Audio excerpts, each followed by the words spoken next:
Hi, welcome back guys. This is your friend, the fanfiction guy. Back with another fanfiction. This is the first part of What if Deku mastered Blackwhip as a child? Now before starting, please give this video a like and subscribe to the channel if you want more videos like this. Now let's get into the fanfic. Izuku Midoriya couldn't hear anything. The crumbling buildings around them, the helicopter above, even the far-off screams were silent. Nothing could break through the thick, viscous barrier of dripping blood, each droplet washing over his five senses like a gunshot. His mind felt like an abused drum, wishing nothing more than for the next beat to never come. It did, and it wouldn't stop anytime soon. I'm so sorry. Ditch, this is my fault, Izuku sniffled. Izuku did his best to wipe his tears away, but it only smeared more blood on his face. Giving up, he threw his whole body against the wound, putting everything into slowing the blood loss. He only succeeded in bathing himself in red. The recipient eased him off, never betraying how Izuku's attempts were meaningless. None of this, the large man coughed, blood trickling out of his nose, is your fault, my boy. Izuku tried to apply pressure to All Might's wound again, his tears doubling, but the man refused. Why, yes it is. If I hadn't gotten in your way, if you hadn't protected me, you wouldn't have gotten hurt. Izuku cried out. It was true. The battle caught him by chance. He'd been wandering a shopping center while his mother explored a new woman's store, not paying attention. It had been a normal, tranquil day. Shoppers were bustling, the food court smelled heavenly, and workers looked bored. Nobody had prepared for, let alone suspected, that All Might's greatest battle would intrude on their day. The scale of the fight was unimaginable to little Izuku, who'd only left his prefecture twice and had only ever seen C-list heroes battling evil. The origin of the fight could have been dozens of miles away, even 100, knowing the distance All Might could travel. The All Might toy in Izuku's back pocket burned. Izuku hiccuped, choking on his own tears, as the greatest hero, perhaps ever, looked at him with maybe the most kindness someone could muster. No, this is the villain's fault. Don't worry, young man. He'll never hurt anyone again. The hero said, a smile plastered on his face. It wasn't the wide, toothy grin that looked at him from 6 different angles in Izuku's room. He'd never seen that kind of smile before. Its depth and meaning was foreign to him. Izuku's tears slowed.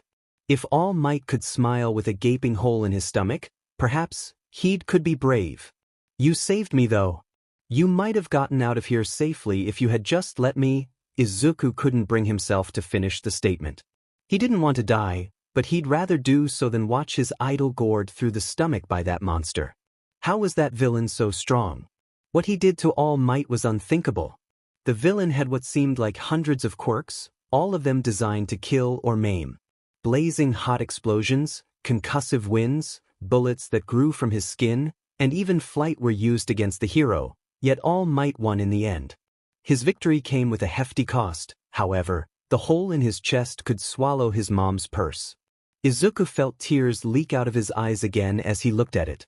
It was all to protect him, a stupid kid who wandered into a battle he had no business with. All Might coughed up more blood.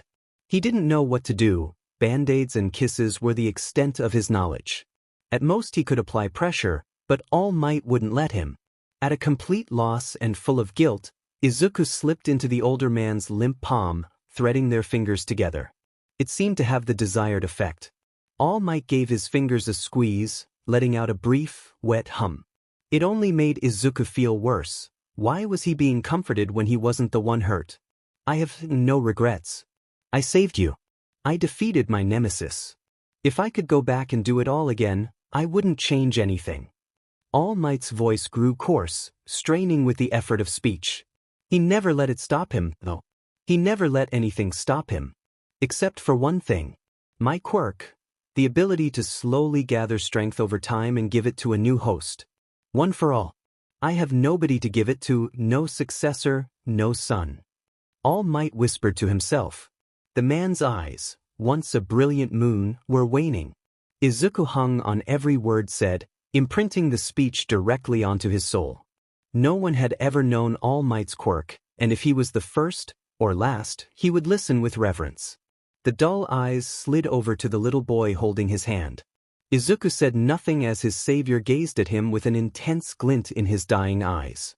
Izuku didn't think he had the guts to match the dying man's gaze, but he pushed on. Be brave, he told himself like a mantra. Remember how it felt to watch the villain maim him and for All Might to fight through it. Remember how he wanted to be like that, to be dependable, strong and mighty. To inspire, to help. Remember how he wanted to be a hero like All Might. Be brave. He poured everything he wanted to be through his eyes, and though it was close, it was enough. Izuku held the contact. All Might's grin shifted into something different, another foreign expression. Wolfish and somber, grave and wild. It had the adrenaline of a warrior and the reservation of a judge. Izuku felt like he was looking at a king. Can you live your life with honor, in service to others? Do you, he winced, want to be a hero? All Might asked. Izuku stared at the man, his gaze pulled to the wound. The answer was yes. Izuku wanted to be a hero more than anything. Yes, he could live with honor and yes, he could live in service to others. How can I be a hero if I killed you? Izuku asked, the dam broken and unleashing his tears once more. All Might didn't hesitate with his response. Never forget that you didn't put this hole in me, all for one did. I chose this. Just like how? I choose you. With inhuman will and effort, All Might dipped their linked hands into the warm blood spreading beneath them. Be the knife. I believe in you, young man. With that, All Might lifted their hands into Izuku's agape mouth, pouring his spilled blood into the boy's mouth. Izuku spluttered and gagged, not wanting to drink blood, but he couldn't help swallowing a little bit. All Might relaxed, allowing their linked hands to drop to the floor. Soon, All Might's chest stopped its unsteady rise and fall and his hand grew cold. As the helicopter above the two landed, a team of EMTs rushed over to the body. After checking the body and applying pressure to the wound that had long since stopped bleeding, a crying Imi shook her head at her crew. The symbol of peace was dead. It took less than a day for the entire planet to know All Might had passed. Fear, outrage, and disbelief came first. Riots came and went. Monuments rose. Violent crime doubled within a month. Within 4 months, the crime had tripled. To combat the crime, the Japanese police force doubled in size, while hundreds of part-time heroes applied for agencies across the country. Retired heroes and police came back to work for the first time in years, the most notable of which was Gran Torino. Mentor of All Might and veteran pro hero, Gran Torino was currently in the newly established Night Eye agency, waiting for a scheduled meeting with Night Eye. Usually, he'd just barge into the man's office and demand his attention, but today Night Eye made it clear he was swamped with meetings and work. Opening a new agency is a very time-consuming task, but it was necessary. The All Might agency fell through shortly after his death, and Night Eye needed the social weight that an agency gives a hero to function. Without Toshinori's legal business, Night Eye had to start from scratch. Honestly, the boy's efficiency impressed Gran Torino. Within 2 months, Night Eye had a headquarters and the legal documentation and permit to run an agency. While the Night Eye agency didn't have employees yet, it will soon. But with the lack of employees, every single document the agency handles goes straight through Night Eye. Gran Torino shivers. When he was young and still wrangling in dozens of villains a day, the paperwork was a nightmare. Not only was Night Eye still an active hero and filing his arrests by himself, he was also managing an entire building complex. It would have driven Gran Torino mad, but the lad pulls it off somehow. He's reading an article about the recent incarceration surge in a magazine he picked up from the lobby desk. Wave of crime, he mutters. More like a DMN tsunami. Despite only working part-time because of his age, he had already made 8 arrests for violent crime this week. In years past, during All Might's era of peace, he'd maybe find 2 a week. Maybe. He was about to turn the page when a little bell alerted him that Night Eye's current meeting was over. He groaned, irritated at the thought of standing up, and made his way over to the large office doors labeled Night Eye. He placed a gloved hand on the doorknob but didn't open it right away. He took in a deep breath, reminding himself of the gravity of their meeting. He turned the knob. The room was busier than before, he noted. The last time he was here, there was just a single dark oak desk in a boring room. But now there were plaques and art, with a painting of All Might during his golden age behind Night Eye. He nodded at the man as he got close, their partnership going back far enough to make verbal greetings redundant. As he pulled out one of the two chairs that faced the man's desk, Night Eye raised up a hand. "Sit in the other chair if you will," Night Eye said. Gran Torino looked down at the chair. He almost sat in and chortled despite the swirling thoughts in his head. There was a whoopee cushion on the seat. "Still up to your pranks, eh?" Gran Torino asked. Night Eye nodded, not an ounce of fun radiating off him. Sorahiko wasn't surprised. Despite the man's cold stone exterior, he valued jokes and pranks more than anything. In a way, it was something he learned from Toshinori, though Toshi was never one for pranks. Jokes made people smile, and if Toshi was good at one thing, it was making the people around him smile. Night Eye didn't inspire the same level of confidence, but he made up for it in the best way he knew how: pranks. But they didn't have time for pranks today. Neither of them spoke as Gran Torino sat in the unwhoopee cushion chair, sighing in relief at being able to rest his bones. He hadn't stretched today, and his bones weren't feeling particularly nimble. The silence was awkward, but neither of them wanted to have the discussion they had scheduled a meeting for. Night Eye didn't look at him, instead fiddling with one of his gadgets. Every tick from the clock made the tension rise a smidge, but after a minute, it was too much. Gran Torino finally broke. "What are we going to do about One for All?" he asked. Night Eye gave him an odd look. "Is there anything to do? I would imagine a quirk would die with its master, not be running around unsupervised." Night Eye said with sarcasm. Gran Torino scoffed. "You know what I mean. Do we know if it's gone for sure or not?"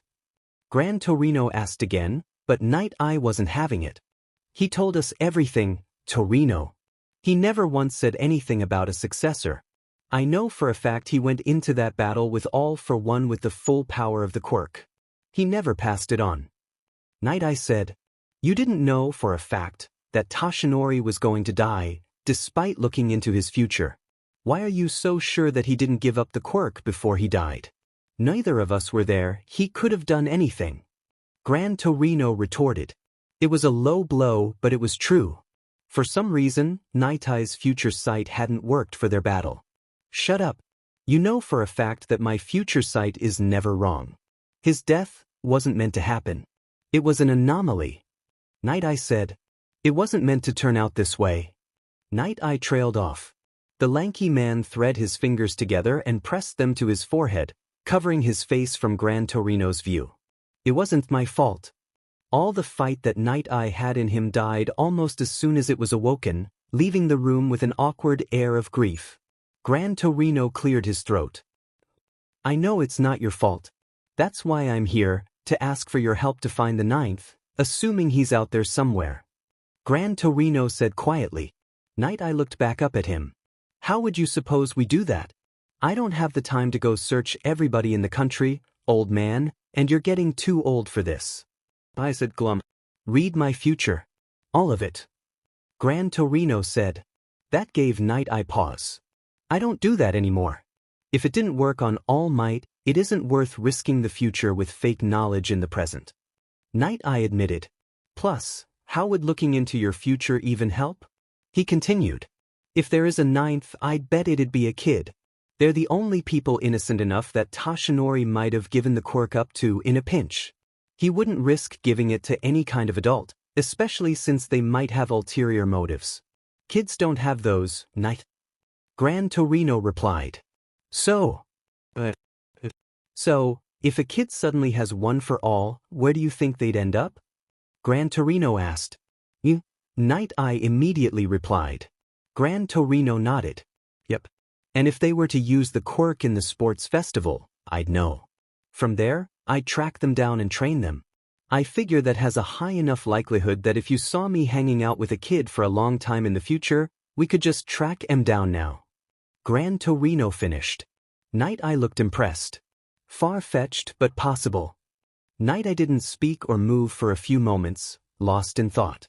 Gran Torino studied the boy's face as he wrestled with the pros and cons in his head. Suddenly, Night Eye cursed in realization. Sheet.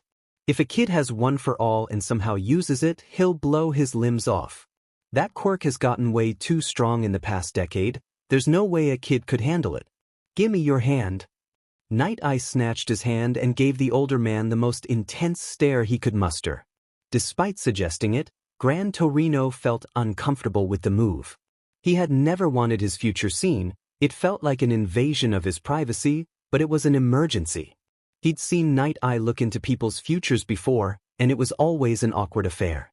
4 minutes at a time, Night Eye would touch a person and make intense eye contact as he combed over their future. Gran Torino prepared for this long exchange, but had barely settled down from his initial surprise when Night Eye suddenly jumped up from his sitting position and released Gran Torino's hand. What's wrong? Don't tell me I die in like an hour or something? Gran Torino asked. Night Eye shook his head while rushing to put on a business coat. No, but I saw some sort of explosion in your afternoon almost as soon as I started. We need to head down to Mizudafu and evacuate before we continue looking for the ninth. Night Eye replied in a hurry. Alert the HN to evacuate from the forest south of Aldra Middle School. Night Eye continued. Gran Torino nodded. Izuku Midoriya was not okay. It was a simple but hard-hitting truth that Inko had to grapple with every day. There were obvious signs of this, of course. One could see him in therapy and make the connection, but one might not understand the level of disconnect between who her baby was before and after the incident. Inko clutched her blouse over her heart at the thought. She was at her office job, her main job, and was on the clock, but couldn't help but let her mind wander. Izuku had therapy later today, and her pockets were feeling it. After the incident, Inko babied her son for weeks until officially signing him up for therapy. The extensiveness of the therapy that Izuku needed was expensive, but luckily her insurance barely covered it. That didn't mean that she didn't need to pick up a second job, though. She caught a glimpse of her reflection on her dark laptop and sighed, picking at the loose skin on her jaw and dark circles under her eyes. She was losing weight from the stress, something she might have celebrated if it didn't hurt so much. She sighed. Whatever she was going through, it wasn't anything compared to Izuku. Nothing shames her more than her actions that day. Allowing Izuku to wander around a busy mall was bad enough, but being too late to find him before she was forcibly evacuated? She will never forgive herself. She wasn't exactly sure what happened between All Might and her son. Izuku can hardly talk about it, but she knows from the paramedics that he held the hero's hand as he died. It was such a strange and disturbing thought. He had been a pillar of the country since she was a little girl, and had been the #1 hero for almost as long. Izuku had latched onto the man's image, just as she had done when she was his age, but with more fervor. He had the toys, the posters, the merchandise. All Might's iconography was practically printed into her son's very soul. He might have grown out of it one day, perhaps in a decade or so, but he never got the chance. At the height of his admiration, his hero was killed protecting him. She loves All Might every day for it. He gave everything for her son. If she had a spare fortune, she would give some to Izuku, and then donate the rest to his next of kin in thanks. But she didn't have a spare fortune, or even enough to pay rent this month. She sighed, booting up her laptop in an attempt to get back to work. She hopes Izuku's doing okay at home. Off in the distance, an explosion lights up the sky. They took Night Eye's car, so Gran Torino got to experience what the man's driving was like. It was terrible. The man sped like a demon, didn't slow for turns, and was only just able to parallel park without hitting someone's truck. As they hopped out of the car, Gran Torino saw a handful of heroes he didn't recognize walk out of the forest to their far left, either carrying or walking hand in hand with hikers who might not have gotten the message all the way out in the woods. Night Eye called them over to them. Okay. We have approximately 16 minutes to evacuate the whole area. Be back in this spot before that. We are out of range of the blast here. Night Eye called out. A hero, a darker-skinned man with dreads and a full-body suit with several mysterious capsules around his arms spoke up. Is it a bomb? I can defuse, or at least contain the blast with my barrier pods. Gran Torino gave the man's arms a bit more of a look, but Night Eye didn't give them the time to think about it. I don't know, I saw this in a future vision. I only saw the blast, not what caused it. Remember, be back in 15 minutes. Go go go. Night Eye ordered. Gran Torino nodded and took a deep breath, directing the air into his legs, launching himself into the forest like an elderly bullet. For most heroes, 15 minutes may be enough time to collect a handful of stragglers, but Gran Torino wasn't most heroes. Despite old age chipping away at his stamina and speed, he had immense experience and was still powerful. He could navigate the forest faster than any of the B-list heroes gathered today. In his prime, he was even able to outspeed Nana, the seventh wielder of One for All. Of course, One for All grew exponentially under Toshinori. Their speeds weren't even comparable anymore. Gran Torino found an elderly couple on a small, hilly path immediately. He didn't have time to explain, so he just scooped them up and carried them to safety. It was somewhat funny. Gran Torino had shrunk with age, but the couple were still a fair bit younger than him and much taller. It was like a child carrying his parents. He shook his head out of those intrusive thoughts and went back to work. He worked faster and faster, burning through his quirk like he wasn't pushing 70. A homeless man, a rude blonde school, 3 young women, a pothead, who he gave a stern look, and a few more were zipped from their hike to safety in under 10 minutes. On his 9th trip into the woods, he took a small breather. His quirk, Jet, was incredible, but recently it had become easier and easier for him to become quirk exhausted. For him, that meant that the air in his lungs slowly leaked out, making him short on breath. He sat on a trail bench for a few seconds, catching what little breath he could hold, when he spotted a splotch of bright red to his right. Quickly turning, he saw an odd sight. A little boy, no older than 10, was punching some random oak tree. His bright red shoes were filthy, like he had been here for hours. He got up from the bench and made his way over to the kid, knowing that getting them both out of here was going to hurt if his quirk was already exhausted. His phone buzzed in his pocket. 4 minutes remaining. Hey kid, the hell re you doing out here? There's an evacuation order. Gran Torino called out. The kid, who Gran Torino noted had bloody fists, rubbed raw from the tree bark, didn't acknowledge him. Incensed, the older man grabbed the boy's shoulder and turned to face him to get his attention. The boy's expression gave him pause. It was a tired, haunted look you never really see in kids. Not all kids are bubbly and happy, but even the least happy of them usually look neutral. This kid was different. His eyes were a dull, unhappy green. When they made eye contact, the boy didn't even appear to recognize that there was a person in front of him. Shaking his shoulder from the older man's grasp, the boy went back to punching the tree, leaving it more and more bloody with every hit. Did you not hear me? There's some sort of bomb in the forest. We need to get you to your mother. Gran Torino said. This time, the boy appeared to hear him. Sorry, she's at work. Guess you should just leave me be. The boy mumbled, neutral at the news of the bomb. This gave the hero pause. Am I hearing you right? I can't just leave you be. What are you even doing out here? Gran Torino asked. Punching this tree, hoping my quirk kicks in. I know I have one, but I've never been able to use it. Figured today was the day to try. The boy replied. He paused, then continued. You can leave if you want. I'll just stay out here. For the life of him, Gran Torino couldn't read this kid, but he wasn't going to let some brat stay behind just because he didn't want to be rescued. He's dealt with hundreds of these idiots throughout his career.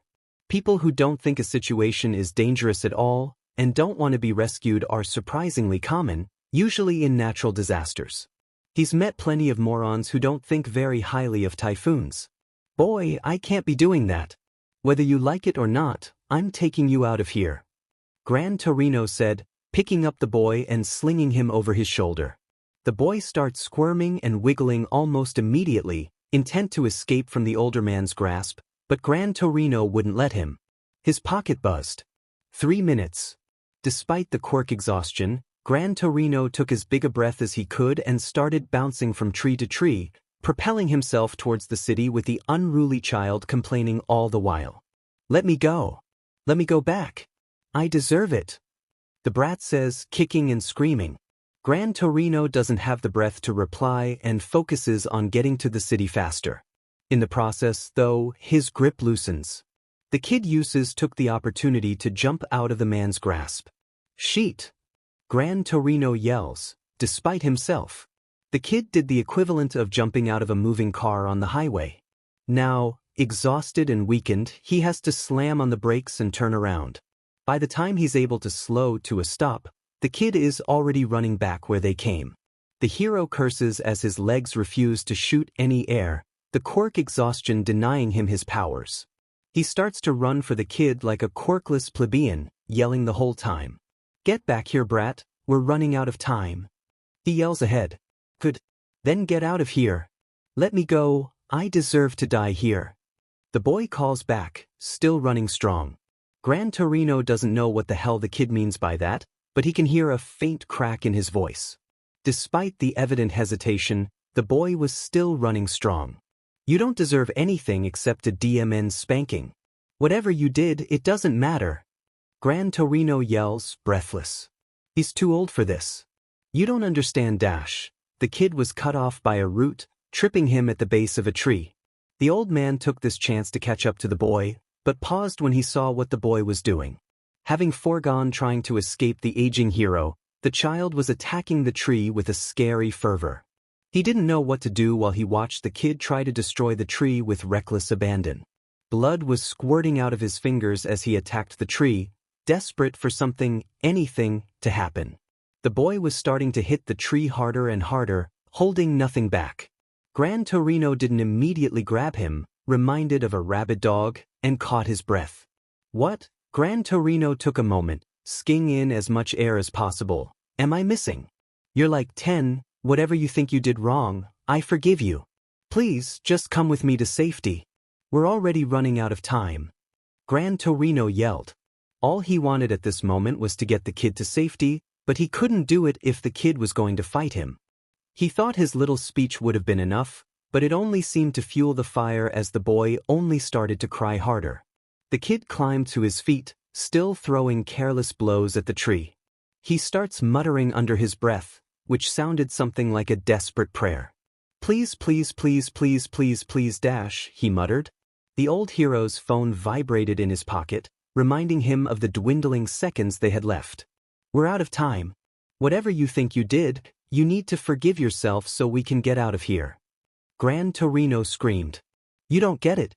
Dash. The little boy's wild, flailing form started to glow a dull red color as if a light bulb had gone off beneath his skin. Killed Dash, all the luminosity see itself into his left arm as he reared back for a huge punch, his arm lighting up like a signal beam. Gran Torino stared, mouth agape. He'd seen that light a million times. Oh my god. All might. The kid's golden fist exploded forward faster than a rocket. He's the ninth. When Izuku Midoriya's knuckles touched the tree, everything went white.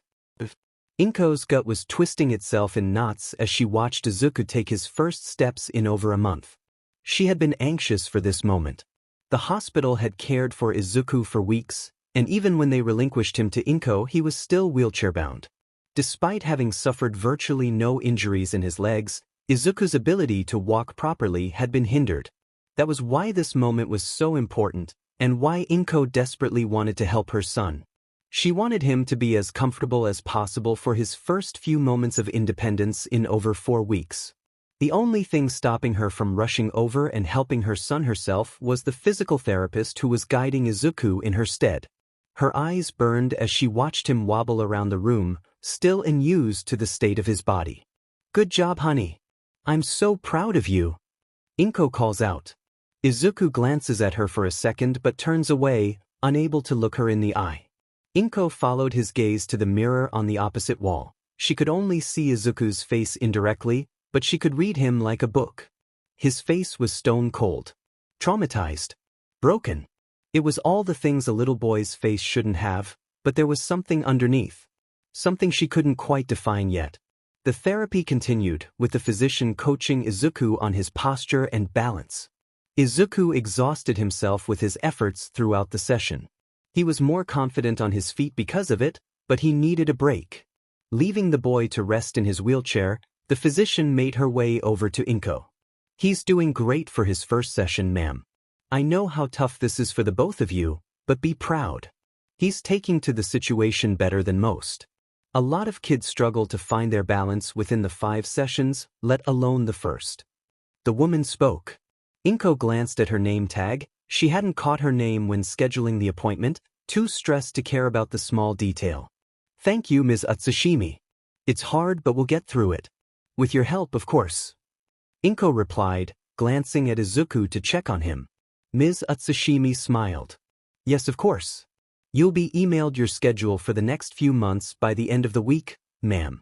Have you contacted your insurance on how you'll pay? If not, I can direct you to my own insurance. Their healthcare is very good. Ms. Utsushimi said. At this, Inko shifted in place, her stomach queasy. No thank you, my health insurance is also fine, but it won't be necessary. The therapy is being covered by someone else. Inko said. It was uncomfortable to admit, but she wasn't even close to being well off enough to afford what her son was going through. She didn't lie, however. Izuku's therapy really was being covered by someone else, 2 heroes in fact. All Might's famous sidekick, Night Eye, and another hero, an older man by the name of Gran Torino. She didn't know why Night Eye was helping fund her son's therapy, but she wasn't going to look a gift horse in the mouth. Gran Torino, on the other hand, wasn't a mystery. She had met him when he had recovered Izuku's body during the explosion and had offered to pay for his expenses. Inko couldn't say that was a typical response to saving someone, but when she'd refuted him, he'd doubled down, offering Night Eye's wealth as a bonus. Money was too tight to repay them, but she planned on giving them both of them some kind of gift or meal. Oh, well, that's certainly kind of them. I know how hard being a single mother is, especially the more expensive parts. I have a little girl at home, you know. Ms. Utsushimi said. Inko nodded, a small smile on her face. Oh, what's her name? Inko asked.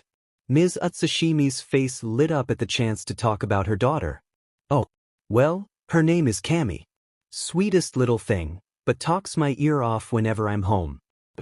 I have a photo of her on my desk, right over there dash. Ms. Utsushimi paused in her gushing when she looked over to her desk, where Inko saw Izuku had wheeled himself over and was studying the framed photos. The 2 moms walked over to Izuku, where they found him studying the picture of a little blonde girl who Inko could only assume was Kami. Izuku looked at them in surprise when they came over, quickly putting the photo down. Sorry for touching it, I was just curious. Izuku mumbled without inflection, but Inko could see his ears turn pink at being caught. Ms. Utsushimi wasn't mad, though she was beaming. She gave a small clap and bounced in place before speaking.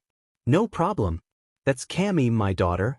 Maybe you'll meet her sometime. I like to take her down here sometimes so she can see me work. Ms. Utsushimi said, before continuing. She has the most interesting little quirk, and she's obsessed with becoming a hero one day. I'm so happy to have my job.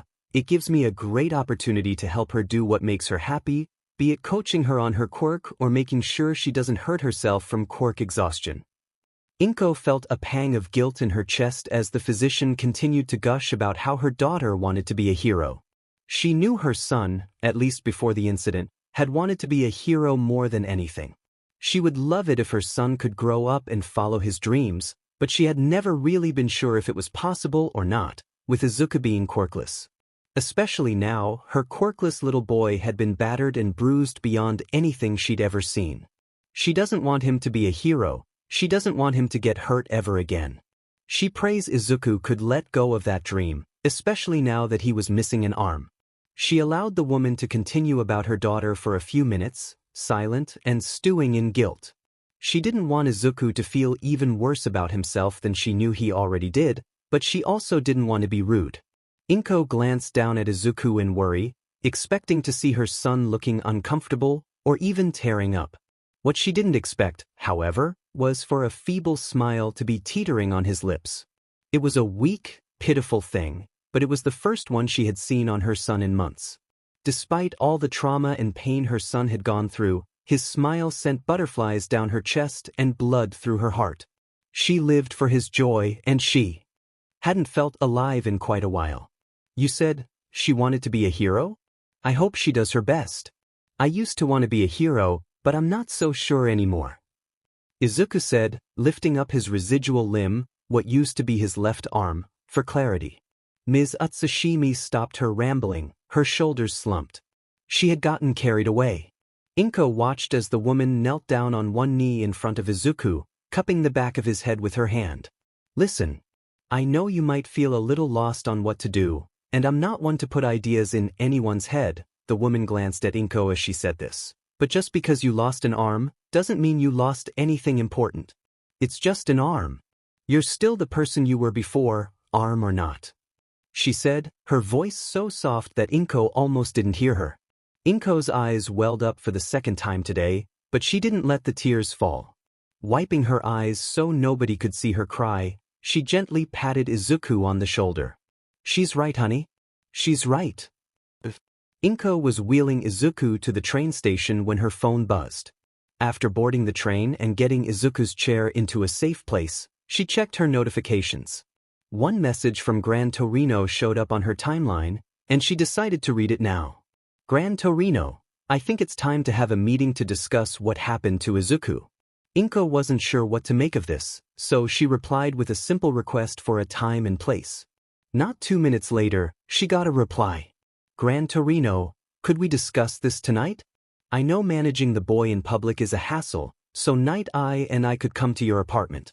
Around dinner time? Don't bother making us food, we don't want to impose. Inko was surprised that Night Eye, All Might's famous sidekick and her mysterious healthcare patron would be joining them, but she agreed. She sent them a link to her apartment complex and room number before turning off her phone, needing time to think peacefully. Who was that, Mom? Izuku asked. Oh, that was that older man who saved you as well as… They'll be coming tonight, I assume to discuss finances. Inko replied. Izuku shrank down into his chair, discomfort by the thought of those men coming over. Do they have to? Can't you just do it over a call? Izuku asked, hopeful. Inko shook her head but was understanding. Izuku didn't want to see Night Eye, because he reminded him of All Might. Izuku and Inko had stripped Izuku's room of All Might merchandise after Inko realized that he was uncomfortable in his own room. It hadn't taken Inko long to put 2 and 2 together. Izuku, in the following weeks after the incident, shut down in public whenever All Might was referenced. When Inko had mentioned this fact to his therapist, he had immediately recommended they hide away all memorabilia of the late hero until Izuku was ready. They hadn't thrown any of it out. The stuff could be worth a small fortune in a couple of years. It was kept under lock and key, far away from Izuku. Unfortunately, Night Eye was donating so much money to them that Inko couldn't even consider refusing his appearance. Sorry, honey. If you want, I'll make you some food when we get home so you can stay in your room all night. She offered. Izuku hesitantly nodded, and that was that. Around 7 p.m. Inko's doorbell rang. As soon as it did, Inko ferried Izuku a glass of water and closed his room door so she could tackle whatever these heroes wanted by herself. She didn't want to trigger Izuku in any way, so she wanted to finish this quickly. She braced herself before she opened her door, but was still stunned by her guests. Night Eye was much taller than she thought, easily towering over her and almost having to duck into her doorway to get in. And despite the large difference in stature, Gran Torino was just as imposing as his companion as they walked through the door. Hello. Welcome to my home, would you like anything to drink? She offered, careful to be as polite as possible. Night Eye shook his head. No thank you, ma'am. He said. Gran Torino didn't follow the lead of his taller companion and asked for some hot tea. Inko nodded and poured the older man his tea as the trio sat at the dinner table. All right, now that we're settled, what are you gentlemen here to discuss? If it's finances, my credit history is listed in the filing cabinet dash. Inko was interrupted by Night Eye, who shook his head. No. We'll continue to pay Izuku's medical fees, no questions asked. We are here for a different, delicate reason. Night Eye said, pushing his glasses up his long nose. Inko hesitantly nodded. Okay, so what is it? She asked. Neither man said anything for a few seconds, as if they were debating who should speak. Finally, the older man spoke up. Your son's quirk, ma'am. We need to decide what to do about it.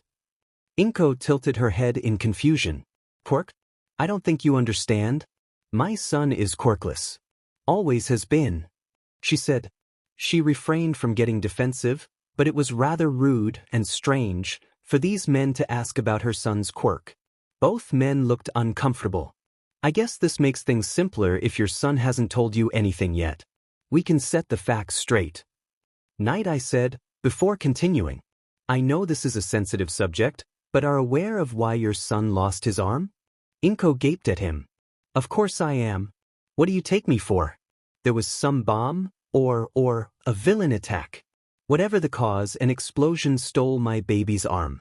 Inko cried, offended and enraged. Gran Torino put his hands up in a surrender gesture. I understand this is hard on you, Ms. Midoriya, but there was no bomb that day. There wasn't even a villain. The older man said, slow and clear. The thing that blew up his arm was his own strength, or rather, the strength of All Might's quirk. Inko didn't know what to say. Night Eye slipped his way back into the discussion. Listen, ma'am. This is to never be shared with anyone. Only a handful of heroes and the elite of Japan's government are aware of this. Night Eye took in a deep breath before continuing, his eyes glowing with intensity. All Might's quirk, one for all, is the ability to give a bank of energy to someone. It's an old quirk that has been slowly growing stronger for the past few centuries. The last person to hold this quirk was All Might. Why are you telling me this? You can't be seriously trying to tell me that. Inko trailed off, unable to digest what she was being told. Night Eye leaned forward, purple light refracting in his eyes. Might gave your son one for all before he passed on. Your son knows this, at least to a certain point, and used it to devastating effect, both on the forest downtown and himself. Izuku did that to himself. Night Eye said, emphasizing every word. It was harsh, but Inko needed to understand. Izuku hurt himself? By using some absurd quirk given to him by that man All Might? Are you insane? Inko yelled at the lanky man. She balled her fists, knocking her chair over as she stood up. Who do you think you are, to come to my house and lie to me? Gran Torino stood up, matching her movements, but with as little hostility as he could muster. Hands raised in defeat, he walked around the table to Inko, careful to give no offense. I promise you, ma'am, we aren't trying to pull your leg. We aren't trying to offend you in any way. I'm a former teacher at UA, and I spent my time there teaching All Might the ropes of heroism. We didn't always get along, but I promise that I know his quirk inside and out. I was even friends with the person who had won for all before him. When I saw your brat crying and screaming last month, I saw what he did. He glowed like a light bulb and punched a tree so hard that his arm was blown clean off, alongside most of the forest in front of him. It was a perfect imitation of All Might. Gran Torino said. Inko, despite not wanting to believe this, couldn't sense the lie. She calmed herself, but she was still on the verge of crying her eyes out. The older man got close enough to put his hand on her shoulder. I know this is a lot. It's a lot for us too. Our friend has only recently passed and we only just found out that he gave his quirk to a brat. Gran Torino continued. Night Eye, still sitting still at his seat, spoke up. What you saw happen to your child is the result of him using the quirk without any self-restraint or self-preservation. This is why we came.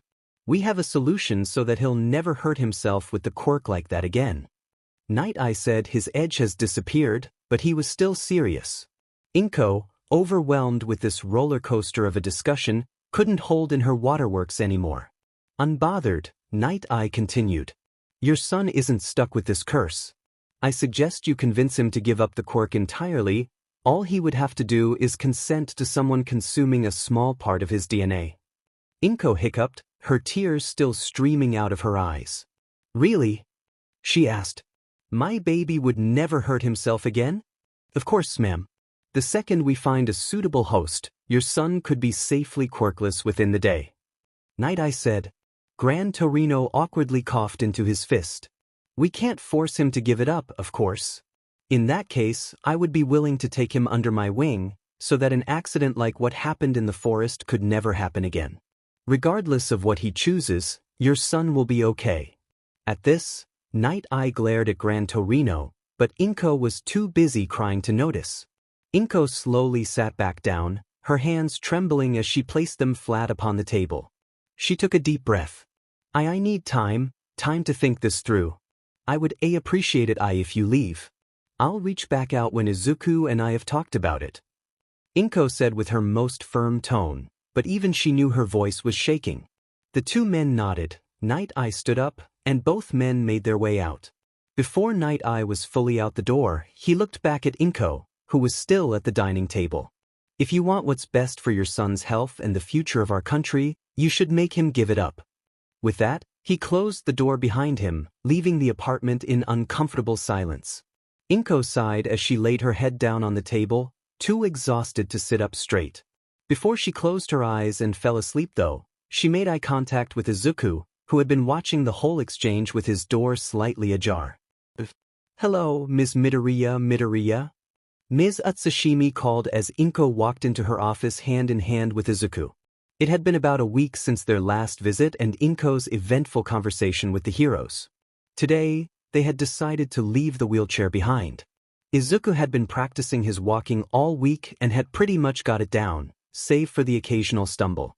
Inko smiled at the physician, doing her best to put aside all the thoughts swimming in her head about Izuku and his quirk. Hello, Ms. Utsushimi. How are you? Inko asked. Great.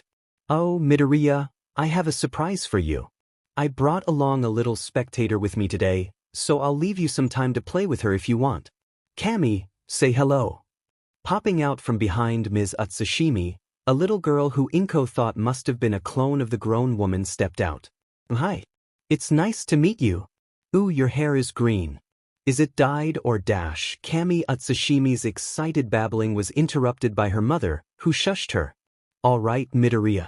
Do you want to work on balance, or do you want to try to practice writing? Ms. Utsushimi asked. The rest of the session went by rather fast. Izuku did odd poses to work on fine-tuning his balance, as well as opening and closing things like boxes and doors. It warmed Inko's heart to see her son begin to recover and improve. While Izuku was working on bending over and getting back up, Inko found her mind wandering back to the problem at hand.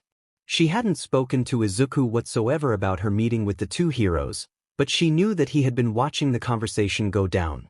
He knew everything about the quirk, about being able to give it up, everything. Despite knowing that he knew, she couldn't bring herself to talk to him about it. Perhaps it was because of her guilt.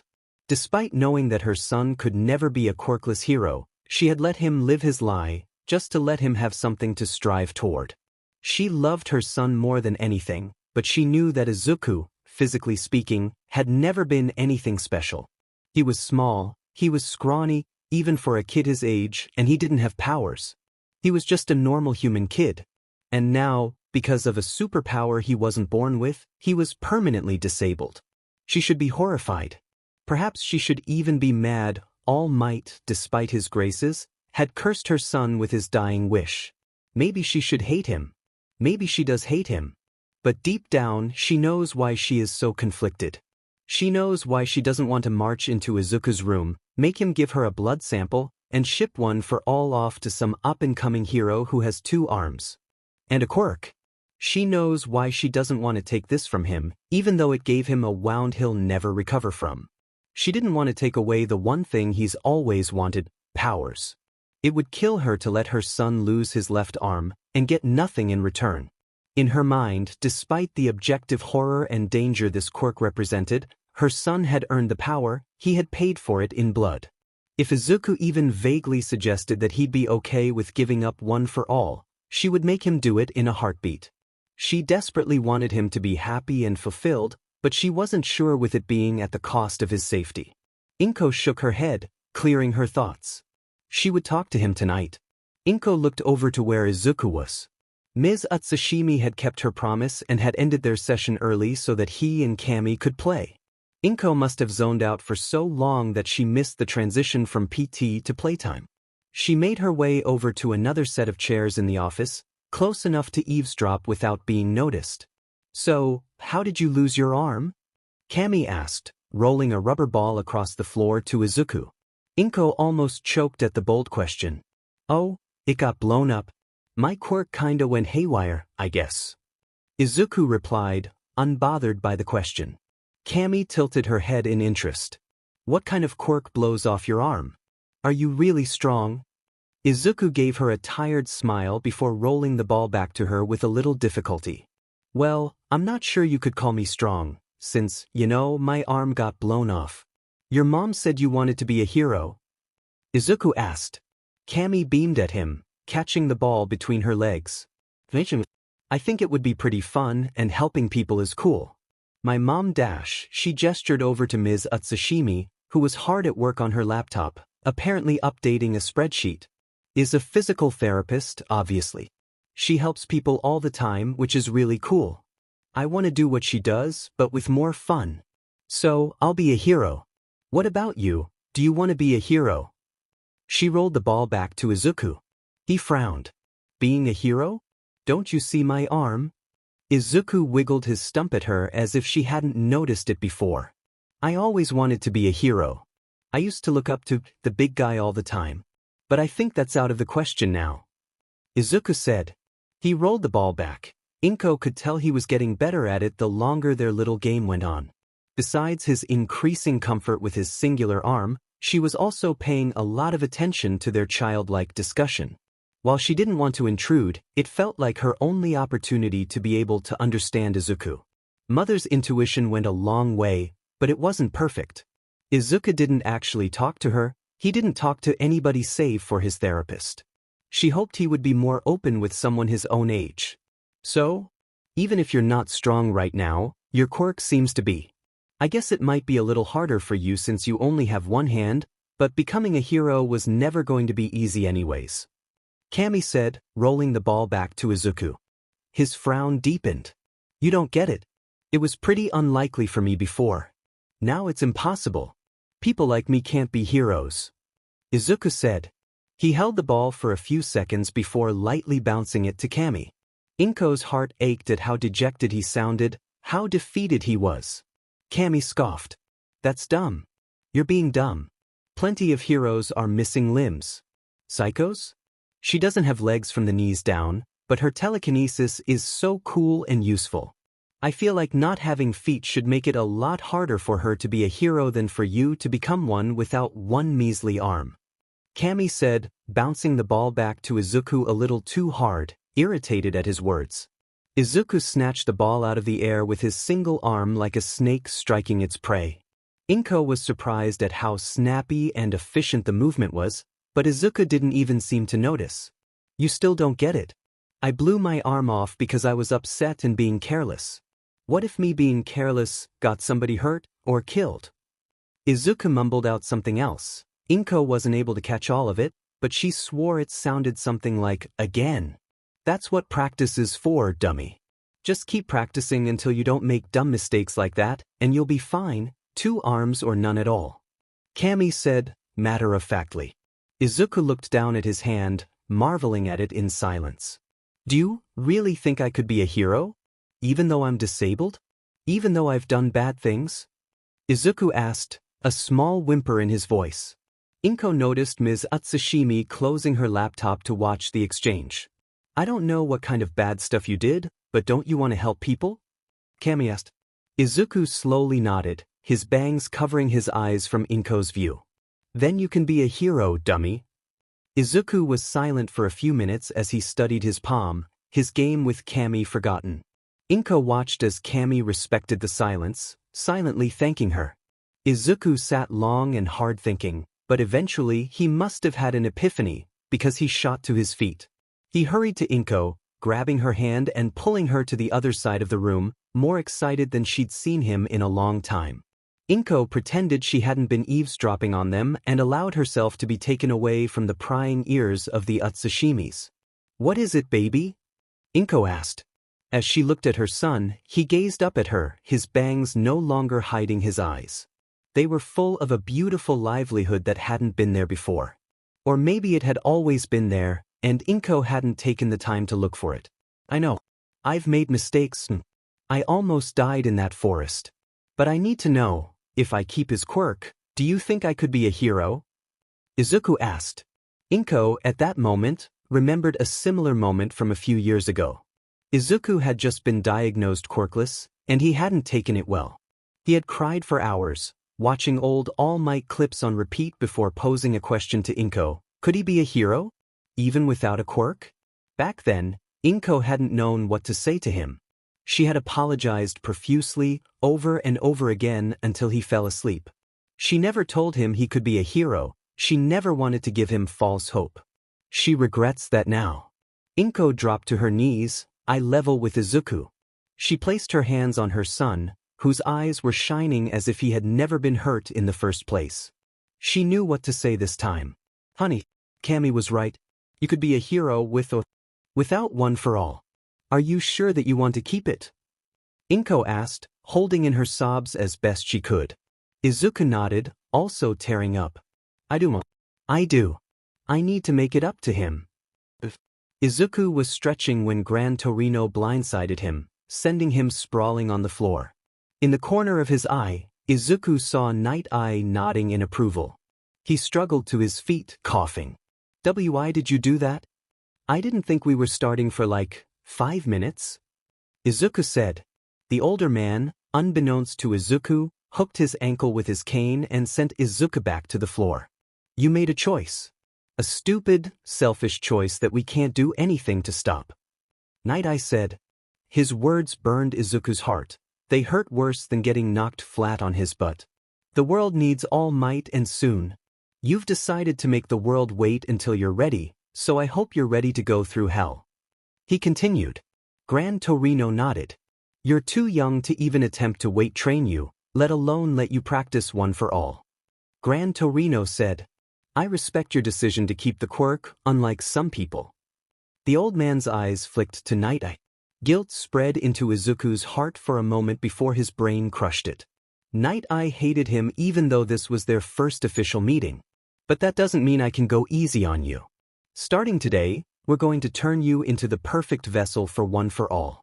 And that includes preparing you for anything and everything, such as Gran Torino continued, Night Eye zipped out from behind the older man and rushed at Izuku. Night Eye reached him in a second and kicked full force at his left cheek. The only thing stopping Izuku from being decapitated was an inch of space between his face and Night Eye's heel.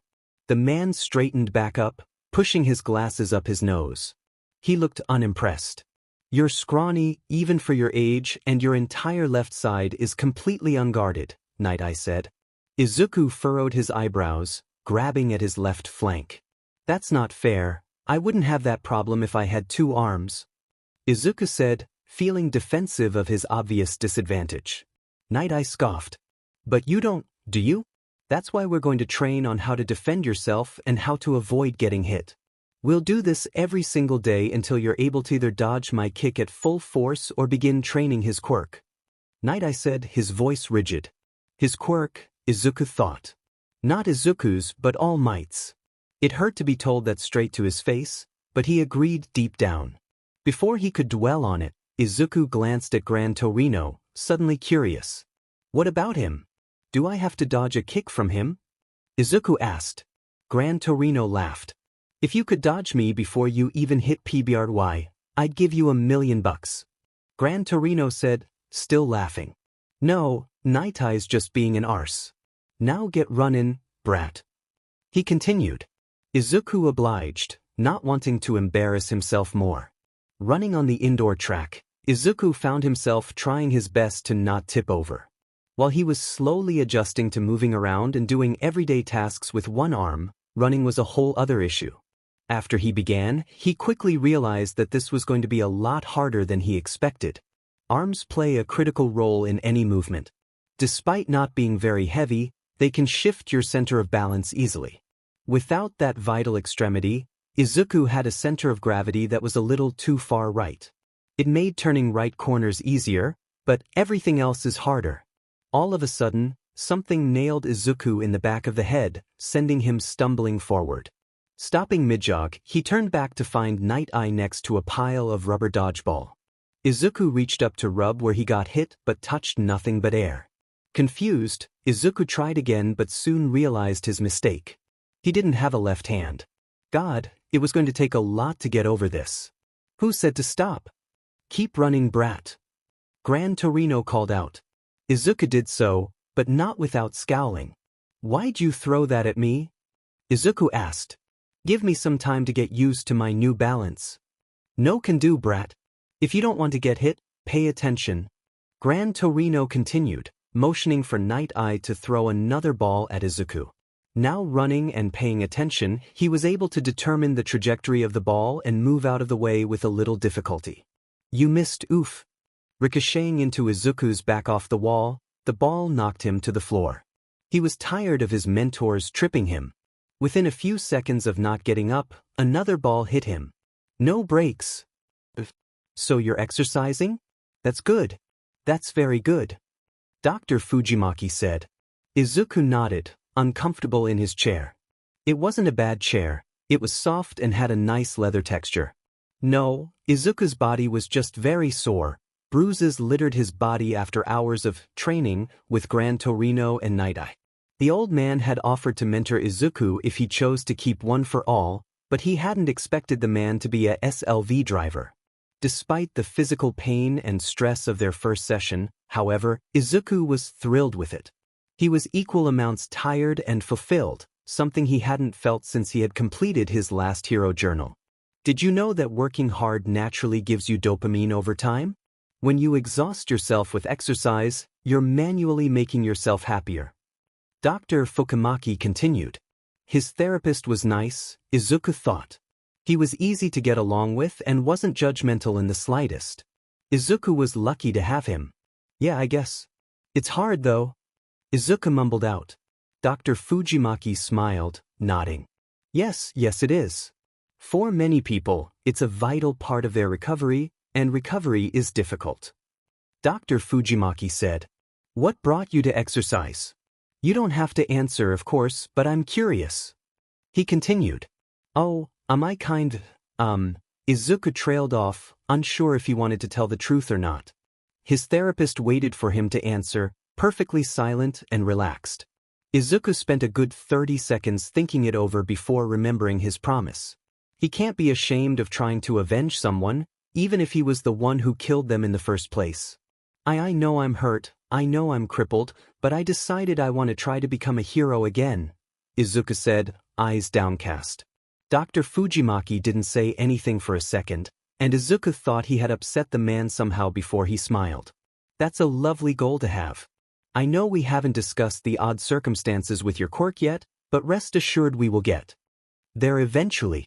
Quirks and heroism, they go hand in hand, so we can discuss them together at a later date. The one piece of advice I'll give you in the meantime, however, is that heroism isn't just about helping people. Dr. Fujimaki said. Izuku's eyes narrowed, confused. What? Of course it is. Heroism is giving up something of yourself for others. Izuku replied. The man shook his head. No, Midoriya, no. In today's society, heroism is just as much about self-preservation as it is self-sacrifice. People need heroes, and if all the heroes sacrifice themselves to save only a handful of people, then who would protect the masses? Dr. Fujimaki asked. Izuku was stumped. Are you trying to tell me to let people get hurt, maybe even die, just to keep myself safe? Izuku asked, suddenly defensive. Dr. Fujimaki's smile didn't falter as he raised his hands in surrender. Absolutely not, Midoriya. I wouldn't dream of telling a hero to save themselves before someone else. What I am saying is that heroes who run themselves ragged with no sense of self-preservation expire quickly. You need to take care of yourself. You need to have a life outside of heroism. Dr. Fujimaki finished. Izuku hesitantly nodded, unsure. He wasn't sure what to make of the doctor's statement. He had grown up believing that helping someone else before yourself was always a good thing, no matter what. Even his favorite hero, All Might, had reinforced this idea by dying for Izuku. All Might hadn't cared about his health, only getting the job done and protecting him. He understood the sentiment. If a hero wasn't at 100%, they wouldn't be able to work at full efficiency. If he can't train at 100%, he won't get his efforts worth. Taking care of himself? I'll try to not overwork myself, I guess. Izuku said. Dr. Fujimaki nodded. Stay safe, Midoriya. Your future is bright. Across the country, Enji was grappling with something far more difficult than the average villain. Alone in his high-rise office looking down on the city below, Enji was struggling with his ego, an unsolved case, and his son. He drummed his fingers on his desk. He had left his staff with a single order: do not disturb. Enji needed time to digest this. This was the National Hero Rankings, the first one to be published since the death of the previous #1 hero, his rival, All Might. Enji saw some interesting changes in the rankings this month. An up-and-coming hero, Hawks, had breached the top 100, despite not yet being best genist, had risen from 15th to 11th. The most interesting of all, however, was the previous #2 hero, second fiddle only to All Might himself, had become the new top hero. All Might had been added to the top of the list of the Valkyries, the best of the heroes who died in service. Enji Todoroki groaned as he rubbed his eyes, praying the ibuprofen would kill his headache soon. He was the #1 hero, and he didn't know how to feel. Endeavor had worked single-mindedly towards this goal since he was in UA. He had worked harder than anyone, but had always fallen short of the big man himself. Enji hadn't resigned himself to failure. He had married into a powerful ice quirk family in order to try and create a child strong enough to best All Might, but he had never truly expected to be #1. The gap between himself and All Might was as wide as the gap between himself now and his middle school self. Shoto had a chance to get there one day, but that didn't matter now. It didn't matter now. That was what Endeavor was hung upon. What was he supposed to do with Shoto, his ultimate tool to take down All Might, with no All Might? This dilemma was causing his headache. Or maybe it was the guilt, the retrospective realization that he had been pushing his sons so hard for a dream they'll never fulfill was drowning him. Tuya had shown so much promise, but Enji put ideas into his head. Ideas that drove him, a child, into killing himself. How could Enji be the #1 hero after that? All Might was the ultimate hero. Ultimate heroes didn't inspire children into suicide. A buzzer went off on his desk, indicating that somebody wanted to speak to him. Enji's frown deepened. He held down the button that turned on his mic. What is it about do not disturb that you do not understand? This better be worth my time. Endeavor said. On the little device on his desk, a crackly voice could be heard. I'm sorry, sir, but I thought you would like to know we have gotten some leads on the explosion in Muzutafu via the Hero Network. Burnin said. Endeavor shifted in his seat, now interested. Burnin was one of his newer sidekicks, a freshly graduated girl who could generate fire from her hair and throw it. She was on office duty until further notice, given her lack of experience, and had been relaying most of what the intelligence office came across directly to Endeavor. Go on. Endeavor said. Sir Night Eye claims to have seen the explosion in a future vision. We were never able to recover bomb pieces because there was no bomb, sir. This is confidential, even within the Hero Network, but the cause of the explosion was a quirk. Burnin explained. A villain then? That explosion was serious business. Have they been apprehended? Endeavor said, almost disappointed. He had been following the case rather closely and had been hoping to be the one to crack it. No, sir, you don't seem to understand. It wasn't a villain. It was a civilian's quirk that went haywire. We only have access to this information because of the unique line the #1 hero has in the Heroes Network, but the civilian whose quirk went crazy was a little boy, 9 years old, named Izuku Midoriya. We have nothing else, sir. Burnin said over the speaker. Endeavor was surprised. The explosion that had destroyed most of the Muzutafu forest was monstrous. Enji hadn't seen such high horsepower attacks in years. If it was just a little kid, he might become a serious powerhouse in the hero industry in a decade or so. Is the brat alive? Endeavor asked. Yes, though he was apparently injured pretty bad. Burnin replied. And you thought? Do some digging on this Midoriya kid. I'm interested. Now, unless there's something else, please refrain from bothering me again. I'm going home. Endeavor said, already stripping off his hero gloves. Yes, sir. Burnin replied. Enji knew the line went dead and she was gone when he heard a click from the speaker. I need a drink. He muttered. Enji was shrugging off his overcoat in the mudroom of his home when he saw Shoto walk by. A twinge of something Enji was unfamiliar with flashed through him.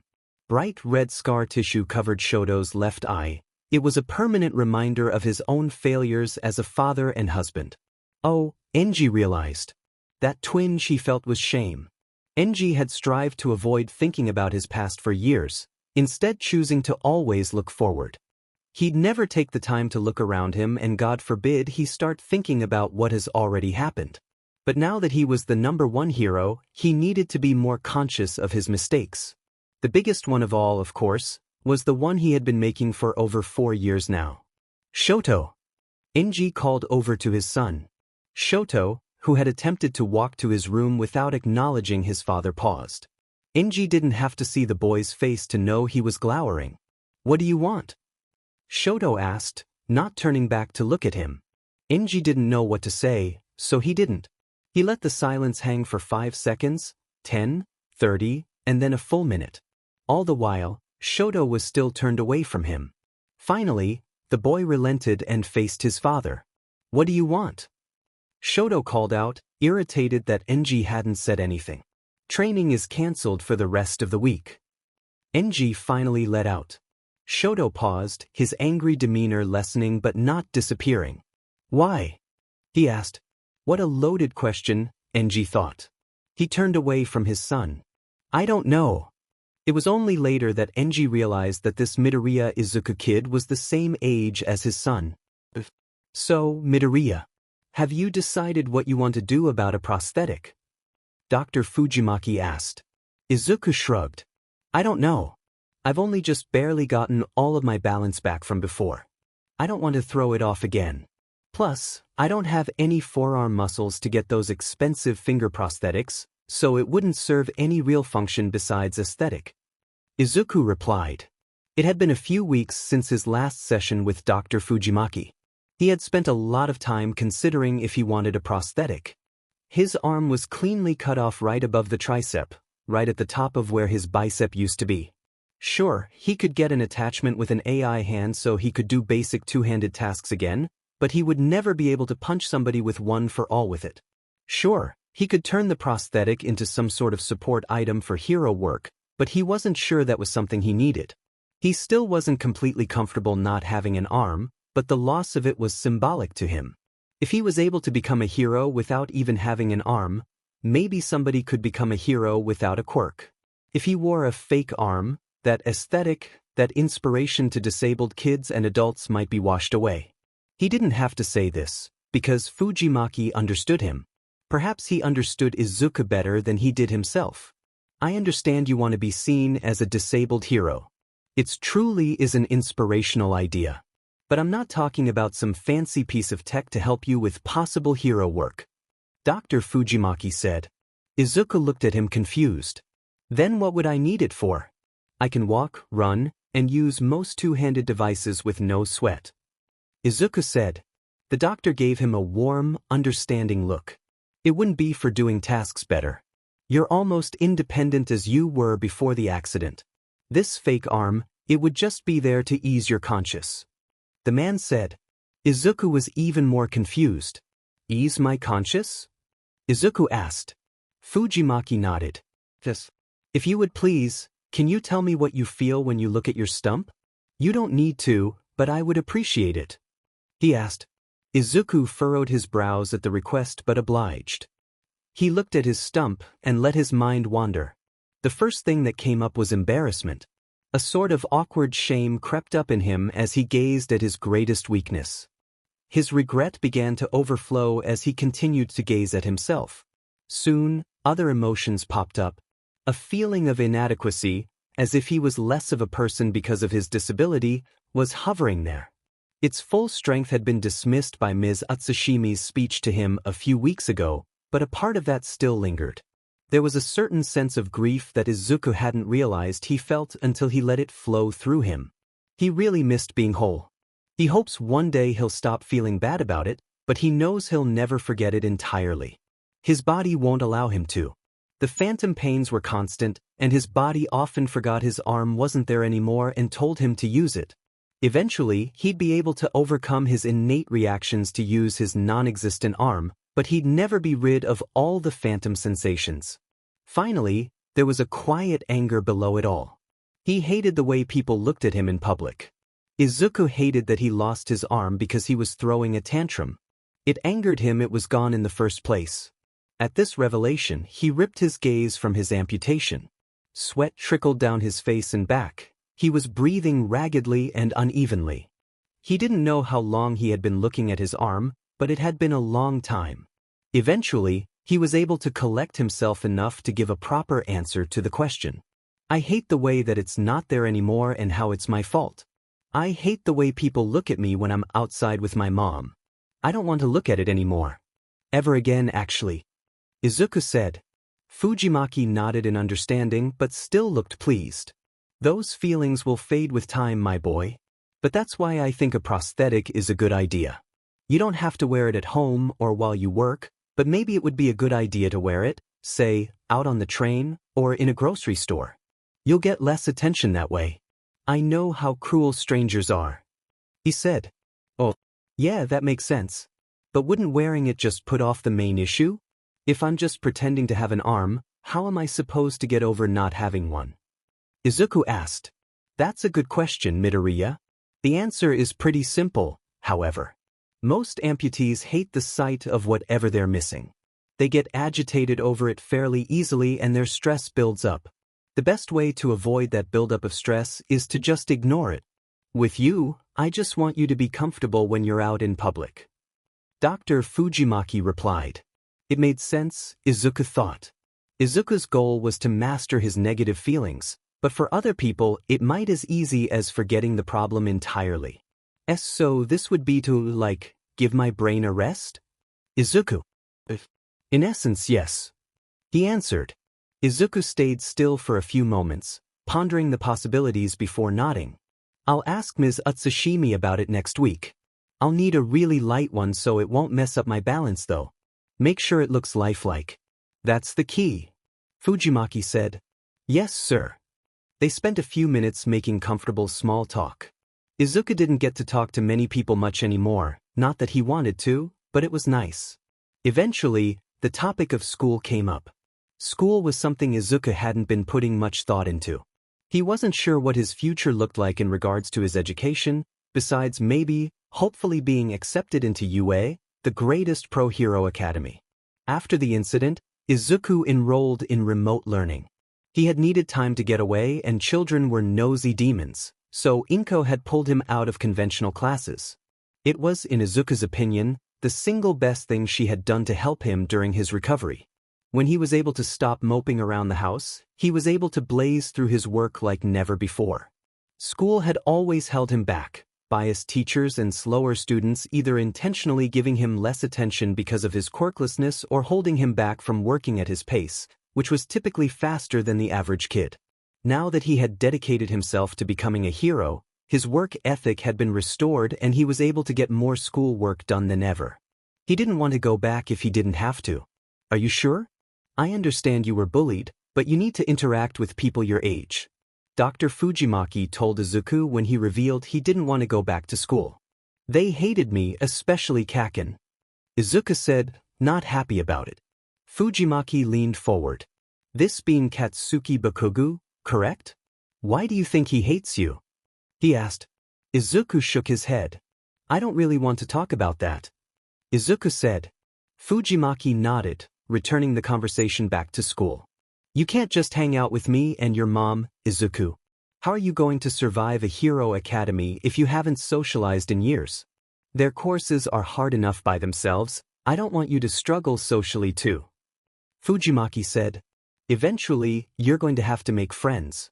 When I see that you're ready to do it again, I'll recommend it to your mother. Fujimaki continued. Wait. Izuku said, raising a hand. If I socialize outside of school, then can I stay in remote learning? He asked hopeful. I'll make a deal with you, Izuku. Dr. Fujimaki said. Izuku leaned in to hear the man better. After I deem you healthy enough to go back to proper schooling, I want you to try your best to make some friends or at least talk to some strangers. If you can manage a stable relationship with someone your age, I'll let you continue your remote learning," he said. Izuku immediately nodded. He wasn't sure he wanted to do it, but he knew he wanted to avoid going back to Kaken. They shook on it. That night, after Izuku's regular nightmares, he dreamt of 8 stars. And one thing I've been doing differently in this story compared to my other fanfics is let the story come to me as I write it. I read somewhere that plot is the death of story, so I'd figure I'd try to make this series with as little pre-structured plot as possible. That being said, I take notes on whatever I do and I'll push the story wherever I think is the most interesting. Kinda like Akira Toriyama, just less wildly successful. If you have any thoughts, drop a review. I read every single one of them. Slide under the pipe. Kick off of the diagonal slab. Duck and roll to avoid the stray ball. Grab pole to change trajectory. Use the rope to climb over the wall. Run like hell. Repeat until exhausted. That was the training regime Izuku had been going through for the past month. He had long since moved past trying to avoid dodgeballs while running on an indoor track. Now he had to navigate an entire obstacle course while avoiding smaller, faster projectiles. The warehouse he trained in was substantially different from his first day there. When Izuku was still running on the track, the building was a lifeless, undecorated gray. It had stayed unnotable until the obstacle course arrived. Where the runner's track used to be, there were high walls, ropes, and low ceilings scattered about in a circular formation. In the center sat Gran Torino, a baseball launching machine, and a lawn chair. From it, he used the baseball machine to torment Izuku while he trained. Today, like many days, it was just Izuku and Gran Torino. Night Eye rarely showed up to personally train him, and Izuku was grateful for it. The man never inspired Izuku to do better, only put him down and stressed him out. It wasn't that Night Eye was mean to Izuku, or that he wasn't full of helpful tips and tricks. No, Night Eye was an incredible educator and mentor.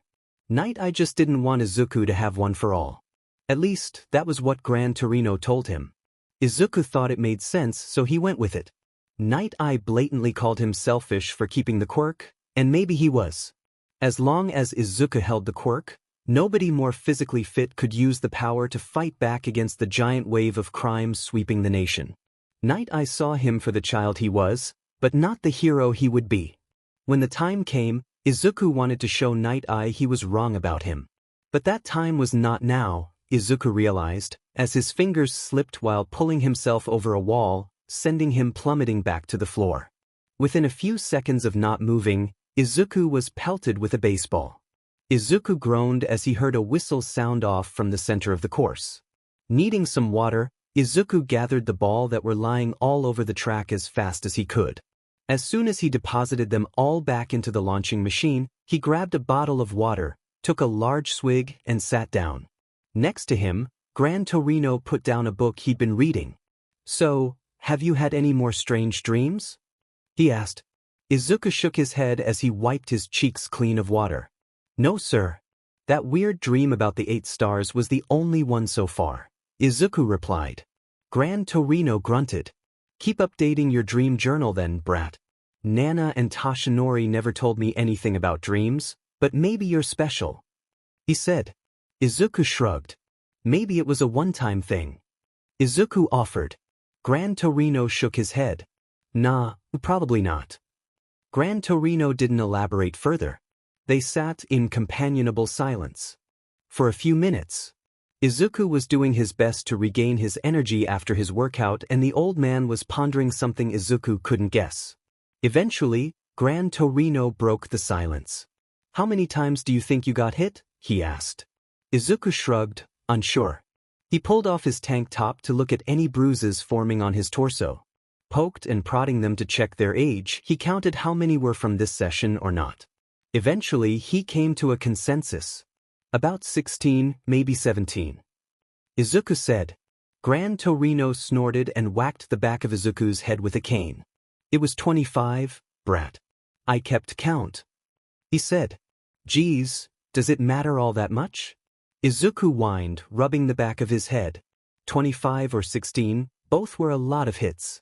It was the wrong thing to say though because it got him another whack. "Are you dense?" No, wait, of course you are. There's a huge difference between 16 and 25 punches straight to your thick skull, kid. 9 hits are enough to knock out a fully grown man alone, and that's just the difference between how many times you thought you got hit and how much you really did. Gran Torino said. I'm sorry. I'm trying to get better. Izuku said, disappointed. He had been satisfied with his performance today.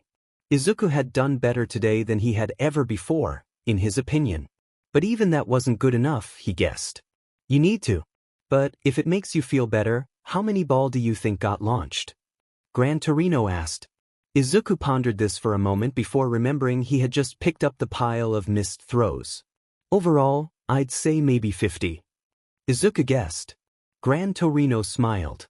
You dodged about 2/3 of my shots, though I might have missed 1 or 2. He said. Izuku gave a weak smile at this. It was a nice statistic, but he couldn't forget that he had still been hit so many times. Night Eye had been right about him in at least one way. His left side was undefended. He needed to get better at dodging. He wasn't even close to being agile enough to dodge a kick from Night Eye. Dropping his fake smile, Izuku looked out across the obstacle course. In reality, it was a very simple course. The reason it was tough was that it looped. It started and ended in the same place.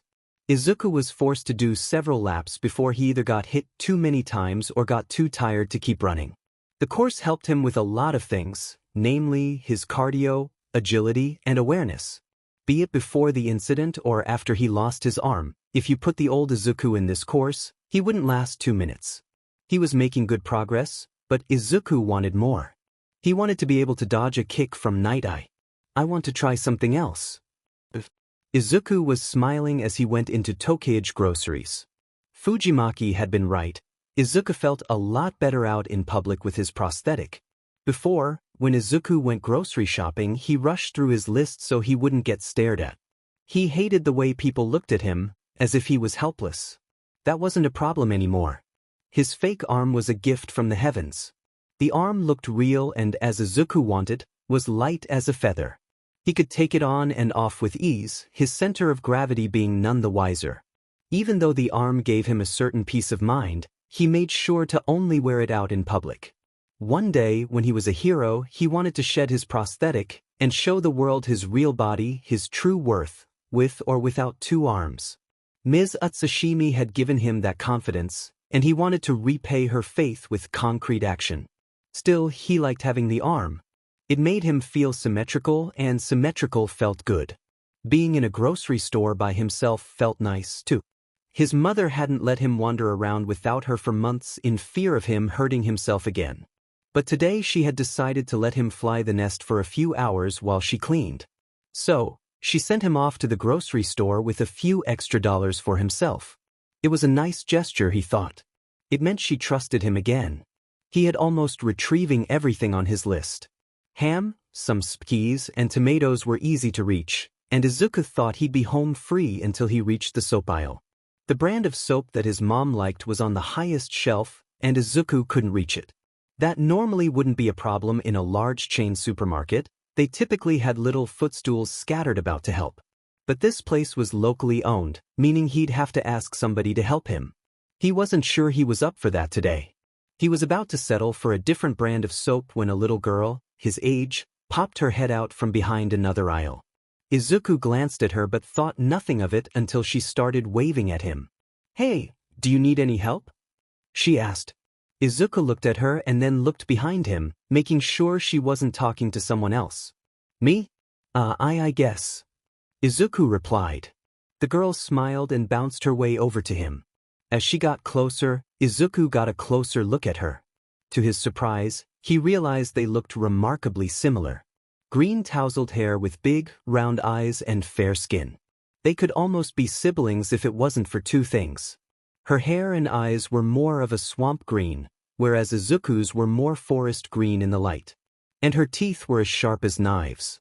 Izuku immediately assumed she must have a jaw-related quirk.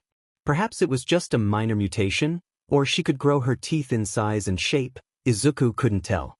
He couldn't help but be reminded of a lizard he had seen in the zoo once, looking at her teeth and color scheme. She stopped next to him and put a finger up to her lips as if to silence him. Shoo, don't tell anybody. The girl whispered. Tell what? Izuku tried to ask, but was cut off when the green girl's arm popped off of her shoulder. Izuku watched, fascinated, as the girl's severed arm floated up to the top shelf and fumbled around for the right dish soap. The sunshine one. Izuku told her, realizing she didn't know which brand to grab. Within seconds, he was holding his dish soap and the girl had popped her arm back onto her shoulder. Izuku didn't know what to say as he bagged the cleaning product. He didn't need to, though, as the girl got right up in his face with a big smile. Pretty cool, right? She asked. Izuku nodded.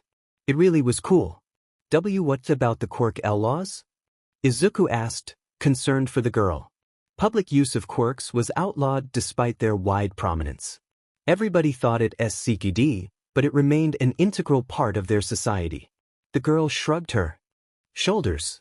My daddy owns this place, so I can't get in trouble. If you tell him though, I might get grounded. So don't do that, please. The girl whispered. Izuku nodded. Oh, you're Mr. Tokage's kid? He asked, despite his discomfort at her proximity. He wasn't sure how much longer he was going to be able to handle this conversation, but he was intrigued. The girl nodded in affirmative. Yep. I'm Setsuna, by the way. What's your name? Setsuna asked.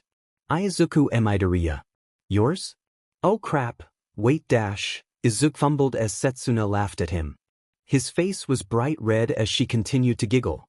Soon though, she realized he looked uncomfortable and apologized.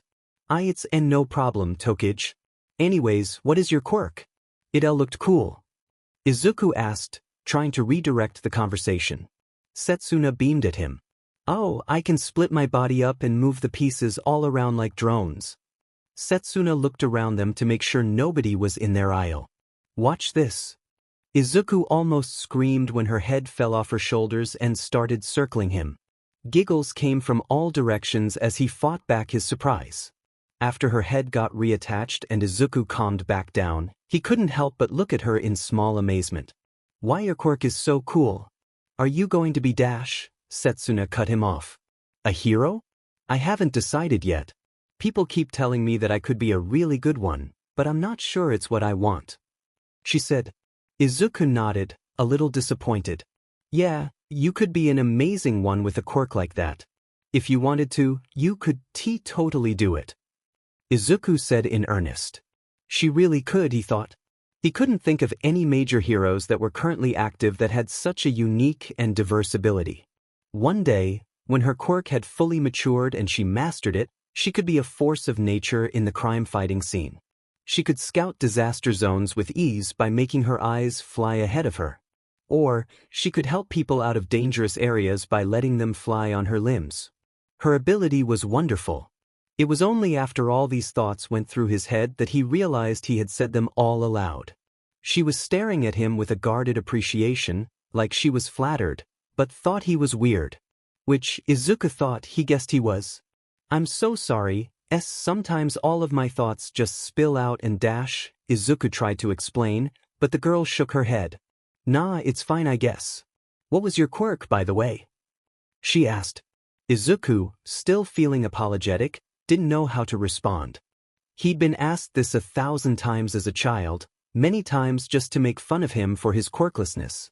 After a while, he had learned to just ignore them, but now he didn't know how to answer. Oh well, I have super strength. He answered. It was a bit of an understatement, but it was technically true. Setsuna raised an eyebrow at him. You're kinda skinny though, she said.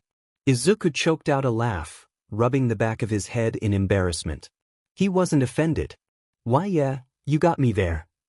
A weird silence hung between them for a few seconds before Setsuna backed off of him, giving Izuku room to breathe. Well, have a nice day. If you need anything else from the top shelf, ring the bell next to the checkout. Our apartment is on the 2nd floor, and the bell is how my dad lets me know to come down for a shift. Later, Midoriya. Setsuna said, waving at Midoriya as she left. Izuku tried to wave back, but she was gone before he could. Izuku didn't leave the aisle for a few minutes as he did his best to catch his breath. That was the first time he'd talked to someone his age in months. Maybe even before the incident. It was easier, he decided, to talk to people his age now that he wasn't quirkless.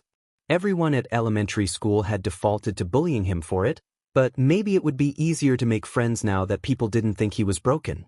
Without realizing it, Izuku was clutching his fake arm as he thought this. He needed to get away from people before he got overwhelmed.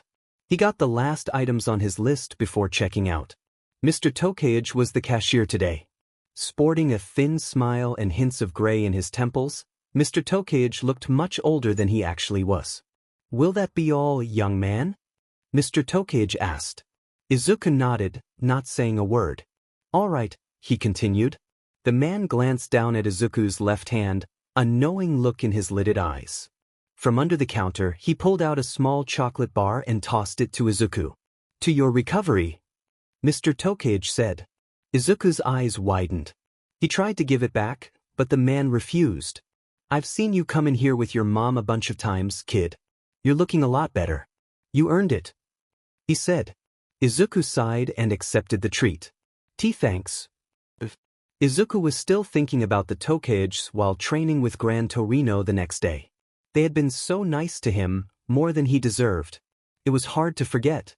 "Hey, did you hear anything I just said, brat?" Gran Torino asked, annoyed. Izuku shook his head to clear any dangling thoughts of the Tokages. "Sorry, sir. What was it again?" Izuku asked. Gran Torino scoffed. "You were the one who asked me in the first place, kid. I said that we're going to work on dodging actual attacks today," he said. Izuku blushed, remembering he asked him to do this yesterday.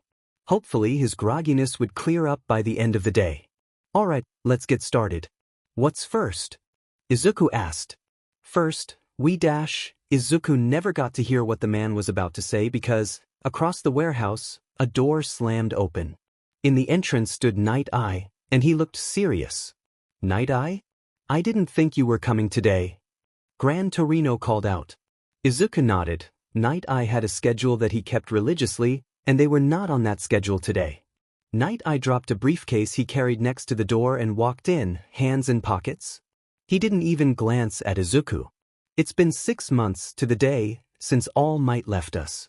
My schedule cleared up today, and I want Midoriya," Night Eye said, his voice firm. "Fine by me.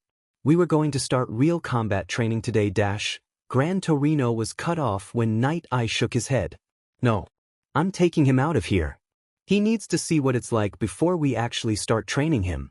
He needs to know," Night Eye said. Izuku tilted his head.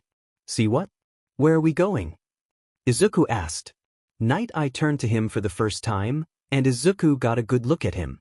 Night Eye's eyes were covered in shades that looked remarkably similar to his normal glasses.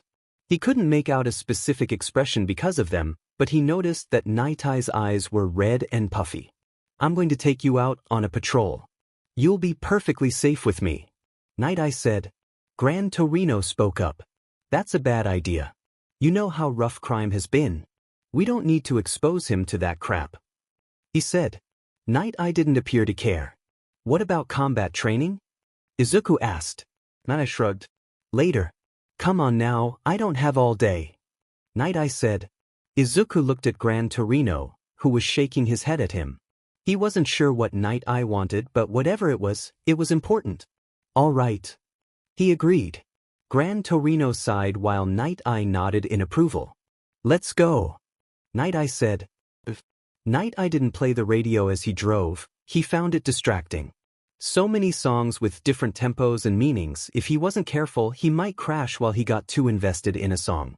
Or worse, he might miss a crime that he could have stopped otherwise. He guessed he and the brat agreed on that at the very least. Izuku didn't like to listen to music in the car either. As a city kid, he seemed content to just enjoy the novelty of a car. So, the kid asked, "Why are we doing this?" "A couple of reasons," he replied. When Izuku didn't ask what, Night Eye continued. "Do you know how bad crime has gotten since All Might's death?" he asked. Izuku shifted in his seat. It's gotten worse. Without the symbol of peace, I know violent crime has gone up," Izuku said. Night Eye nodded. "An understatement. It's quintupled. Even though there are more heroes than ever, We're struggling just as much as we were in the dark times before All Might. Night Eye said. Izuku didn't say anything. We need a special hero to step up, and soon. Endeavor is incredible, but he isn't what we need. We need the true ninth. Night Eye continued, glancing at Izuku as he said this. The boy wasn't worthy of one for all, and even if he was, Japan needed someone who could step up to the plate today, not 10 years from now. He had nothing against the kid, but he didn't have the right mindset or the age. Off in the distance, Night Eye saw a minor villain battle taking place. He wasn't concerned. The fight was being controlled by several heroes careful to keep the fighting contained. Night Eye had driven here knowing that. He had checked the hero network before picking up Izuku. The kid said nothing as Night Eye parked a few blocks away from the villain fight. The fight had split, with some of the villains fighting in the streets whereas the others were fighting outside a grocery store. After watching the heroes battle in silence for a few minutes, Izuku finally spoke up. His voice was quiet and cold, something Night Eye hadn't heard from the boy since they had first met. Is this why you brought me here? To push me into giving up one for all? Izuku asked. Night Eye nodded. I need you to understand. It's been 6 months, Izuku, and crime is already this bad. What will happen in a year? What about 5? Who will step up? Japan needs somebody to make them smile again, someone who can beat back villains without any issue. We need a real hero. Night Eye replied. Izuku didn't say anything, his eyebrows furrowed. I've found a young man, a fresh UA graduate, who I can trust to give the quirk to. Thunderstrike. You may have heard of him. He continued. Thunderstrike was a man with a heart of gold and a useful quirk to boot. Depending on what material he touched, he could create sonic blasts at different intensities. When just touching the air, he could generate blasts strong enough to feel like a punch to the gut. While touching steel, he could create a force strong enough to uproot a tree and blow over cars. Night Eye had scouted the man for his agency almost immediately after founding it, and the man had just recently officially signed onto his team permanently. He wasn't perfect, but he was the ideal candidate. His record was littered with minor infractions of UA policy, but those had all been over minor things. Fights, pranks, and other such things that Night Eye could care less about. Off in the distance, the fight on the roof of the supermarket was intensifying. Izuku continued his silence, igniting Night Eye's nerves. What gives you the right to hold his quirk hostage? What makes you want to keep his quirk all to yourself so bad? Please, Midoriya. Why? Night Eye begged, his voice cracking. The car was silent for a few seconds while they both realized what he said. Night Eye tugged a bit on his collar, flustered that he lost his cool. Izuku continued his stoic stare at his feet. Do you miss him? The boy mumbled, not looking up. Any rage that lingered in Night Eye froze at the question. His chest tightened a bit. Of course I miss him. He was my best friend and my mentor. I looked up to him. Night Eye said. If you really looked up to him, how did it make you feel when he put his faith in you? Izuku continued. Night Eye leaned back in his chair, threading his fingers together in thought. He remembered back to the early days when Night Eye had convinced All Might to let him be his sidekick. At first, the man only used him for his future sight. He never let him run into battle with him and never made him pick up his slack. He didn't want to put his burden on Night Eye whatsoever. After a few years of this, eventually they were pulled into a large-scale operation. It was to take down a huge crime boss in northern Japan who had dozens of dangerous employees. This was the first time Night Eye was truly called into action as a combatant, and he would never forget what All Might said to him the night before it all went down. I believe in you. That's what he said to me. It was simple, but I've never forgotten it. Night Eye said. This made Izuku look up. Night Eye felt a twinge of regret in his chest when he realized the boy was tearing up. He said the same thing to me too. Be the ninth wielder. I believe in you. Izuku said, sniffling. He told me I could do it even though I had just gotten him killed. I hear it every single night. Night Eye didn't know what to say. Midoriya had never shared what went on between them that day. He didn't interrupt as Izuku continued. He died so I could live. I want to honor him, but I'm tired of being selfish. If you really think that I'm not cut out to be the ninth, then dash. He never got to finish, because their attention was ripped from their conversation as his car raised into the air. I peeked out the window to see what was going on and realized, a second too late, that a villain had picked up the whole vehicle. Eye's seatbelt choked him as his car was thrown like a frisbee, sending all his possessions flying throughout the car as they flew. Sheet, I thought. He had stopped paying attention to the fight. He ripped his seatbelt off of himself and Izuku, grabbing the surprised boy and leaping out of the flung car. Covering Izuku's head with his hands, Eye landed back first against the concrete wall of an apartment complex. Cracks spread out from behind him as rubble and dust rained on him from above. He coughed, tasting copper in his mouth. Dazed, he could only vaguely make out the sight of his destroyed car blocks down the road. One broke formation to come over to him and check his vitals, but Eye shooed him away, already recovering. He felt his face and cursed. His glasses were gone, and he hadn't brought a second pair. He checked Midoriya. He was unscathed, but his prosthetic had gotten lost midair. As he stood up, he felt his mind sharpening into battle mode. The current conflict, when he had arrived, had been contained by a handful of heroes in a 3-block radius. Now though, whenever Eye's attention had drifted from the battle, things had changed. He had thought the villains were petty thieves, but it appeared they must have been a part of some local gang. Their buddies must have all come in to help fight off the heroes, which drastically changed the tides of the fight. The villains went from maybe 5 to over 15. Some of them were animal mutants, whereas a handful were just using plain old guns. He picked out his phone and sent a message through the hero network for backup. He looked over to the hero who had come to make sure he was okay. He didn't recognize him, but he looked like he just got out of school. That was good, he was fresh on the protocol. The backup must already be on the way. I looked at Izuku. Get this kid out of the danger zone. Don't let him out of your sight until you're in the clear, he ordered. The young hero nodded, not questioning the order. Heroes didn't usually take orders from others, but Eye was known in every corner of the country, so the kid probably felt he couldn't refuse. It didn't matter to Eye, so long as Midoriya was out of the danger zone. He scanned the fight from one end to the other to decide his plan of action. Most of the fighting was being done on his left, toward the supermarket. Eye wasn't concerned about that. The fighting near there was even.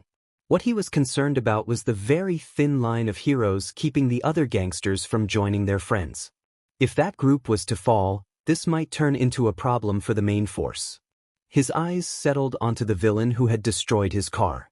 He pulled out his hyperdensity seals, thumbing their cold surface as his eyes flashed an amethyst purple.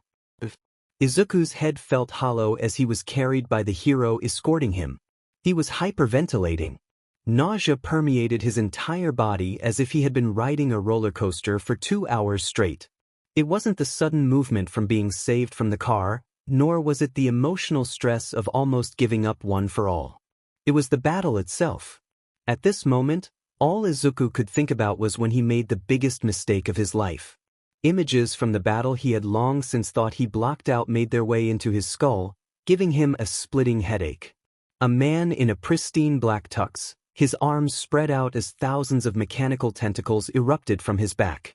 The same man flying high into the sky, only to come back down with muscles the size of his apartment complex. The man's fist, now normal-sized, inches from his face. The only thing stopping Izuku from being blown away being a human meat shield, All Might. He cast his gaze out to the battle around them. 8 villains and 5 heroes were battling near him. Why was he here? Where was he? Did he wander into another battle? Was another hero going to give up their life for him? He almost retched at the thought. Hey, no throwing up. I'll get you out of here, little guy. Don't worry. The hero carrying him said. Izuku's head was pounding, but he took a second to look at who was carrying him. His suit was a bright yellow and white mix, with a large W centered on his chest. He knew this hero. Livewire. He had a simple electricity quirk. His eyes dragged themselves toward the main fight. It was outside of a grocery store that he was intimately familiar with. Oh God, Izuku thought. Were the Tokage still in there? He swallowed.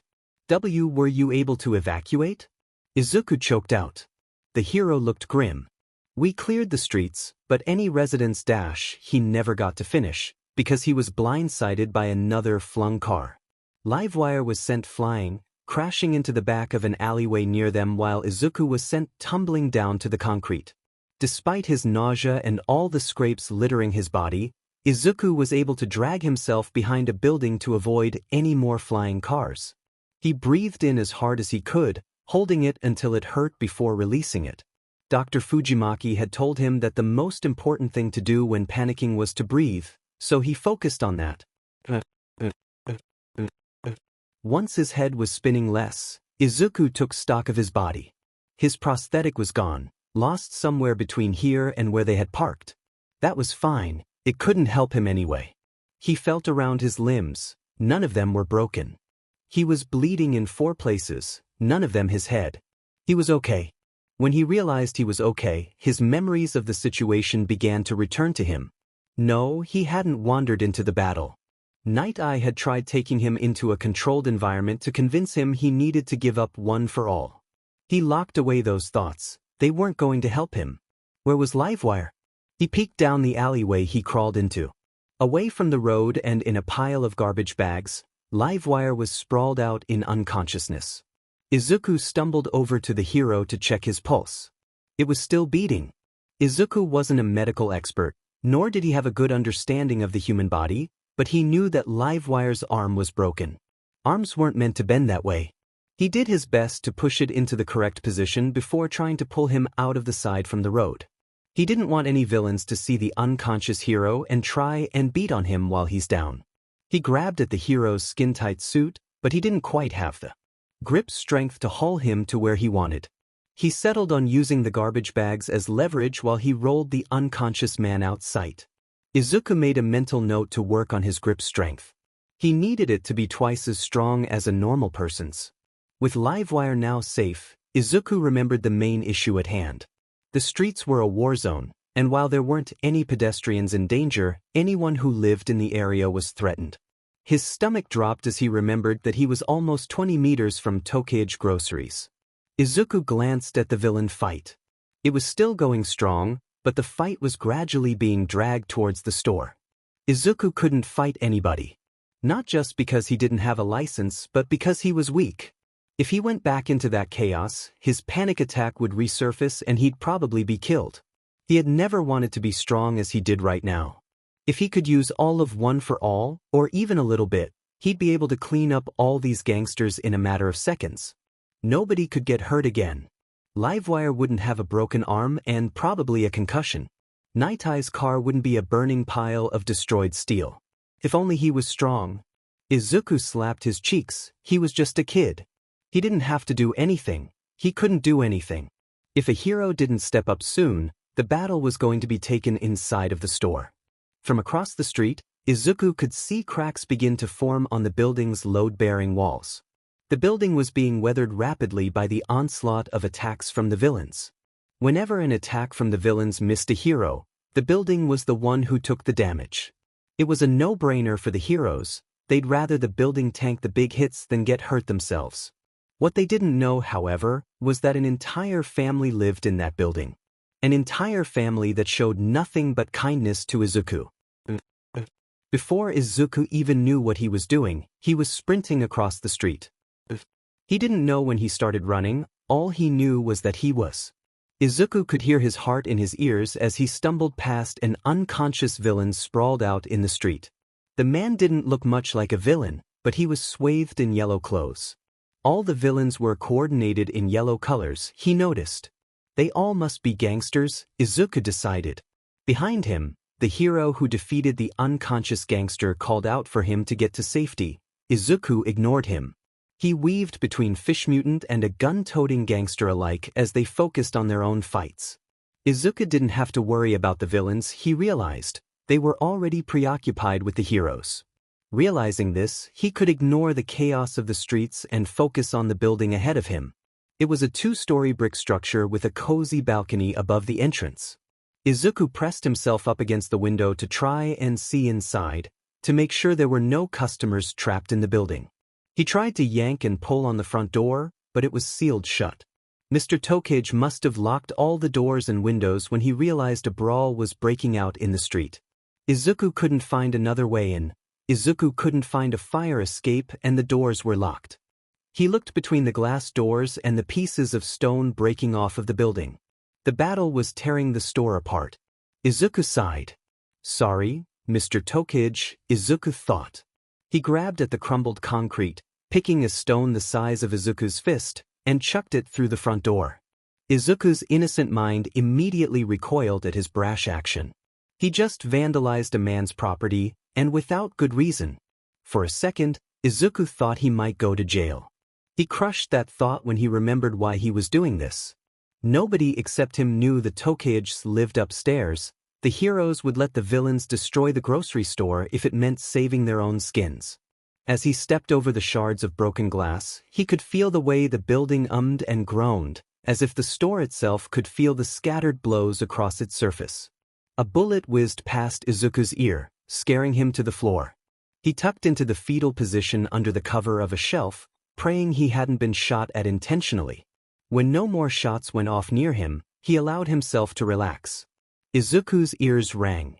He only got back up when he could hear again.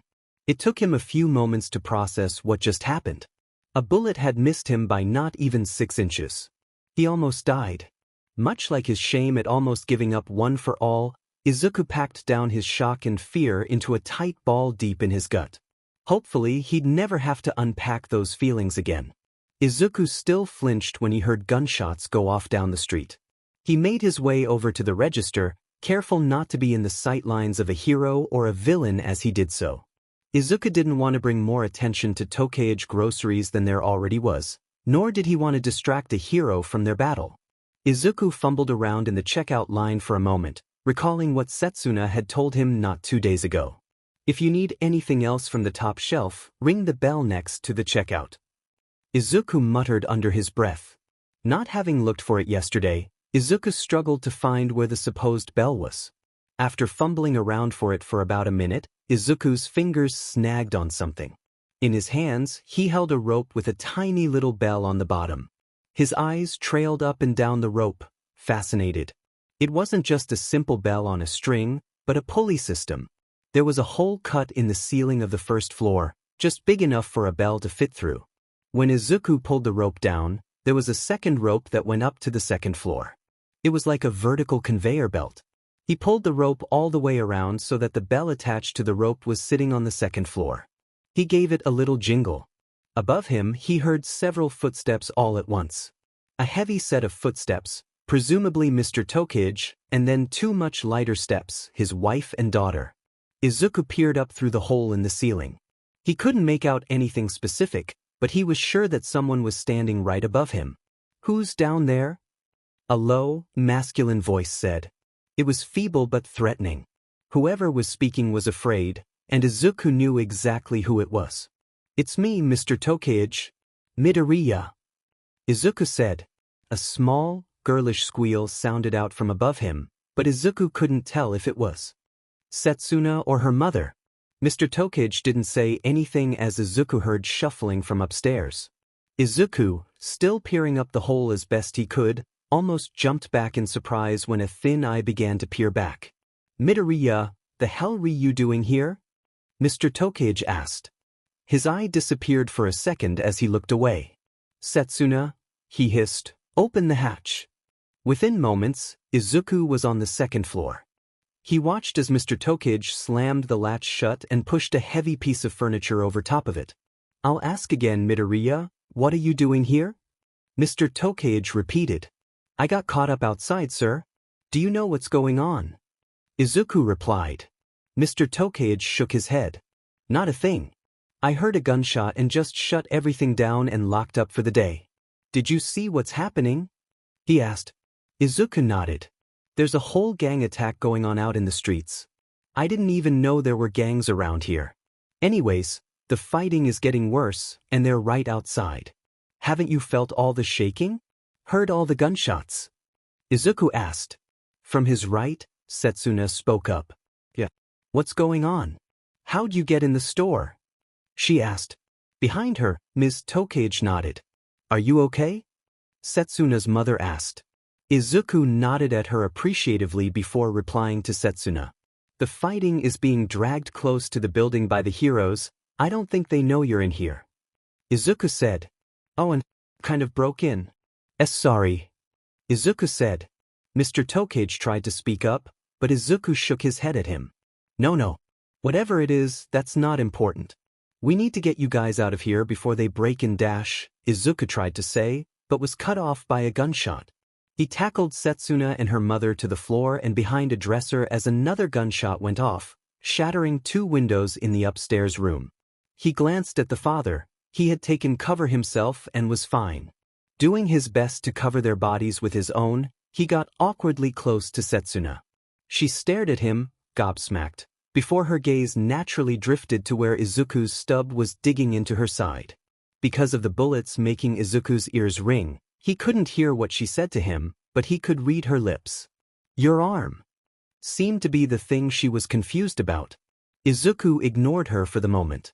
Izuku rolled off of the 2 girls, shuffling over to a position where he could see the balcony window, the one that had shattered first. Nothing happened for a moment, and Izuku thought the volley of bullets might have ended. For a second, Izuku considered getting back up. That idea went straight out the window as he saw a hand grab onto the balcony. Izuku pulled back into the cover of the dresser as the same hand hauled an entire body onto the 2nd floor. Izuku didn't have a perfect angle, but he could tell who it was. Yellow shoes and socks, with the bottoms of their shorts being yellow as well? This was one of the gangsters. Izuku shifted over for a better angle. The man held a small pistol and had no visible mutation. His arms were bare, no Yakuza tattoos in sight. This was a small-time gangster. Izuku thought that might have made him less nervous, but it didn't. It was the man who was unconscious on the road. Or, Izuku guessed, the man who had been pretending to be. Izuku tried to stay hidden, praying that the gangster wouldn't see them and decide to leave, but he wasn't so lucky. Mr. Tokage stood up, hands in the air. What are you doing in my house? He asked. The gangster took a step back in surprise, probably not having expected a confrontation. He slid down the bandana covering his mouth to speak. Izuku tried to memorize what the man looked like, but with him still wearing glasses and a hat, he couldn't see anything memorable. Are you doing up, you old man? Sit back down. The man called out. Mr. Tokage didn't budge. I asked, what are you doing in my house? He yelled again. The man pointed his pistol at Mr. Tokage. He felt Setsuna move beside him. He put his arm on her to get her to stop moving. The gangsters still hadn't spotted them. Primal fear gripped Izuku's heart. He wasn't sure what he was going to do, but he wanted to stay hidden, or at least not let the Tokage women be seen. As the gangster raised his pistol towards Mr. Tokage more threateningly, something odd happened. Where Izuku's stub was, he began to feel hot. It wasn't unlike phantom itches or pains, but it wasn't similar either. For a brief moment, it reminded Izuku of how it felt when he used one for all for the first time. I need hostages, so get the F down, old man. The man yelled, shooting a warning shot directly into the floor. Behind Izuku, Ms. Tokage squealed in fright. When the gangster looked at them, Izuku could feel a switch being flicked on in his body. In a flash, the burning sensation in his nubs spread through him. He wasn't sure what was going on, but he knew one thing. The only thing he wanted was to not be seen. In a moment of pure chaos and confusion, Izuku's pores opened and smoke exploded out of him. It burst out of him like a tiger being freed from its cage. Izuku and everybody else in the room screamed as the smoke expanded out of him and covered the whole room. The man with the gun gagged, surprised, and shot blindly into the now completely gray-white room. Izuku felt pain flare up in his leg, but he paid it no mind. Despite his utter confusion at the situation, Izuku didn't give up a second. He jumped up off the floor and onto the dresser before springing off the furniture towards where the gangster had been standing a moment ago. Arms spread wide, Izuku collided with the gun-wielding man and brought him down. He was much, much weaker and weighed nothing compared to the man, but Izuku didn't need to overpower him. Still emitting smoke like a hearth full of pine, Izuku's skin was blowing out gas like an air hockey table. It made him slippery. He could shimmy out of any hold the man tried to put him in, before finally kicking the man's wrist and forcing him to let go of the gun. Izuku couldn't see anything in the room on the count of the smoke, but he heard someone grab the gun, assumedly Mr. Tokage. Distracted, Izuku was flung off of the larger body into the wall beside him.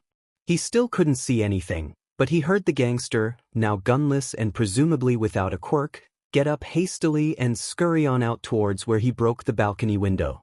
"Get the hell out of here!" He heard a feminine voice scream. Setsuna, he mentally noted, before the sound of the pistol going off rang. The blind shot hit nothing but wood, but Izuku heard the gangster scream in fear as he jumped off the second-floor balcony. Recovered from being thrown into the wall, Izuku called out to the Tokages. "Where are you guys?"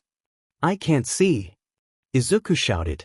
Two coughs from the other side of the smoky room confirmed their location, and the sound of a gun being dropped told him where Setsuna was. Izuku felt sweat roll down his back as his body, still heated up uncomfortably, began to ache. He stifled a coughing fit before running into the excess smoke and grabbing at where the Tokages were, doing his best to guide them out into the sunlit balcony where the smoke was less thick. "Turn off your quirk, Midoriya. I can barely breathe in here," Mr. Tokage called during a coughing fit. More sweat began to roll down his face as he tried his best to turn off whatever was going on in his body, but he couldn't do it. "I can't. I don't know what this is. Setsuna, can you check the alleyway next to us with your quirk? If it's safe to run down there, we can get out of here and out of this smoke," Izuku said, coughing himself. Despite the access to the open air, even the balcony was beginning to become too covered in smoke to breathe properly. He couldn't see her nod, but he knew she agreed when her head flew past him. Izuku continued to try and smother whatever fire beneath his skin that was causing the smoke, but no matter what he tried he couldn't get it too slow. Thankfully, Setsuna's head returned within the minute. "The garbage alley is clear," Setsuna called out to them. Izuku didn't have time to say thanks, because as soon as Setsuna's head was back on her shoulders, she was already jumping off the balcony. Izuku watched as, one by one, the Tokages cleanly slid off the balcony with practiced ease. Despite it being a 10-foot drop, they didn't even seem to mind. For a brief, odd moment, all Izuku could think about was fire safety. Eventually, he joined them in the alley. The fighting seemed to have died down, with the only fight still actually going on being between Night Eye, several rookie heroes, and one beefy and mutated villain who had been throwing cars like frisbees. The aches that had begun flashing through Izuku's body had evolved into pulses of agony, forcing him to take a break every few steps. At one point when he stopped entirely, he felt a soft hand grab at his own and pull him to his feet. A splitting migraine stopped him from being able to see who it was, but he thought it might have been Setsuna. By the time they got to the other side of the street the ally was on, Izuku couldn't move anymore. His skin just wouldn't stop smoking. Eventually, he stumbled to the floor, letting go of the hand that had been pulling him. "Midoriya!" He heard someone call off in the distance. He couldn't bring himself to check who had done so. His ears felt like they were ringing just as, if not harder than when he was almost shot in the skull. All sensation slowly fell away as he laid on what he thought might have been concrete. No noise, no sight, no smell. When Izuku finally lost consciousness, he saw the 8 stars, one shining brighter than all the others. Izuku woke up in an odd place. He wasn't sure what he expected. Maybe he'd be in a hospital, or maybe in his own bed. But no, he was sitting right at the seat of an empty throne of some medieval European castle. He begrudgingly got up and shuffled out toward a window. Once again, his expectations were averted when instead of seeing a traditional European landscape with forests and plains, he saw a black void. He stumbled back, surprised. He looked up and realized that the castle didn't have a roof, as if the ceiling had been torn off by some ultra-powerful siege weapon. Behind him, he heard a feminine snicker. He swiveled around, only to be greeted with a sight even stranger than the destroyed castle or the void itself.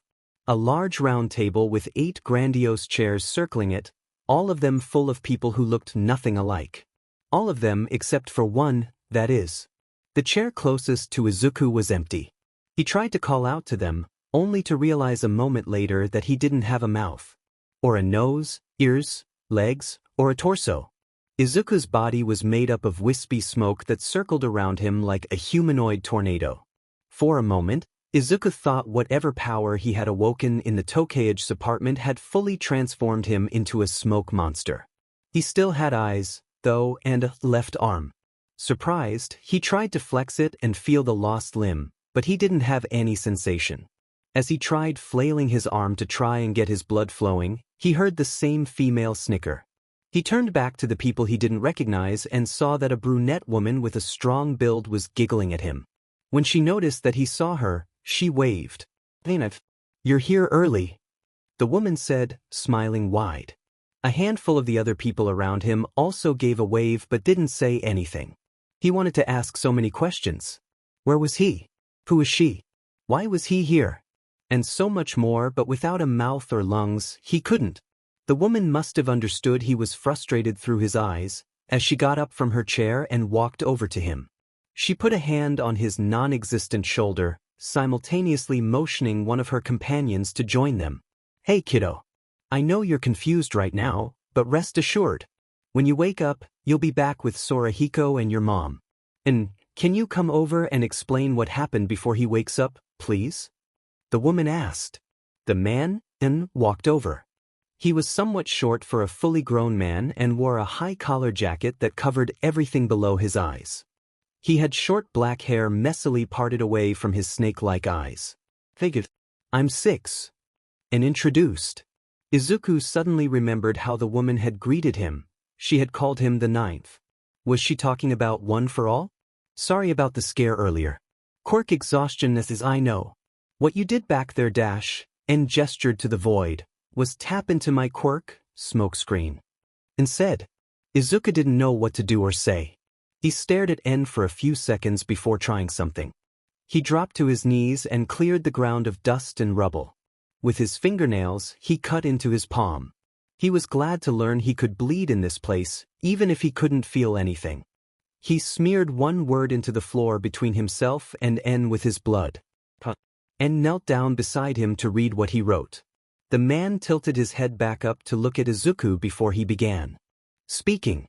Because of the angle of his collar, Izuku could see the man's full face and was somewhat disappointed to see that the collar wasn't hiding a cool scar. "Good question, 9. This has never happened before. You're the first who's ever been able to do this. You're also the youngest person to hold the quirk by far, so that might also affect it." And said. Izuku cut into his hand a little deeper for more blood. It didn't hurt because of the lack of sensation, but it was odd seeing himself bleed but not feel it. "Ofa? You hold her?" "Yeah kiddo. We're inside one for all right now. Don't ask me how it works, because I don't have a clue. Maybe ask one the next time you're here. Anyways." And said, glancing at a watch on his wrist. Izuku wasn't sure a watch could work inside a quirk, but he wasn't about to question it. Izuku began to feel dizzy. "We're running out of time, and we have no idea when you'll see us again, so try to remember 3 things. You need to start training our quirk immediately, don't use my quirk so much that you can't see, and all for one, our progenitor is still alive." And said, his voice slowly fading into the distance. Izuku tried to reach out to the others as he was SCD away from the throne room and into the void. The last thing Izuku saw before succumbing to the void's call was a single blonde man hiding behind the empty chair Izuku saw earlier. The first thing Izuku noticed when he woke up was a searing pain in his right leg, midway through the thigh. Izuku groaned as he sat up, the pain in his leg flaring up as he did so. Somebody grabbed his arm as he tried to roll out of bed. Hey, it's bed rest for you only," a woman said. Izuku blinked at who was holding his arm. It was a nurse, he realized. He was in the hospital. "What happened?" Izuku asked, his throat dry. The nurse smiled as he settled himself back into place, no longer trying to escape. "Do you want your mother here? We can talk about it with her if you want. She's just down the hall getting food," the nurse said. Izuku shook his head. He was confused and wanted to know why he was in the hospital and what happened now. The nurse sighed. "You're in here for 2 reasons. Your leg."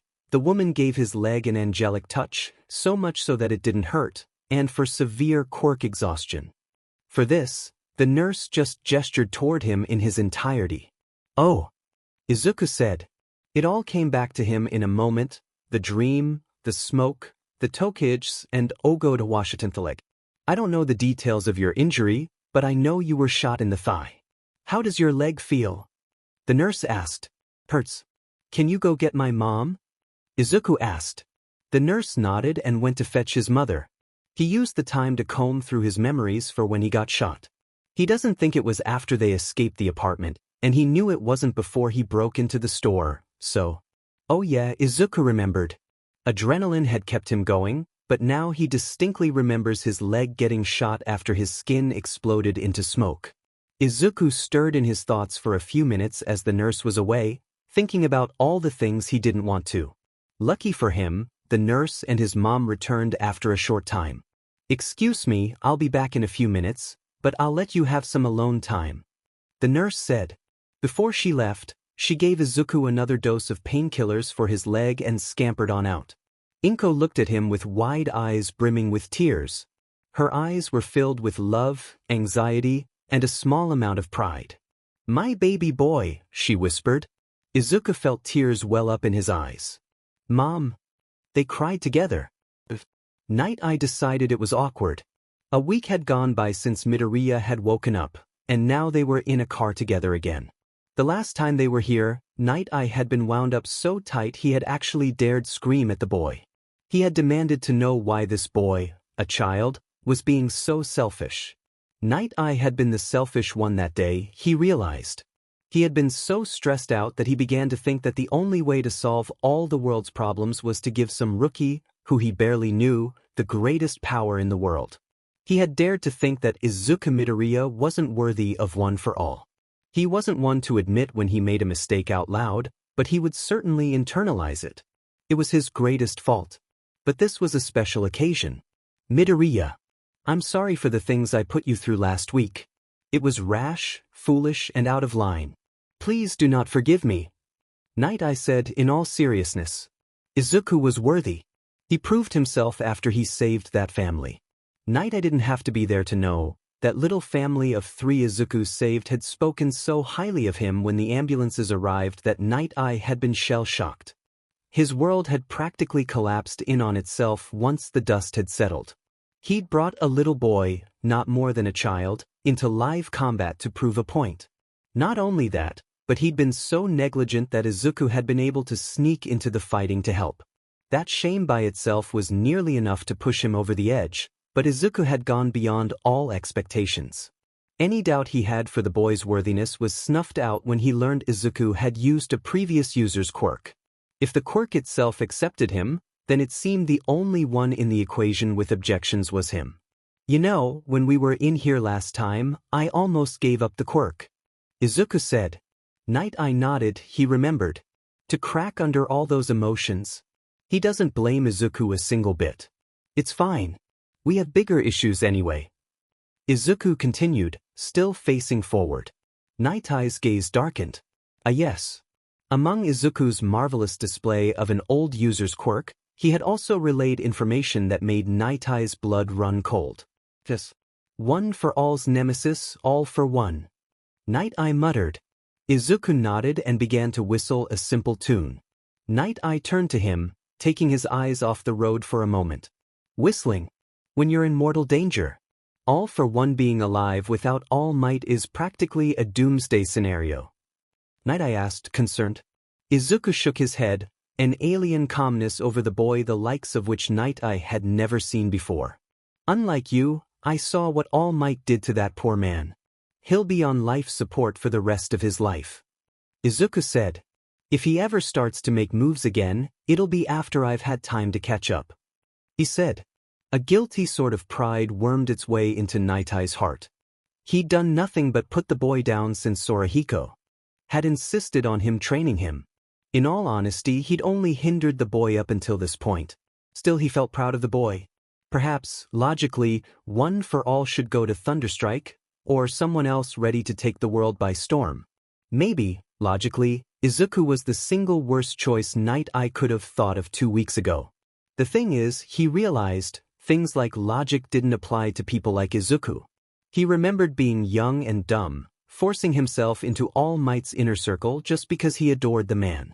He'd spent months chipping away at All Might's resolve, using every manipulative technique he could think of to convince the man he was vital to his heroism. Still, after months, All Might had never broken. He didn't want to risk someone's life just to make his easier. Night Eye lobbied to be his sidekick day and night, yet All Might held strong against it. They'd been the most frustrating months of his life. Yet one day, the man, not All Might, Toshinori, sat him down. He told him the truth of his lifelong struggle with All for One, of his dream of a world where everyone smiles, and of the crippling loneliness that comes with being the best. He told him of the present, how his life was, the fear that gripped him, and the stress of the job. He told him of the past, of wanting nothing more than to help people, only to be outcast because of his disability. But when Night Eye asked about his future, Toshinori had smiled.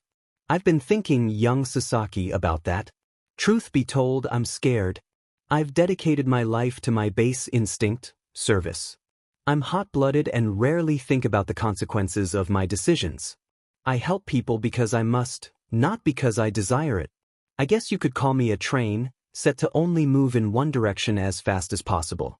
When you look out my window, it's all blurry, but I've recently begun to think of that far-off world of tomorrow." Toshinori said, only breaking to sip on his tea. Mirai Sasaki had gulped. "I'm not so arrogant to think that I'll live forever. All for One grows stronger every day. I might not have to worry about old age with him around. But I'll need a successor. Someone fundamentally like me, but preferably smarter. It'd be nice if they were smart.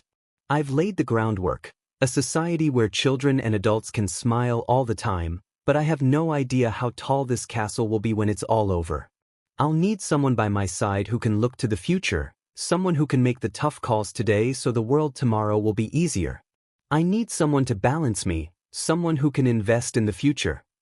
Sir Night Eye glanced at Izuku as the boy fiddled with the archaic window swivel, tranquility to his expression that betrayed the gravity of his position. He glanced at the boy's stub. He's not ideal, logically. He's crippled and tiny and ignorant. Every day that passes without the symbol of peace is a day an innocent man gets hurt. But people still smile, even if life is hard. They remember the good times and will weather the bad until they return. They make hard choices for better futures. The boy was broken, but he would heal given time. Night Eye checked his watch reflexively. It was an early line of All Might merchandise, something only a superfan could have gotten his hands on 2 decades ago during the Silver Age. Toshinori's beaming smile stared back at him from behind the hands. To invest in the future, to nurture and better it. For a better tomorrow. To do what All Might never would or could. Now, I guess I'll have to actually start teaching you, huh? Izuku fidgeted outside the door to the Tokage shop. It was Sunday, 2 weeks after the villain attack that had left the building in shambles. The store was closed for that day, but that didn't bother the Midoriyas. They were there for more personal reasons. He glanced down at his left side. Izuku had left his new prosthetic at home, wanting to feel as authentic as possible. His green button-up was standard except for his left sleeve, which was cut short and sewn at the end. It made it less of a short sleeve and more of a pocket for his arm. Inko was also in a button-up but was sporting a purple pencil skirt. They had decided on business casual. She glanced at Izuku. "Are you sure you want to do this? We'll be stuck with them for a few hours. I know you might get uncomfortable." Inko asked. Izuku shook his head at her worries. "Were there guests, ma? If I need a break, it's not like they'll hold me hostage." Izuku replied. With that, Izuku gave a firm knock on the shop window he hadn't shattered 2 weeks ago. He still flushed whenever he thought of it. Across the inside of the store, Izuku saw Mrs. Tokage hop down the emergency ladder. Walking over to the front door, she greeted them with a smile. "Hiya, Midoriya. Ms. Midoriya too, of course. You two look so lovely today. You didn't have to go all out for us. This is a gift," Mrs. Tokage said, bowing and shaking their hands. Inko shook her concerns away. No, you can't say that and come down to greet us in such a pretty little dress," Inko said. Mrs. Tokage laughed and invited them in. Izuku looked around, a little mesmerized. The shop was almost back to 100%. While there were still the occasional bullet hole and broken window, the interior had been cleaned up. Izuku could barely recognize the place. It had been remodeled to the point that he couldn't even remember how he fumbled around after he broke in. The Tokaiges might not have realized it, but that took a weight off his shoulders. He had come here expecting to block out most of the setting. Without obvious reminders of being shot at, his mind was at peace. Izuku was happy to take in the coziness of the shop without worrying about dodging bullets. As they walked through, he took a peek at the ladder. Hey, Mrs. Tokage, what about your stairs? Do you guys just not use them? I didn't use them because I didn't go into your back room, but I assume you have some. Izuku asked. Mrs. Tokage shrugged. They're old and we don't use them too much. All our quirks make it so that climbing ladders is easier. I'm ambidextrous and my joints never swell up or feel pain. My husband has minor telekinesis, which he uses to reinforce his body. Setsuna can fly, obviously, she said. Izuku's eyes widened. He was about to ask about Setsuna being able to fly, but his mom spoke up first. Oh, minor telekinesis? I've got something similar. Izuku, well, he's all over the place as you saw, hee. Inko said. Izuku cringed a little but nodded. They all climbed the ladder, with Izuku helping his mother to her feet at the top. Surrounding them were the Tokages as they patiently waited for them to stand up and adjust themselves accordingly. When Inko was done making sure her skirt wasn't off-center, the two parties made a proper greeting. About a week ago, after Nitai's apology, the Tokages had invited them for a small dinner. This surprised him, as Izuku hadn't exactly done what he set out to do. He hadn't heroically escorted them out into the alleyway away from the danger. In reality, they had dragged Izuku down the alley whilst he was bleeding out. They had insisted, however, that he was a hero. He hadn't felt like one until they pointed out he tackled a live gunman when he threatened their family. Izuku still didn't feel like a hero, especially with a bullet in his leg, but he accepted the dinner. Now, here he was, sitting at the same table in the same room he had tackled a gunner in. It was odd, but it wasn't so jarring that it set him off. Besides several thank yous, when he first arrived, nobody had overwhelmed him with their presence. His mom might have warned them, but Izuku liked to think they were just being mindful. That was, except for Setsuna. The green-haired girl had snatched the seat next to Izuku from his mother and had been pelting him with questions. What school do you go to? Setsuna asked. I'm homeschooled. Izuku replied. Why? Setsuna asked. I didn't want to be around kids my age. Izuku replied. I'm a kid your age. Do you want to be around me? Setsuna asked. Izuku blushed a little bit. Why are fine as long as I don't get overwhelmed, Izuku replied. How do I not dash? Setsuna was cut off by her mother. Setsuna. He is our guest. Mrs. Tokage said, soft but also firm. Her shoulders slumped and she leaned away from him and settled back into her seat. Without any other conversation going, Setsuna's lack of questions made the dinner feel awkward. Izuku pondered her questions. They all seemed very normal, but there was a lack of authenticity. Like she was holding some questions back. Finishing his noodles, Izuku glanced at her. Their eyes barely caught the other before Setsuna directed them into her half-finished soup. She had been looking at his arm. Izuku thought. She hadn't known about his disability. The prosthetic worked wonders, he thought. He looked over towards Setsuna's mother and shook his head. No, it's okay. I broke into your house. She can ask anything she wants. Izuku said. Across the table, Mr. Tokage choked back a laugh. His wife did a poor attempt at hiding her giggles, however, so the table burst into laughter. Izuku hadn't been joking, but he wasn't going to say anything. He laughed with them, despite himself. Izuku made a gesture to everybody as the laughter died down, pointing at them and then himself. Ask away. Just give me a little break afterward, please. Izuku said. With polite smiles on everybody's faces, Mrs. Tokage was the first to ask a question. Why were you out in the streets in the first place? We didn't get a good look at the fighting at the time, but the news report made it seem really bad.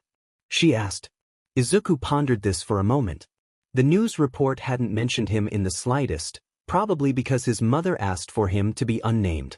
They hadn't covered him being thrown from a flying car or him using his quirk in public. On that end, nobody seemed to mention it to him. He guessed nobody wanted him to get in trouble since he had already been shot and all. Well, I was with one of my mentors. We kinda were in an argument when his car got destroyed by a villain. After that, I realized what was going on in your store and tried to come help. Izuku said. Finishing his sentence, he bit into some pork that the Tokages cooked. It fell apart in his mouth perfectly. It took everything he had not to in delight. The Tokages, for not owning a restaurant, knew their way around a kitchen. Setsuna spoke up. Mentor? I thought you were homeschooled. She asked. Izuku paused, unsure of how to respond. He put his fork down, having finished all his food. Well, I have a few connections to heroes, right? I decided I wanted to live my life with honor, in service to others. So I got a mentor to become a hero. Izuku only faintly recalled that he had just emulated All Might's final words to them, but he ignored it. This wasn't a time to get down in the dumps. He wasn't sure what he expected as a response, but he hadn't expected the absolute silence he received. His mother was giving him a pained look, but it was a familiar one. It was her signature look of regretful pride that she wore whenever he said something dramatic. The other looks he received were foreign, however. Across the board, the Tokages looked concerned. In all, Izuku didn't know how to react to this response, so he kept quiet. Dinner wrapped up within a few minutes. After cleaning up, the Tokages invited them to stay a while longer, which the Midoriyas agreed to. The adults and the children split apart naturally, with Inko and Setsuna's parents taking the living room and Midoriya and Setsuna taking her room. As Izuku walked behind Setsuna into her room, he flushed. Being in a girl's room was unimaginable to Izuku. Even before the incident, Izuku didn't talk to girls. They either avoided him, bullied him, or interacted with him minimally if they had to. He understood why, of course, but that didn't make it better for him in any way. Now put into a position where he was with a girl in her room, he didn't know what to do. So, he just stood awkwardly on the threshold and watched as she sat down on her bed. Sweat began to trickle down his back and he wondered what he should do. Setsuna's voice caught his attention. What are you doing? There's a desk over there, you can sit there if you like. She said. Izuku, still feeling uncomfortable, accepted her offer and robotically made his way over to the office chair. Sitting in it, he found it to be more comfortable than his own. He continued to not say anything as he began to listen to the clock tick by on the wall. Eventually, Setsuna sighed, bored. Hey Midoriya. You know you called me Setsuna, right? She said. Izuku's face went bright red in a flash. He remembered when he had been leaking smoke and asked her to scout the alleyway in a hurry. Oh crap, I'm sorry. That was way too personal. It's just that I didn't want to confuse you and your parents dash. Oh please, I don't care. I kind of like it, to be honest. Thought it was funny since you're so awkward. Setsuna said, giggling. Izuku's shoulders drooped. Oh yeah. I am pretty awkward. He knew he struggled around people even more so these days, but hearing it was a slap in the face. He leaned a little deeper into the comfortable chair. Setsuna looked at him, realizing her mistake. Oh, it's not a bad thing, you know. You really were cool during the attack. Izuku looked back at her, confused. I appreciate it, but don't. Whatever Izuku was about to say died in his throat as Setsuna walked over to him. Grabbing his hand, she hauled him to his feet, unapologetically pulling him into a hug. Izuku felt like his face was on fire as Setsuna's arms wrapped around him. He was so out of his depth that he didn't stop her or hug her back. He just stood there. She didn't pull away. In his ear, he heard a small sniffle. Why? You jumped on that JRK the second he saw me and my mom. I would have lived if I got shot because I can heal, but my mom, you saved her. You really were heroic, dude. Setsuna said, stifling her tears. Izuku was frozen, but slowly, ever so carefully, he placed his palms on her back. He didn't say anything, he couldn't. What made you come to us? What were you thinking when you decided to try and help? Was it because I helped you get your stupid sunshine soap? Is that why you risked your life for us? For me? Setsuna begged. Izuku's head began to swim from the stimuli and emotion rampaging through his body. I didn't think. I did it because no one else would. Izuku muttered. Down beneath his pants, he could feel the stitches in his leg from the bullet wound burn. After some time, Setsuna pulled away. Her eyes were red. Izuku, Setsuna began. He felt his heart skip a beat at his first name. You asked me if I wanted to be a hero when we first met, right? I said I wasn't sure, but after what you did, I think I'm going to be a hero. Izuku felt great as he prepared for bed. The dinner with the Tokiges was delicious, and after Setsuna and Izuku's heartfelt moment, they just hung out for a while. It was nice, much nicer than Izuku had expected. He'd never really had any mutual friends, so it was a novel experience. He was sitting on his bed now, practicing smokescreen. Ever since he had gotten out of the hospital, he could use the quirk at will. That being said, him using the quirk was just him turning it off and on again with his window open. It was still an odd feeling to actually have a quirk. Of course, he had one for all, but he was still a few years off of being able to practice it. Smokescreen was a quirk that didn't strain his body in the same way the strength enhancement did, so he could freely use and practice it. Izuku had started a new hero's journal recently. He had dedicated a chapter's length to thinking about how to use the quirk, its limitations, and a training guide for when Night Eye or Gran Torino weren't instructing him. And had been right, Izuku decided. The quirk wasn't helpful if Izuku overused it. If he or his allies couldn't see through his smoke, then it would be more harmful than good. Izuku had spent hours daydreaming scenarios on how he could fight somebody with the smoke. His best ideas were concealing his concise movements and sectioning off and dividing groups of villains. It wasn't extensive, but without knowing the power's full extent, it was all he had. He wasn't skilled enough to implement either yet, but he figured it would be good to brainstorm early. Izuku coughed, realizing he had let smokescreen go off unattended for too long as he zoned out. He cut off the quirk before turning up his fan. Deeming that his practice had been sufficient for the night, he decided to sleep. Izuku fluffed his pillows and adjusted his blankets as he slipped under the sheets. He turned off his bedside lamp and let his head hit the pillow.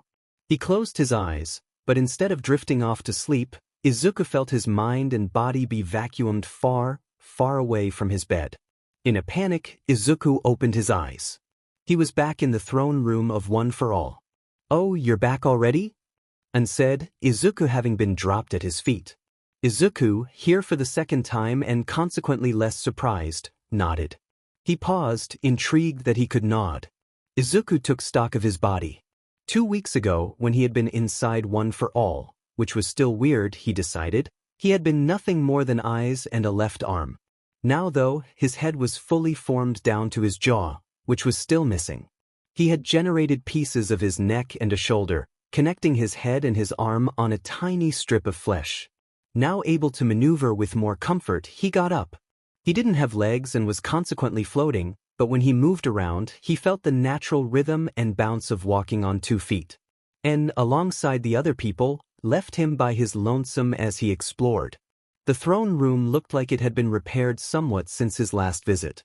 He wasn't sure if this was because time had passed, or because he had gotten a bit better with smokescreen. That thought gave Izuku pause. He really was in a mental construct of his quirk. It wasn't some fever dream, it was much too vivid. Izuku wondered if other people with quirks had this. He'd never heard of them being talked about, but maybe they were extremely private.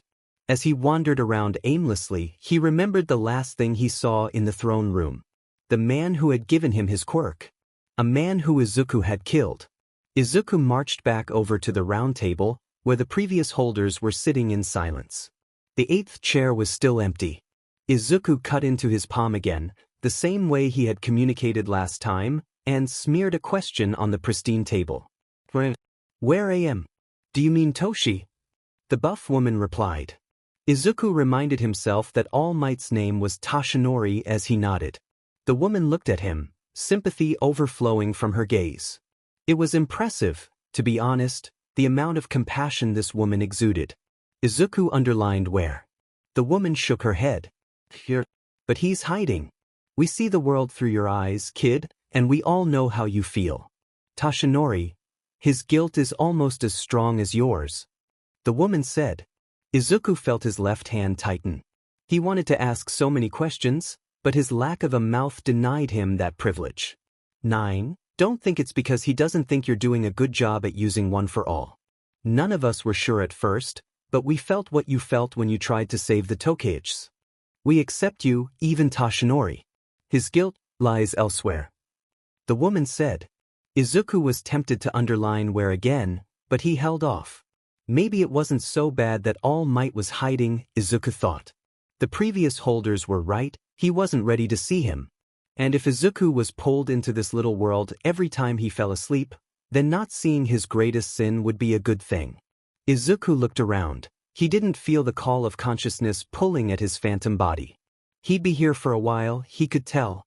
Across the table, En was looking at him as if he had the same idea as Izuku. Smiling as best he could without a mouth, Izuku cut into his palm once more. Teach me smokescreen. Gran Torino took a sip of his lemonade as he watched Izuku and Night Eye. The two were doing basic hand-to-hand combat with occasional breaks for strategy. He was just overseeing the process today, as his back felt extra sore this morning. Sorahiko had spent much of last night patrolling his home city for crime, and couldn't be bothered to play with the two youngsters today. That wasn't to say he wasn't paying attention. Night Eye always had the capacity to be a great instructor, but it hadn't shown until he had accepted Izuku. Since then, Night Eye had redesigned his schedule so that instead of only showing up once or twice a week, he now watched over every lesson. With Night Eye no longer being a hard-ass, Izuku was much more receptive to the man's teachings. That is to say, Izuku was now learning a mile a minute. Izuku still wasn't fit enough to contend with either himself or Night Eye, but he was getting closer. Once he hit PBRTY and they could begin training his strength enhancement, he did not doubt that Izuku would surpass them in raw stats. What was important was drilling technique and skill into the boy while they still had time. You're in an open area. Night Eye called out to Izuku. The boy's body began to emit smoke, enough to cover most of his movements, but not to overtake his face. This was the primary drill that Night Eye had chosen for the past week. Izuku emitted smoke, Night Eye would spar him, and then he would force Izuku to change the smoke's output levels. The exercise did several things at once, and it worked like a charm. Izuku could practice the basics of smokescreen, hone his hand-to-hand, and learn to fight with his quirk all in one motion. Compound exercises like this were the lifeblood of his training, but they also had days to work on specific things. Now that Night Eye was with them daily, the complexity of individual sessions grew. Izuku no longer ran a parkour course while dodging baseballs. Now, he had to catch every third ball while being chased by Night Eye through a more complicated course. If Izuku fell behind any pace faster than his best, Night Eye would strike at the boy. Lord, Gran Torino thought. If his mother knew just exactly what we were doing, she might blow a fuse. He likened this training to his days as a UA teacher, specifically when taking the kids to summer camp. Despite how pleasant it sounds, this summer camp was much closer to a boot camp than a hiking trip. Throughout the real school year, students honed their skills, strategy, and STEM knowledge. But it was during summer camp that they were forced to exercise their quirk's real muscles. He chortled, remembering all the students he tortured. If he didn't hate kids so much, he might have liked the job enough to keep it. Midoriya was an exception. Perhaps it was the trauma, but he was reserved and quiet. He was respectful to boot, and that made him the ideal student for Sorahiko. The boy was easy to teach, so much so that it was almost concerning. Izuku had natural smarts, a great work ethic, and supreme reflexes. The only thing holding the boy back was a mix of three things: inexperience, age, and overthinking. Unfortunately for Izuku, all three were going to take time. Eventually, though, the boy would grow into a man, which covered two of his problems. But Torino wasn't sure how to shake out the overthinking. It pained his heart to watch the boy spar. No smoke. Night Eye called out. Izuku's smoke dissipated completely. Sorahiko watched as the two began a simple exchange. Night Eye held back the strength of his blows while making his attacks obvious before they launched. In the future, Night Eye would dial up the strength and dial down the obviousness, but the point was to get Izuku to pick up on fighting patterns. Night Eye stood in a strong back position, before twisting his back leg outwards and putting his weight forward. To Gran Torino's eyes, he was clearly going for a roundhouse kick. To Izuku, Night Eye was also clearly going for a roundhouse kick. No problem, right? Wrong. Gran Torino watched as Izuku's gaze locked onto the larger man's back leg, rotating hips and arm position. The problem came in when Izuku didn't focus on those things. Like a ping-pong ball bouncing around a tiny box, Izuku's eyes looked at everything. Sorahiko could tell that the boy knew a roundhouse kick was coming but was so busy processing everything that he couldn't react in time. Izuku received a kick to the ear, knocking him to the floor. Izuku got back up, rubbing his ear. No blood, that was good. Probably rang like hell. He got back into the stance Night Eye taught him. Right side forward, arm bent tightly with a hand at chin level, feet shoulder width apart. It was a stance meant to allow Izuku room to feel out an opponent while also preparing his weight distribution for a spinning hook opener. Of course, he wasn't supposed to use that as an opener every time, but it was a building block. His overthinking wasn't the only problem, Sorahiko thought. He watched as Izuku bounced toward Night Eye, feet barely touching the floor as he prepared to send his own kick. Izuku got in his range to attack, but instead of kicking, he hovered there, unsure of what to do. The boy didn't even realize that his legs were already twisted in the perfect position to emulate Night Eye's roundhouse. After half a second of hovering there, Izuku's footing switched and he went in for a palm strike. Night Eye easily batted Izuku away, unfazed. Izuku's two biggest issues, in reality, were the same. Izuku's body and instincts had the making of a legendary mixed martial artist, but his mind was holding him back. That and the lack of a right arm. Even though Izuku's body had already prepared for a reaction during both encounters, Izuku hesitated before choosing something else entirely. It made for an awkward, clumsy fight. Sorahiko sighed. Night Eye knew this, he knew this, and yet they didn't have a good idea on how to beat it out of him without hypnotizing the brat. He set his drink down and got up, stretching his back to knock out any cricks and pains. Sorahiko was going to get involved with today's session, and that meant overtaxing his back. Gran Torino was going to have to take a vacation after this. Hey, let me talk to the brat for a minute. He called out to Night Eye, who was dancing around Izuku. The man nodded and made his way back to their rest area. Izuku collapsed on the sweat-filled mat he'd been on for the past 30 minutes, exhausted. Torino let the boy sit because he'd be drilling the hell out of him after he was done ranting to the boy. Do you know why Night Eye kicks your butt every time? He asked. Izuku looked at him, dumbfounded. Is it because he's twice my height with 2 decades of experience on me?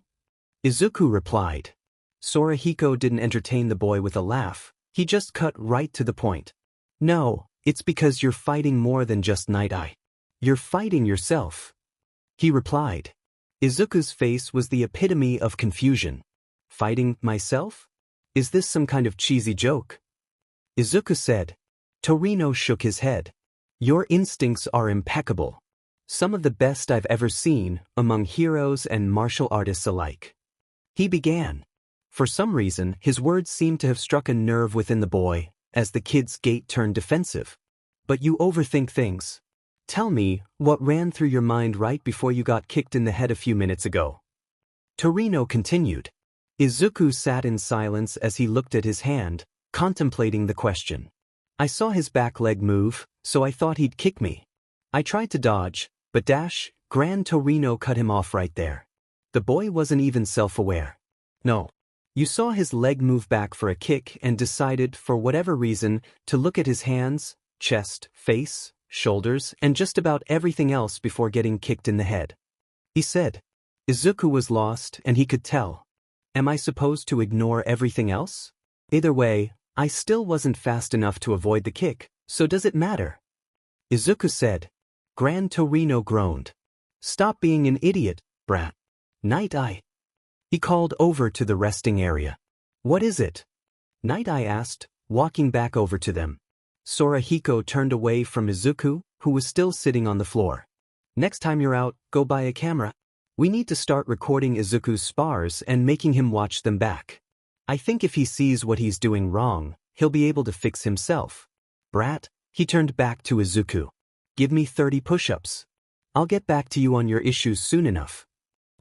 Well, Izuku thought, at least he didn't topple over. Picking up groceries for his mom, Izuku was stealing glances at his phone. Mr. Tokage would have been ringing up his items, but he had to take a call. Knowing the man was busy enough as is, Izuku decided to wait to check out until he finished. Maybe it was the wrong call, but the way that Mr. Tokage's shoulders seemed to relax told him he appreciated it. So, he just sat by the counter and rewatched his most recent spar with Night Eye. Third-person perspectives were always weird. No matter how serious or focused he felt in the moment, he looked silly in retrospect. Or, Izuku mused, he just always looked silly. He finally understood what Gran Torino had been talking about, but the flower of that understanding had by no means bloomed. His hesitation felt ingrained in him, and no matter how much he practiced, he still hadn't beaten his awkwardness. Izuku was chipping away at it. He paused the video the moment Night Eye kicked him in the chest. Even though his eyes were bugging and spit was flying out of his mouth, that kick had been different. For the first time in all his sparring with Night Eye, a successful attack hadn't knocked him out. He angled his chest so the kick, while connecting, transmitted only a fraction of the force. Sure, Night Eye knocked him on his butt right after, but it was an improvement. Dialing back the replay speed, Izuku rewound to the beginning, intending to watch his fight as closely as possible. Instead, however, all he saw when he gazed into his phone was the reflection of two floating eyeballs behind him. Juge, Izuku said, his phone jerking out of his hands. Hysterical laughter echoed around him as he scrambled to catch his new phone. In his surprise, he slapped the phone even further from himself. Panic ate at him. It had been a very recent gift, and breaking it so soon would seal his doom. Covering his eyes and turning away, he resigned himself to the phone's fate. A second passed, but no sound of shattering glass cursed his ears. His fingers spread apart as he gave it a hesitant peek. "Boo," Setsuna said, her floating face an inch away from his. For the second time that day, Izuku squawked in fright. Oh man, you're too easy." "Ha," she said, holding his phone in a floating hand. Izuku slumped, letting his back slide against the counter, and he dropped to the floor. Groaning into his hands, Izuku gave out a pitiful whimper. "Ogatse, you're gonna kill me one day," he said, his arm going limp by his side. Setsuna gave him a shark's grin, reassembling her parts into a more human shape, but not giving over his phone. Ignoring his comment, the girl began inspecting his phone. Not bothering to stop her, Izuku focused on getting his racing heart under control. Tapping the play button, the girl began giving the video a once-over, a small pout tugging on her lips when she realized it was in slow motion. "Hey, see, can I have that back, please?" Izuku tried to say, but the girl interrupted him as her jaw literally dropped to the floor, a squeal ripping out of her throat. "Holy crap, Izu! Is that Night Eye? Sir Night Eye?" the girl said, her voice coming from the floor where her mouth was. Izuku paled as he scrambled to his feet, trying to snatch his phone back from the girl, forgetting his video with Night Eye was open. His haste wasn't rewarded, as Setsuna simply popped her top from her legs and floated out of his reach, still watching the video. "That is his brother," Izuku said, wincing. Even though her face was disfigured and in multiple pieces, he could still see her expression morph into one of, "You serious? Dude, your mentor is Night Eye? Holy wow. And I thought I had friends in high places," Setsuna said.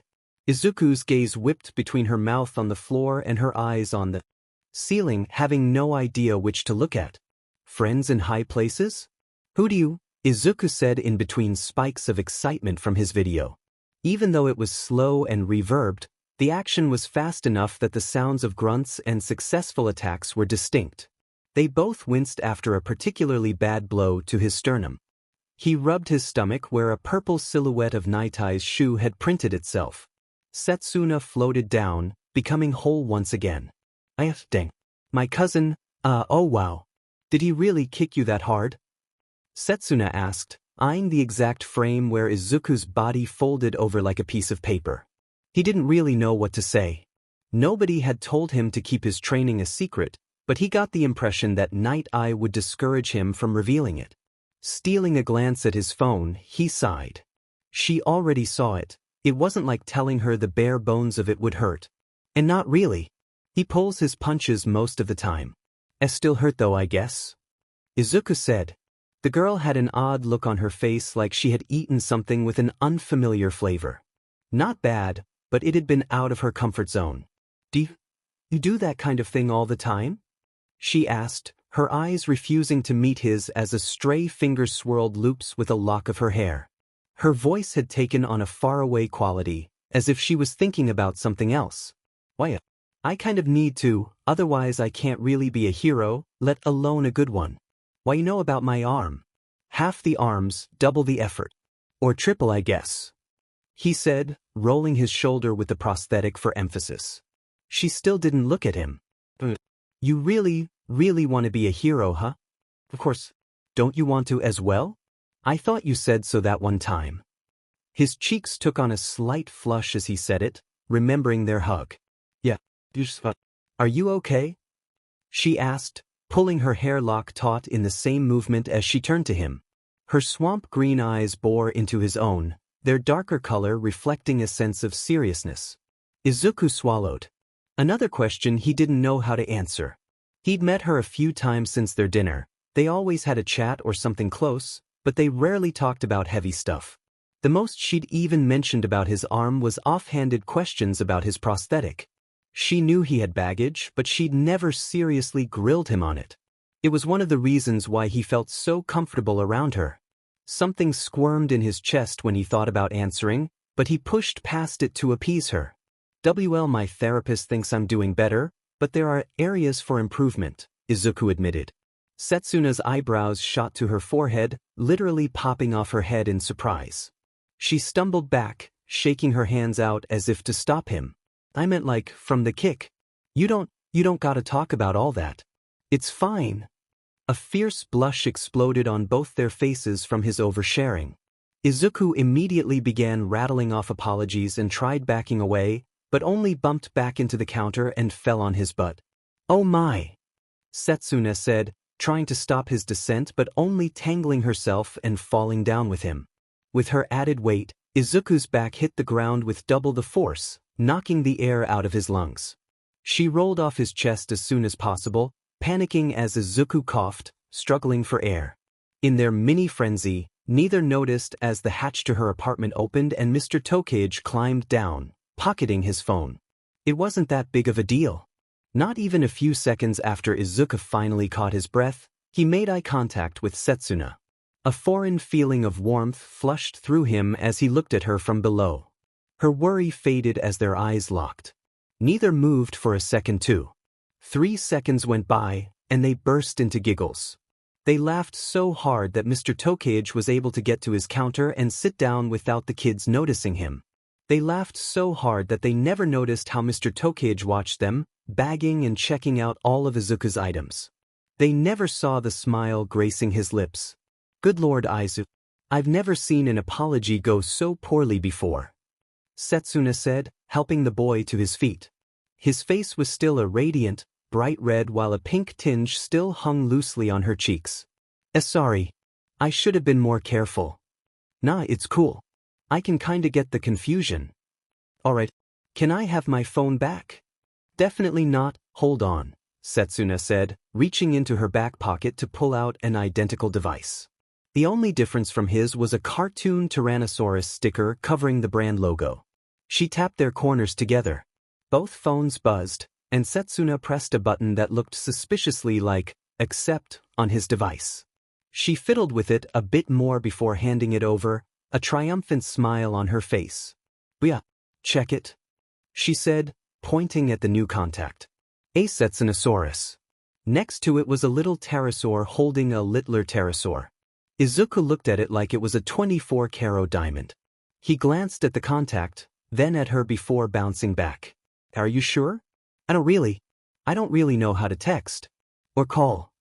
He said, hesitant like she would realize she made a mistake. She nodded, bouncing a little in place. For sure. Even if you don't, you can just practice with me. she said, as if it wasn't the most embarrassing thing he'd ever heard. His dying blush reanimated itself, stronger than ever. He turned a little, just enough so he wasn't looking directly at her. Sure. Why did you put an A next to it? Or added all those dinosaur thingies? He said, only just able to choke out the question. Her grin morphed into her more familiar shark grin. I like dinos. I thought that part was obvious. Also, she said, getting close enough to point at the A on his contact. With that, I'll always be on the top of your list. Even if my name would alphabetically be at the bottom. Izuku simply could not compute that answer, inching away from the girl as if he'd explode if he stood next to her for even a second longer. What he hadn't expected, however, was to see her father watching them as he turned to the counter. His soul left his body. Hours later, after Izuku had retrieved his soul and had gone home, Setsuna Tokaige was thinking of the perfect first text for Izuku when she heard her door open. It had already been ajar, but she knew how the hinges squeaked when they were at the halfway mark. So, the top of his list, huh? Her father said, a smirk gracing his deceptive older features. Blood rushed up the back of her neck at the same speed that she closed the messenger app she had opened. Grabbing a Stegosaurus plushie, she chucked it at her father full force. It stopped an inch from his face, his arms never moving before it was flung back at her at half the speed. It bonked still her on the head. Your mom is gonna love this. She already thinks you two will be very cute very soon. He said. Setsuna groaned, miserable. Please, have mercy. She asked, sliding off the bed onto her knees, hands clasped out in front of her. Her father didn't budge. No. This is your punishment for teasing that boy so much. Deal with it. Oh, and set the table soon. Dinner is almost ready. He said, before closing her door like he hadn't just sentenced her to death. Pouting, she grabbed her stego off the ground and squeezed it against her chest. She fingered her hair a bit, pulling and twirling it absent-minded. That video, she couldn't get her mind off it. Even when she fell on him and when she was adding herself to his contacts. It had been replaying in the background of her mind since. He was just so nonchalant about it. Sure, he'd stuttered and blundered his way through his admission, and sure, he'd lied and only told her a partial truth, but still. Whatever he was involved in, no matter who he was involved with, he was dedicated. That kick would have put her out of commission for a month, let alone just bruise her a little. She got the impression that it hadn't been the first time, and it definitely wouldn't be the last. Rolling onto her side, she wondered how often he did that kind of thing, and if it was worth it to him. She had told him she wanted to be a hero. It hadn't been a spur-of-the-moment claim. She'd been thinking about it the whole week he'd been in the hospital and the week leading up to their dinner. What he did, however, was barely imaginable. Breaking into their house just to help them, first off, had been wild. It was something she'd imagine All Might doing, not someone her age. Second, he jumped a live gunman. She'd never seen a civilian do anything like that. Really, she'd never seen a hero do it. Heroes just didn't grapple gun-wielding gangsters unless they were bulletproof, and those heroes worked higher-profile jobs than street crime. Third, he did it all with just a right arm and ball of steel. She could sort of imagine what it was like to be an amputee. She'd misplaced her disconnected limbs a lot when her quirk first came in. She'd go hours lopsided and uncomfortable, but that was incomparable to simply not having one. Curiosity had her by the ball, but she tried to avoid asking. Her mom had made it clear that she wasn't to just up and ask him. She had always played with the idea of being a hero, but hadn't been sure until she watched him become one. If he could do it, all without an arm or a combat quirk, then there was no excuse for her. There was no world where she could watch him save her family and not want to be like him. To be a hero. It was simply a new fact of her life. Something uncomfortable shot through her gut. But his passion dwarfed hers. She couldn't imagine herself ever working as hard as he seemed to. She had a good work ethic. She was at the top of her class, the leader of the Jurassic Club, and the prospective captain of the track team, assuming Maruka quit next semester like she said. She could do whatever she put her mind to. That didn't mean she liked it. In fact, she despised wasting effort on any task. She did just enough to excel, and that was that. Izuku was clearly doing more than that, and it made her stomach turn. How could she look at someone like him and tell him she had an interest in heroism when it seemed to be his whole world? He was disabled, for God's sake, and she felt inadequate next to him. She couldn't ignore what he did. Jumping that gunman had made that impossible. She'd be a hero. She needed to be a hero. She just hated her own lack of passion. Her indecisiveness. Setsuna rolled over to her other side. He was just so cool. Really, really dorky but cool. She pressed her face into her stego, inhaling its scent. Her stomach was still doing flips when she got up. She still needed to set the table. A frown plastered itself on her lips as she walked out into the living room, and she got the impression that it'd hang around for a while. At least, until her phone buzzed. "Hello, Tokich. Thank you for the contact. I am apologetic for leaving so soon after your father frightened me. Please enjoy the rest of your night." The discomfort in her gut seemed to fall away as she read and reread the message. He was right about not knowing how to text. Shooting back a quick reply, she walked into the kitchen feeling much lighter. "Call me Setsunosaurus." Or Set, smiley face. "All right, Midoriya, what's this?" Gran Torino asked as Izuku handed him a notepad. Night Eye also looked interested. He motioned them to flip through it. He'd been working on it for almost a month, now, and he wanted a professional's opinion. He'd handwritten copies too, so they could each get one and he'd have one left over. "They're all my notes on smoke screen. My measured improvements, hypothetical workouts, and my theories," Izuku said, proud. Both older men looked intrigued. He hadn't really shown off his hero notebooks, so he wasn't surprised that they seemed skeptical. He pulled another out and handed one to Night Eye, who picked it up hesitantly, but curious. "Theories?" the taller man muttered. Izuku nodded. "Like, things on my fine control, maximum output, general possibilities, and even some attack moves," he said. Gran Torino nodded, not appearing to listen. Thumbing the edge, he let all the pages flip open. It was half an inch thick, each page filled to the brim with tiny handwriting, only interrupted with large diagrams. The older man flipped the notebook upside down, realizing that Izuku had also written on the backs of each page, not the front. Night Eye mirrored him but seemed to take the time to at least skim each line. They both hummed. Gran Torino grunted. "Night Eye," the older man said. "Have it photocopied and put it through an audio translator. My optometrist told me to avoid reading this much. I'll listen to it on my next patrol," he said. Night Eye, however, didn't seem to hear him, apparently absorbed in Izuku's notebook. The shorter majority of their trio watched in silence as the man seemingly became more and more engaged in the writing. After about half a minute of his intense scrutiny, Izuku gained enough confidence to lightly tap the man's shoulder, ripping him free of his concentration. "What-oh?" Night Eye said, pushing his glasses up his nose. "Midoriya." Yes, sir?"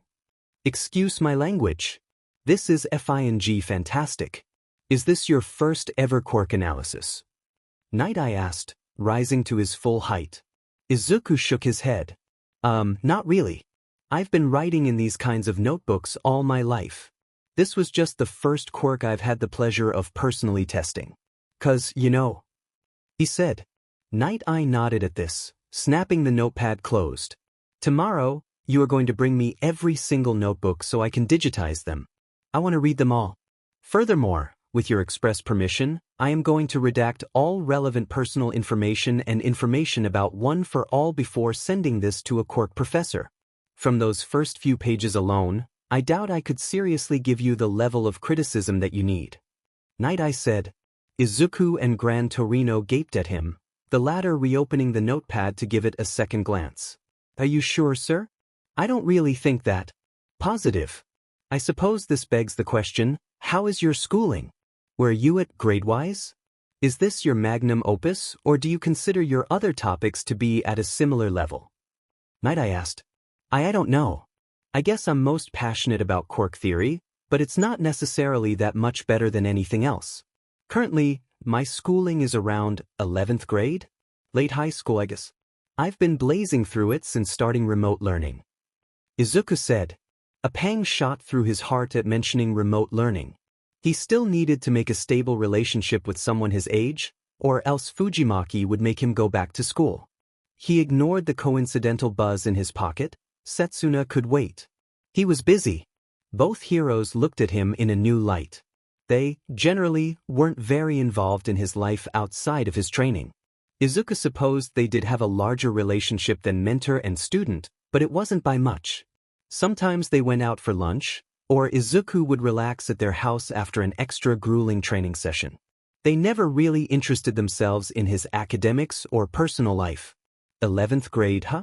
I guess that doesn't mean much. Some schools' 12th grade classes are shittier than another's 6th. Still, are you some kind of genius, brat? Gran Torino asked, causing a massive blush to explode on Izuku's face. No.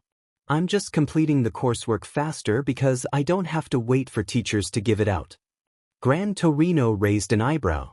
Izuku's blush deepened. Night Eye was eyeing more of the notepad. Well, this is fun, kid, but you've missed out on about 10 minutes of running with this little notepad diversion of yours. Hit the track. Mirai. The older man motioned. Closing the booklet with a sharp snap, Night Eye jumped into action. Izuku screamed as the man sprinted after him, a pocket watch appearing in his hand. Mirai Sasaki felt off balance. He'd done his job, run Izuku ragged on the track while keeping him at his personal best. He'd only had to actually attack the boy once, as today was another day in a row that Izuku broke his previous record. It didn't happen every day or even every week, but Izuku's improvements usually happened in clusters. In almost every aspect, the boy was getting better. His coordination was better than a normal kid his age, even considering the accident. His agility was encroaching on those of Shiketsu applicants. His use of smokescreen grew by leaps and bounds every day. The only thing he still struggled with on a fundamental level was hand-to-hand combat. And Night Eye finally had the answer why in his back pocket. The notepad was at least 60 pages thick. Izuku fit 2 lines between the college rule guidelines, back to front with detailed illustrations in addition. Izuku had written, at the lowest end, 3 separate versions of it by hand for them. The boy made the term overthink an understatement. He'd thought the boy was just someone who thought aloud often. Night Eye often caught the tail end of the boy's mutterings but had chalked it up to being nothing more than a personality quirk. That was wrong. His ideas weren't simply jumping to his lips, but they were spilling out of his brain. His mutterings were just an overflow of everything else that ran through his head. You don't just write a 120-page-long thesis on a quirk you got a month ago. You don't just jump 6th grade levels because your teachers were slow. Maybe the boy wasn't a genius. Hypothetically, Night Eye could just be underestimating the amount of bad among the good of his quirk analysis. Perhaps he might just be underestimating what true genius was. There was an off chance his theory on Izuku was wrong, but he doubted it. The boy's rapidly growing athleticism, something admirable, might be his most underwhelming trait. Izuku wasn't hesitating so much in their spars because he was looking at the wrong things. He couldn't help but look at everything. It was the skill a fighter learned after decades of study and practice, to see everything all at once, and know how to exactly counter and react. Night Eye was certain Izuku could fluently speak the language of battle. He just couldn't read or write it, and it made him second-guess himself. He cut Izuku's session in half, overriding Sorahiko's complaints. Getting this notebook to people who knew how to cultivate this kind of skill was far more important than the boy's midweek workout. He might have sped home. Of course, driving over the limit was ill-advised, but he never had anything to worry about. Not only did he know that no officers would pull him over, but he also knew that he wouldn't crash. There had been a few times in the past decade where that hadn't been the case, but Mirai had been thorough in lessening the damage done by staying slow and being careful before it happened. Stopping by the office, he photoprinted a copy before going home and handling his routine. Without ever touching the original, Night Eye took a thick Sharpie and began striking out the necessary pieces. People needed to read this, he had decided, but people did not need to know about One for All. No one did. Not even his old peers at UA, not even Sasami Fujimaki, the Queen of General Studies 97-foot and his high school sweetheart. Izuku was brimming with nervous excitement. His training had ended early today and therefore he was taking a different train. Or, rather, the same train at a different time. Still, walking over to his normal seat, far away from the handicap section, it felt different. The people he'd come to associate with his ride home were nowhere to be found, replaced by stranger, more alien people. It wasn't like he knew his fellow passengers personally, but the comfort of consistency was eradicated, leaving him a little antsy to get home. On top of all that was Nightie's odd behavior and wild declarations. He wanted to die from the embarrassment when he announced he wanted to have it professionally looked at. Izuku never wanted to make a big deal out of it, he just wanted them to give him a yay or nay. Maybe they could have tested out his ideas in the big warehouse. Or, they could have had a discussion about his theories. The radical reaction from Night Eye had been the last thing he wanted. It was exciting though. The thought of a real, honest quirk analyst giving him feedback sent happy jitters down his spine. It didn't even matter if they didn't like it if he was honest. Just the novelty of someone appreciating his efforts felt fantastic. Izuku felt like he was on top of the world. He shot a text at Setsuna, trying his best to be less formal. A small smile graced his lips when, as soon as the message delivered, Setsuna's tiny pterosaurs popped up to read it. Before the girl's reply came back, however, a voice interrupted him. One that he had almost forgotten, but still struck a deep chord within him. Deku? The hell were you doing in my seat? Bakugo looked tired. It honestly threw Izuku for a loop. He was so used to the boy's normal appearance, prickly, alert. Like he was always ready to burst out of his clothes for a scuffle. His Bakugo had looked like a ticking time bomb, always an inch away from exploding. This Bakugo looked more like a steam engine, bubbling and exuding pressure, but measured. Controlled. The blonde boy dressed casually, like he'd just come back from an outing with his goons. Though, Izuku noted, he couldn't see any of the usual SCK-ups. Maybe he'd told his boys to screw off one too many times, but from the way his palms were twitching, maybe he'd been doing some secret training. Shaky hands were his tell that he'd exhausted his quirk. Izuku didn't know how you secretly practiced lighting off explosions in a city, but he wasn't a judge. He wanted to get out of Bakugo's way. More than anything, he just wanted to avoid confrontation. Scrambling to his feet, Izuku turned to the train's exit. Waiting a few extra hours for his train would be easier than dealing with the blonde. Before he could even take a step, however, two things happened. First, he felt a steel grip on his tricep, holding him in place. Second, the train doors slammed closed. A brief yellow light flashed overhead, warning of the impending acceleration before the view of the station slid out of view. "Are going?" Bakugo said, tugging on his arm. It wasn't rough, but to Izuku, it felt like a branding iron clamped on him. Robotically, Izuku turned to face the taller boy, unable to respond like a reasonable human. Huffing, Bakugo shoved his arm out of his grip. Izuku stumbled. Hello KKKKK-chan. Izuku tried to say, his throat growing tighter and drier with every syllable. Kaken gave him an exasperated look before slipping past him and sitting in Izuku's place, not even bothering to move Izuku's bag.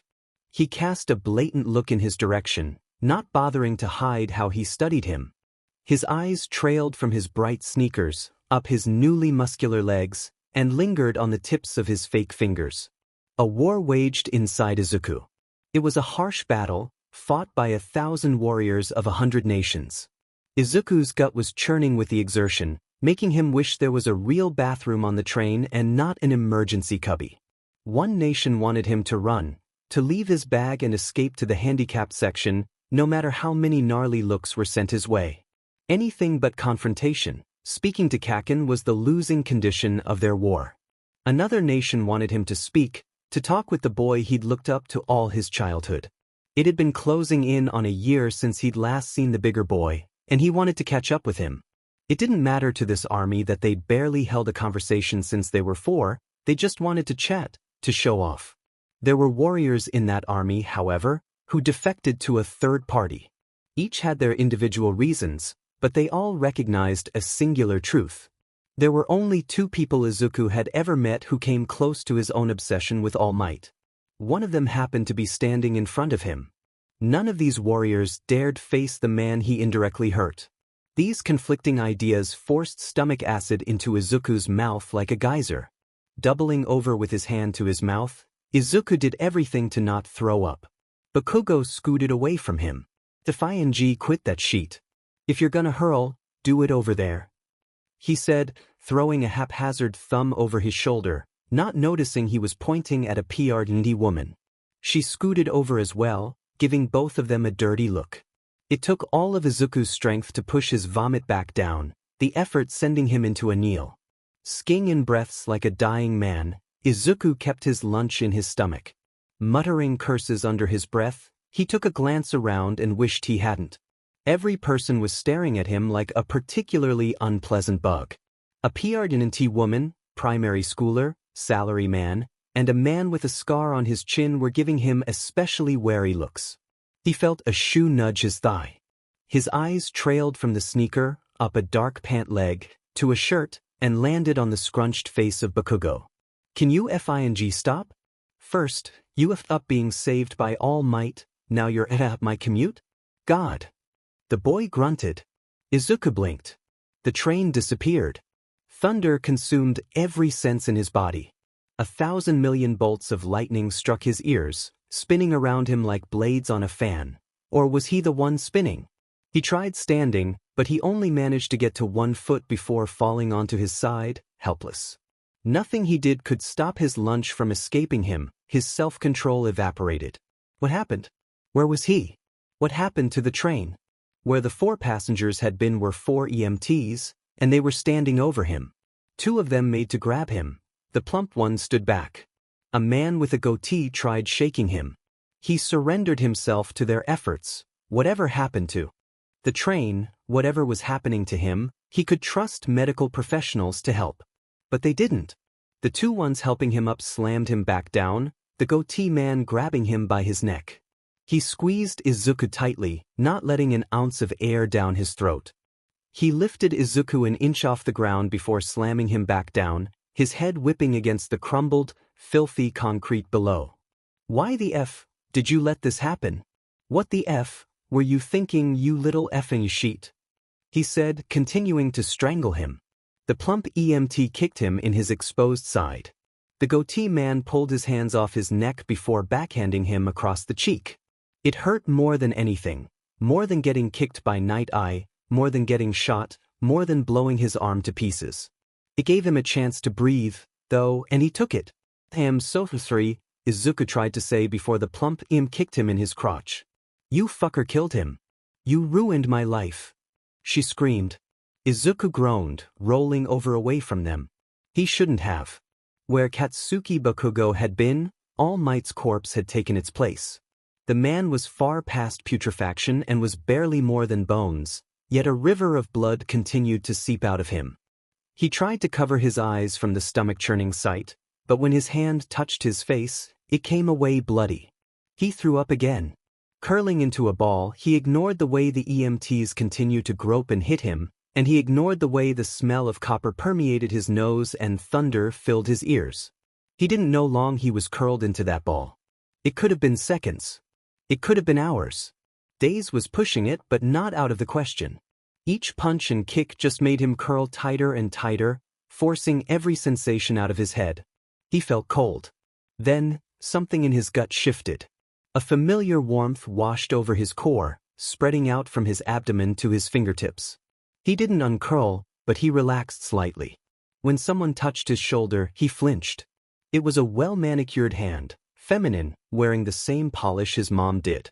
There was a scent of vanilla on it, a vintage, inexpensive perfume. "Hey honey. Come on kid, it's just me. Everything's all right, 9, nothing will hurt you with me around," a feminine voice said. Blurry-eyed and jumpier than he'd ever felt, he peeked his head out from the crook of his elbow. The crumbling building around him disappeared. He wasn't on the train either. He was in the void like he often went to between dreams. 7 had a hand reached out to help him up, a soft smile on her face. Izuku sniffled, hesitant to take it. It took him a while, longer than it should have, for him to move. He continued to just stare up at Nana, unbelieving. It was all so surreal. His quirk had always spoken to him in his dreams. It whispered to him every night, but the past wielders had never come to him in the day. That wasn't what truly gave him pause, however. What made Izuku's heart flutter and chest squeeze was simply the expression of pure, unadulterated love that flowed off Seven in waves. It was different than anything he'd ever experienced, bar his mother. But his mother had never been confident in herself, and her affections mirrored that. Seven emanated confidence and pride in herself and him, and Izuku felt that difference. He took her hand. Katsuki Bakugo had never felt more uncomfortable in his life. For sure he'd felt worse. He'd broken his arm once, and it stopped him from using his quirk for 2 months. When All Might had died protecting some green-haired brat on national television, he cried for a week. Certainly he'd felt darker emotions than right now. But his sheer discomfort at Deku's public meltdown trounced anything he'd ever felt. He hadn't really meant anything by his comment, to be honest. It had just slipped out as his irritation grew. In fact, he was a little annoyed at himself for saying it, and not just because it led to the current situation. Katsuki probably was the only person besides his parents who knew that it had been Deku at that shopping mall on a fateful day. He'd recognized that Moss had anywhere. At first, he'd been inconsolable.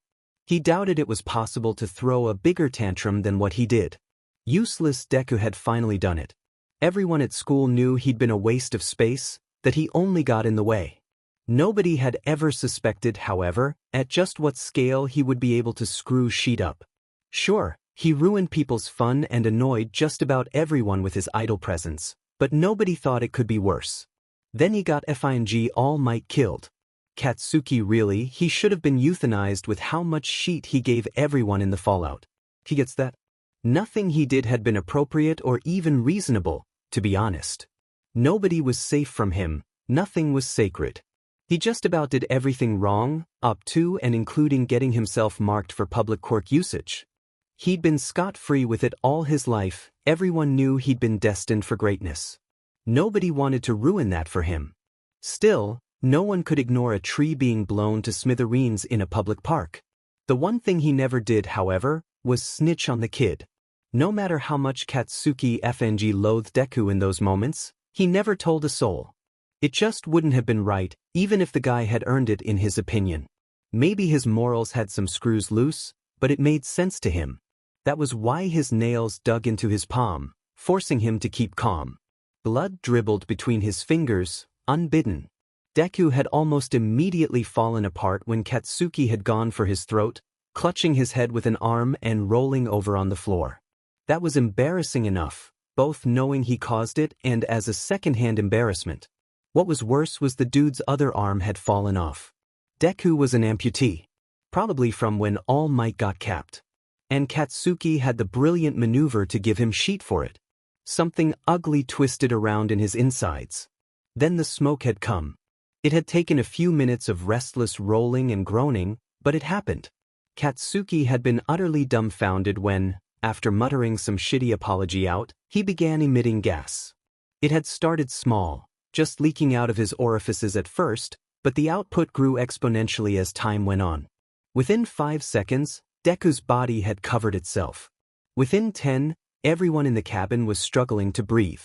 The other shitty passengers had rushed to the corners and sunk to the ground, expecting the smoke to rise with the heat, but Katsuki knew better. This wasn't exhaust, this was static gas. Deku wasn't burning, he was simply emitting. He stood up on his seat, getting as tall as possible.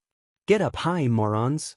He had barked, directing his glare at the Argentine lady. "It's sinking." It would have been good advice, too, if Deku had just stopped emitting after a while, but he didn't. It only got worse. 5 minutes from their stop and no way to get fresh air, somebody called for help. Katsuki didn't catch if it was the police or the hero line, but it didn't matter. Ignoring the way his arms burned, he gathered the passenger in a corner and set off a few explosions, pushing the gas away.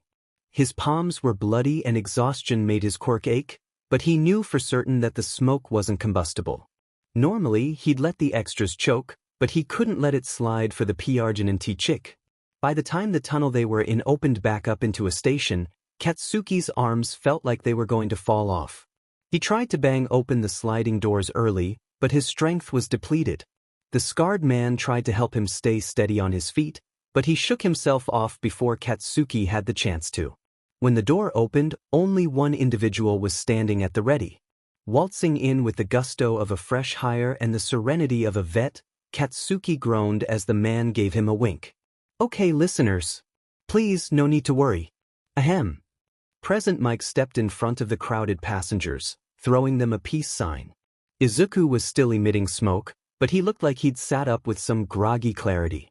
The hero glanced back at the quintet, shooing them out of the cabin. A low humming rumbled in his throat. "Sorry, little listener," he said, his vocal cords warping halfway between his trademark voice and quirk.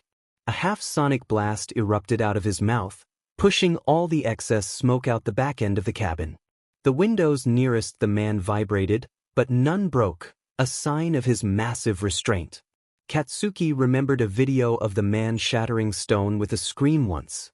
Katsuki's last glance at Deku was brief, but it made his heart churn with guilt.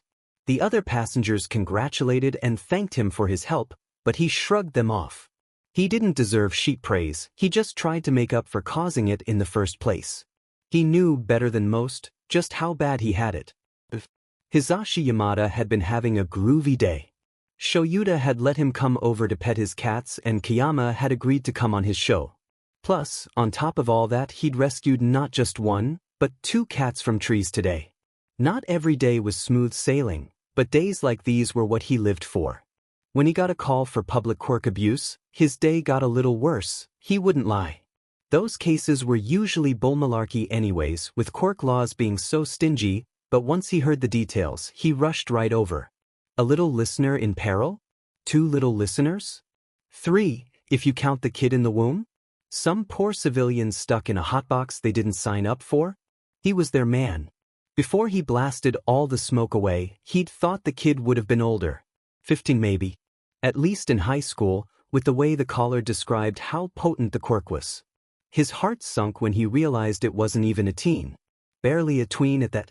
The boy seemed to blink lazily, like he'd just woken up. He was puffy-eyed, and bruises ran across his neck. What drew Hisashi's attention the most, however, was the kid's arm. Gone below the delt. Definitely not a defect. The closer he got, the more obvious it had been. The little guy had a panic attack or something in the vein of one. It wasn't that uncommon, to be honest. Not even for just kids, but adults struggled too, and they often suffered the consequences. People with dangerous quirks were often regarded negatively, especially ones who weren't trained. To be honest, civilians with powerful quirks were generally viewed as badly as the quirkless, just for the complete opposite reasons. Protocol told him to report it to the police so they could handle it. They'd deal out the due punishment too, if the courts were busy. The protocol was bull malarkey though. Putting his hands up, Hisashi made a show of his slow approach, announcing himself before he got close. Hey, little listener.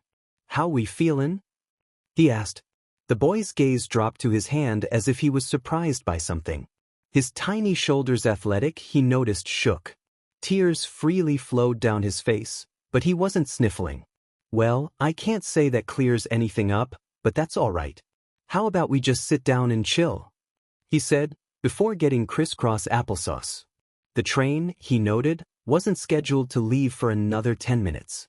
He'd just shoo off anyone who tried to get on.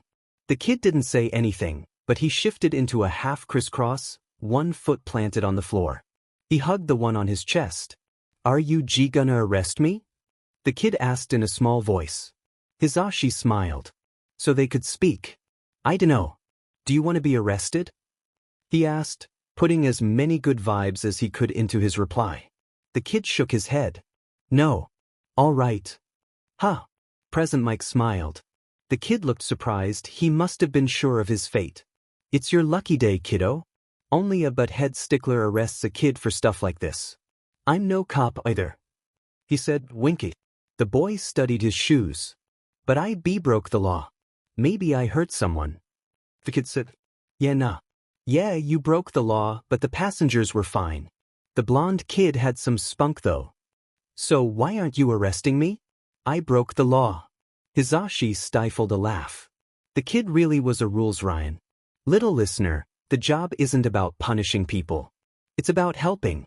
You seem to need more help than those other fellas, and the idea of putting a polite bloke like you in HFFS ruffles my feathers. At that, the boy finally looked up at him, as if seeing him for the first time. His eyes were a pleasant pine green with freckles to match. His mouth opened into an O shape as if the entire conversation only just registered. "You're present, Mike. I like your show," he said, a wobbly smile on his face. Hizashi nodded, putting on an air of pride. "The one and only. So you were an actual listener.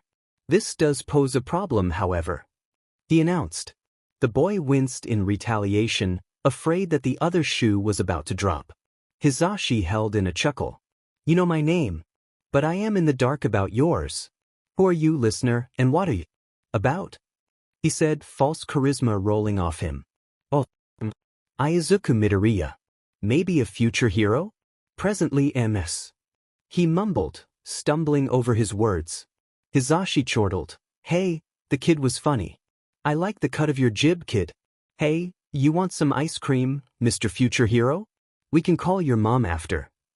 They left the cabin soon after, with present Mike being sure to get the contact information out of the witnesses. He doubted they'd spill about little Midoriya, but by pulling a few strings, this'll all blow over by next week. Nizu would make sure of it as a favor to Hizashi. They both got mint, with Midoriya getting a second scoop. Inko was rubbing slow circles into Izuku's arm as he slept, curled up in her side. When Izuku's number had rung on her phone, she hadn't expected such a boisterous voice to come through. A mix of worry and excitement had shot through her. Why was a hero calling her, using her son's phone? He seemed so pleasant, however, so her anxiety alarms didn't trigger immediately. That changed when he told her the situation. She barely waited to tell her boss she was taking off the rest of the day, or to text her second boss that she wouldn't be coming in tomorrow. Present Mike had been an absolute angel, offering to escort Izuku home while she rushed back herself. Inko needed to start thinking about what she was going to do for all these heroes her son ran into. They all were just so amazing and helpful, she didn't know what to do with herself. She'd expected the worst when they met up. She practically expected Izuku to be catatonic, wrapped in 1,000,001 bandages. It was a pleasant surprise to see him snacking on a mint ice cream, but it hadn't eased her worries. Her baby was still standoffish, even more than usual. Wrapping him up in the biggest hug she could muster, she held him as long as she could. Present Mike had the sense to look away. He didn't accept her money when she tried to reimburse him, stating it'd be rude to accept payment for a gift. That was when the waterworks started for her. She shook his hand 1,000 times, bowing twice for each before he left. Holding Izuku as close as possible as she ferried him back upstairs, she spotted a black smudge on his shirt. She was about to wipe it off before she realized what it was, a signature. That was it, she decided. Put Your Hands Up Radio was receiving an anonymous wine basket. Inko spent the rest of the afternoon coddling and comforting Izuku. The impression from present Mike had been a casual one, but he was sure to inform her of the gravity of what could have been. Izuku had a public quirk-infused meltdown, and it was only by his grace that he wasn't spending the night in police holdings. She should have kissed the man's shoes. More than once. They barely spoke, even by the time of sundown. Izuku seemed to be content to just be wrapped in a blanket burrito with his mom and watch television. Of course, she couldn't let it stay that way forever, but tonight? No problem. She'd message Fujimaki tomorrow and ask him for an earlier appointment slot this week. Inko's qualifications in this department began and ended with motherly comfort.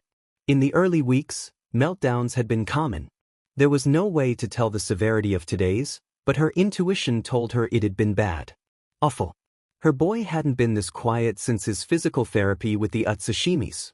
They watched his favorite movies, a pentalogy about early quirk Korean vigilantes. It was nice, they were cheesy, but they were fun enough that even she enjoyed them. She pressed a hand behind his head and played with her quirk, pulling popcorn into his mouth. It was towards the end of the fourth movie that she got a text. It was from a different app than work, so she didn't have any real reason to ignore it. Inko paused as she read the name. Night Eye and her's texting history was the length of her phone screen, which was on the smaller end. Basic inquiries on schedule and finance made up the bulk of it. The most recent message was a quarter of her whole screen, apologizing for the Tokage incident. Surprise gripped her as she realized it wasn't another scheduling request. Mirai Sasaki, Night Eye, Izuku is not answering his phone, but I see his location is with you. Please let him know at your next convenience that I've scheduled a meeting with Professor Sasami Fujimaki. Her office is close to mine, and she asked to meet him face to face. Friday at 11 a.m. Inko stared at the message, not comprehending any of it. She swiped on her phone for the date. It was Tuesday. Why would a professor want to speak to her son? Why would Night Eye care? Izuku Midoriya, I'm sorry sir, but I'm afraid I don't understand. Why would you do that? Also, my son is in a bad spot right now. I don't know if he'll be able to make it. Mirai Sasaki, Night Eye, I am sorry to hear that. He seemed very chipper at noon. May I ask what happened? Izuku Midoriya, I'm not sure, but I suspect a flashback. Izu's been quiet ever since. Mirai Sasaki, Night Eye, alright, well, I can reschedule if necessary, but Sasami is a difficult woman to pin down, so I hope he will be able to pull through. Izuku Midoriya, I suppose I agree, but I still don't understand. Why you playing middleman for this? Night Eye took a while to respond. Izuku didn't press him for answers. The man was notoriously busy, even without knowing the man somewhat personally. They were a quarter through the final movie and out of popcorn when he replied again. She decided that she was definitely speaking to Night Eye, and erased that silly question mark. It had been a leftover from when they'd first contacted another. Mirai Sasaki, I presume you are away of the boy's hero notebooks, yes? Well, he handed me and Sorahiko one about himself, and I couldn't help but be impressed. Simply put, his observations are above mine, and I felt that putting him against the best in Japan would be a good measuring stick. I am under the impression that he is taking classes far out of his age range? Izuku Midoriya, yes sir. He's doing remarkably well with his studies despite all the malarkey you put him through. That was a bit of a stretch, Izuku thought. She wasn't privy to what they did with Izuku every day, but she saw the aftermath. She had to wash his clothes. Bruises, scrapes, throw up, and massive sweat stains were becoming increasingly less concerning. Izuku didn't like becoming numb to it, but if her baby seemed content as he often did after a good day with Night Eye, she let it slide. Mirai Sasaki, the fruits of his efforts are already starting to show. Still, I believe that the current trajectory of his academic path is equally important, especially his knack for quirk theory. Perhaps nothing will come of it, but we all agreed to give Izuku time with this woman. I'll need an answer by tomorrow if I'll need to reschedule. Have a nice night, Mim. Night Eye's green icon dulled to gray, and that was that. She let the conversation roll around in her head while she fiddled with her phone, swiping to her message hub. Izuku's icon was green. Peering down at her little boy, she felt her heart warm. Izuku must have fallen asleep on her side in the last minute or so. The messenger app was still open, and on at the top of his screen was a little pterosaur icon. And how have you been feeling since then? Nervous? Anxious? Are you afraid that another is coming? Dr. Fujimaki asked. Izuku rolled the question around in his head for a long time. Today was the first time he wasn't sitting in one of Fujimaki's nice chairs. Instead, he lay on his back. It was a more vulnerable position, but the physical comfort it gave him exceeded his distaste. It had been a few days since he'd seen Kaken. The following day, he'd been able to break down in brief detail the events that had transpired. In response, his mother had told him about Night Eye's message and how she believed he should cancel. He'd wrestled with the decision all morning, but with his mother supporting him, he decided he wanted to postpone.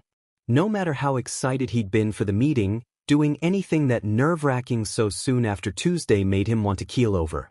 He hadn't done so much as a mile of running in the meantime, instead locking himself in his room and practicing smokescreen. Every action irritated him except that. Embracing one for all seemed to be the only task that made him feel good, happy, content. Ever since he'd taken Seven's hand, using the quirk had been different. Like some of the fog had lifted, but the paved road had turned to dirt.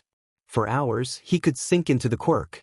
All the world's problems fell away, and he was content to cocoon in its power.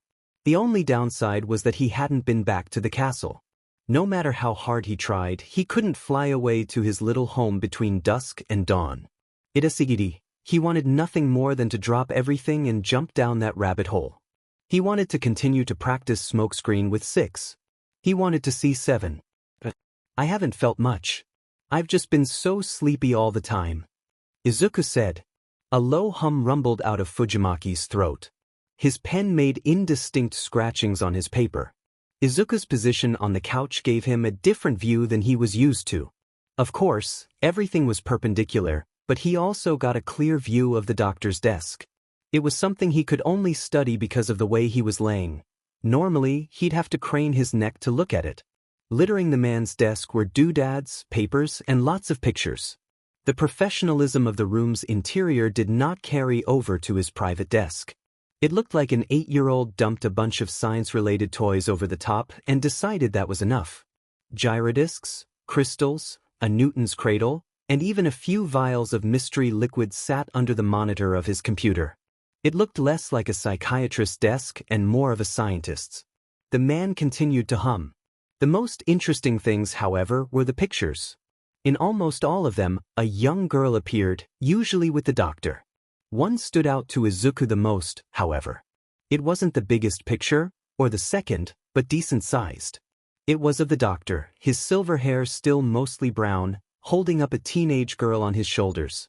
The camera angled just enough that the top half of the girl's upper face disappeared, but in its place, your eyes drew themselves to the prominent bronze medal she was proudly displaying. It was a cute picture. They were smiling like they just finished laughing. But a second glance would reveal just how amazing the photo was. The girl was wearing a blue tracksuit, bold white lines running through her uniform. Most people might not be noticed at first glance. The top and pants were filthy. They had scorch marks, mud stains, and the entire right sleeve was missing. Izuku almost hadn't. What keyed him in were the girl's shoes, completely mismatched. They were the same shoe, but they weren't the original pair. While one shoe was filthy and sporting holes, the other was pristine. They were UA sports-regulated footgear. He'd spent enough time studying the school to recognize them anywhere. The girl was a UA student and had apparently done well at a sports festival. Hey, doctor, I didn't know you had a daughter. What's her name? Izuku asked. Oh, you're talking about my Sasami. No, she's not a hero. The doctor said, not looking up from where he was still writing his notes. Izuku scrunched up his nose a bit. Sasami? Where had he heard that name before? They lapsed back into silence for another minute before the doctor decided to continue. Peeking at the discarded clipboard, Izuku saw that he hadn't written all that much. So, you're tired? Have you been working out still? He asked. Izuku looked away. I've been practicing my quirk in my house, of course. But, not really.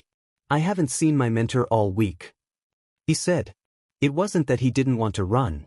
In reality, he was actually hurting for a good workout. The problem is that explains the grogginess. You've been missing out on the dopamine you've gotten used to from exercise. It's making you more tired than it should. He said. There was nothing to deny.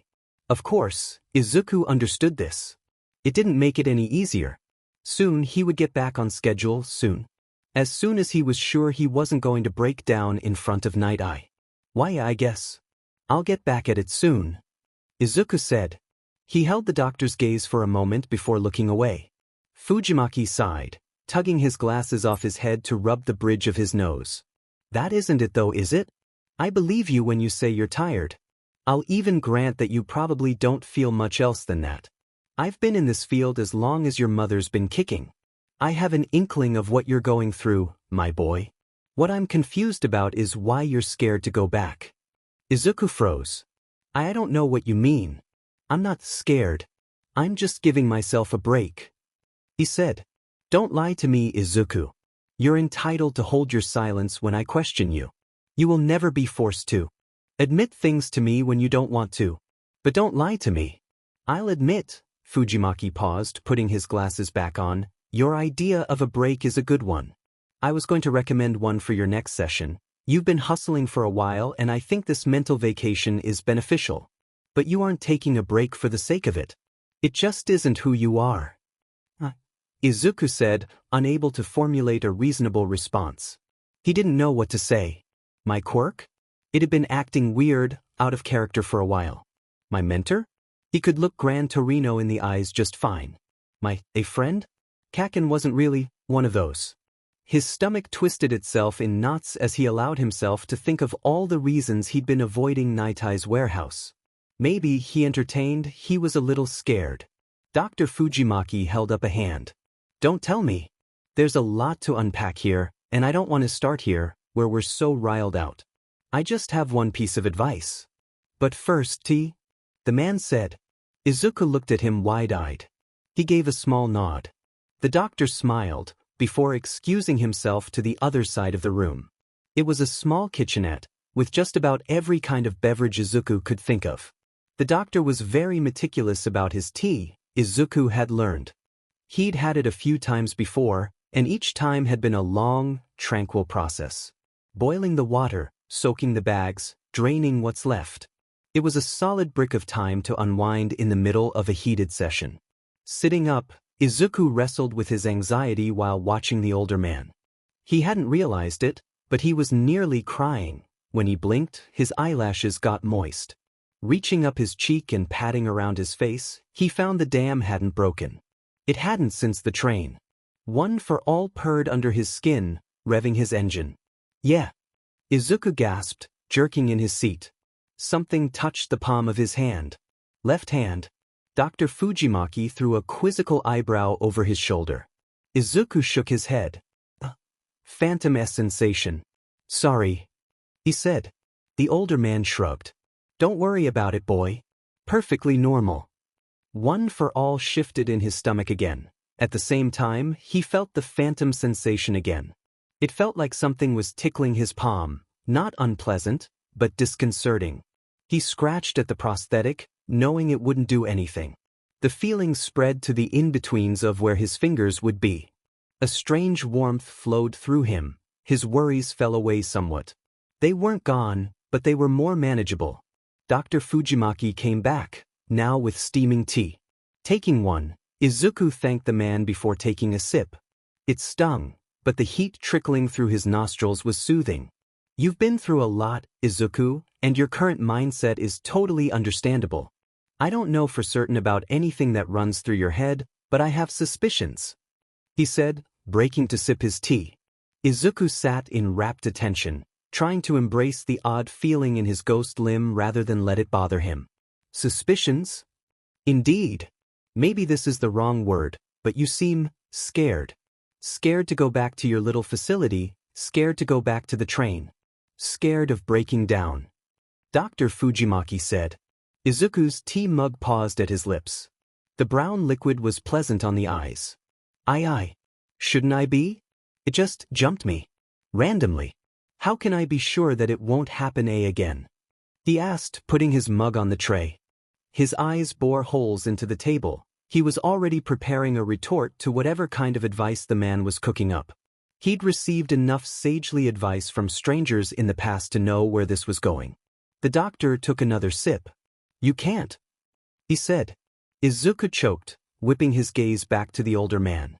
Fujimaki was giving him a soft look, not pity or love, but encouragement. H-ha? WW. Dr. Fujimaki held up a hand, silencing him. You can't be sure that you won't have another slip-up, not for a long time. That's why you have to be brave, sometimes. Don't you understand? Izuku said. Something about the way the doctor said it had sent his heart aflutter. The itchiness in his phantom palm morphed, becoming less of an active tickle and more of a static pressure. He let out an uneven sigh as the doctor put his teacup down. My boy, I think you've made more sacrifices than most of the people I've ever had the pleasure of working with. Of course, many of these sacrifices were non-consensual and I hate to ask you to make more, but your routine is important. You've been clear, you want to be a hero, and you're going to work hard to mold yourself into one. I think that's fantastic. Frankly, I think your conviction is magnitudes higher than anything I could ever muster myself. But what do heroes do the most? Go on, I would like an answer to that, please. Fujimaki said. Izuku felt a shiver go up his spine as an inkling of the doctor's intention crept through. It took him more time to blink than to think of an answer. They make sacrifices. The doctor clapped, a smile forming on his face. Of course. Yes, they make sacrifices. We've already talked about self-preservation, obviously, but you get my meaning. They sacrifice much more than their life. They risk their private life, health, mental well-being, and most interpersonal relationships. You, I am sad to say, will have to make one major sacrifice earlier than most. The doctor said. What is it? Your fear. At least in part. Huh? Izuku asked. Everything the doctor had said made sense up until that point, but that threw him for a loop. You couldn't sacrifice fear. That was immaterial, ingrained within you. It wasn't like their health or their friendships. Those were real, measured things. Izuku wouldn't know a thing about erasing of an emotion. Fujimaki thread his fingers together. No hero lives without fear. I'm not saying you can erase or let go of it. I'm saying that they all have overcome it to an extent. Embraced it. You have, too, if we want to talk about the Tokage incident. You jumped a live gunner. The doctor said. Izuku was dumbfounded. Standing, he put his hand out, shaking them. I was scared out of my mind, then. My quirk manifested because I was so scared. Fear basically fueled me. Izuku said, his voice an octave higher than normal. Fujimaki chortled. Yes, and then you still tackled him anyway. My boy, bravery isn't about not being scared, it's about being afraid and overcoming it. Tell me who is braver? The bulletproof hero facing a druggie with a machine gun, or a very vulnerable young boy? Who requires more willpower to do what needs to be done in that situation? The boy.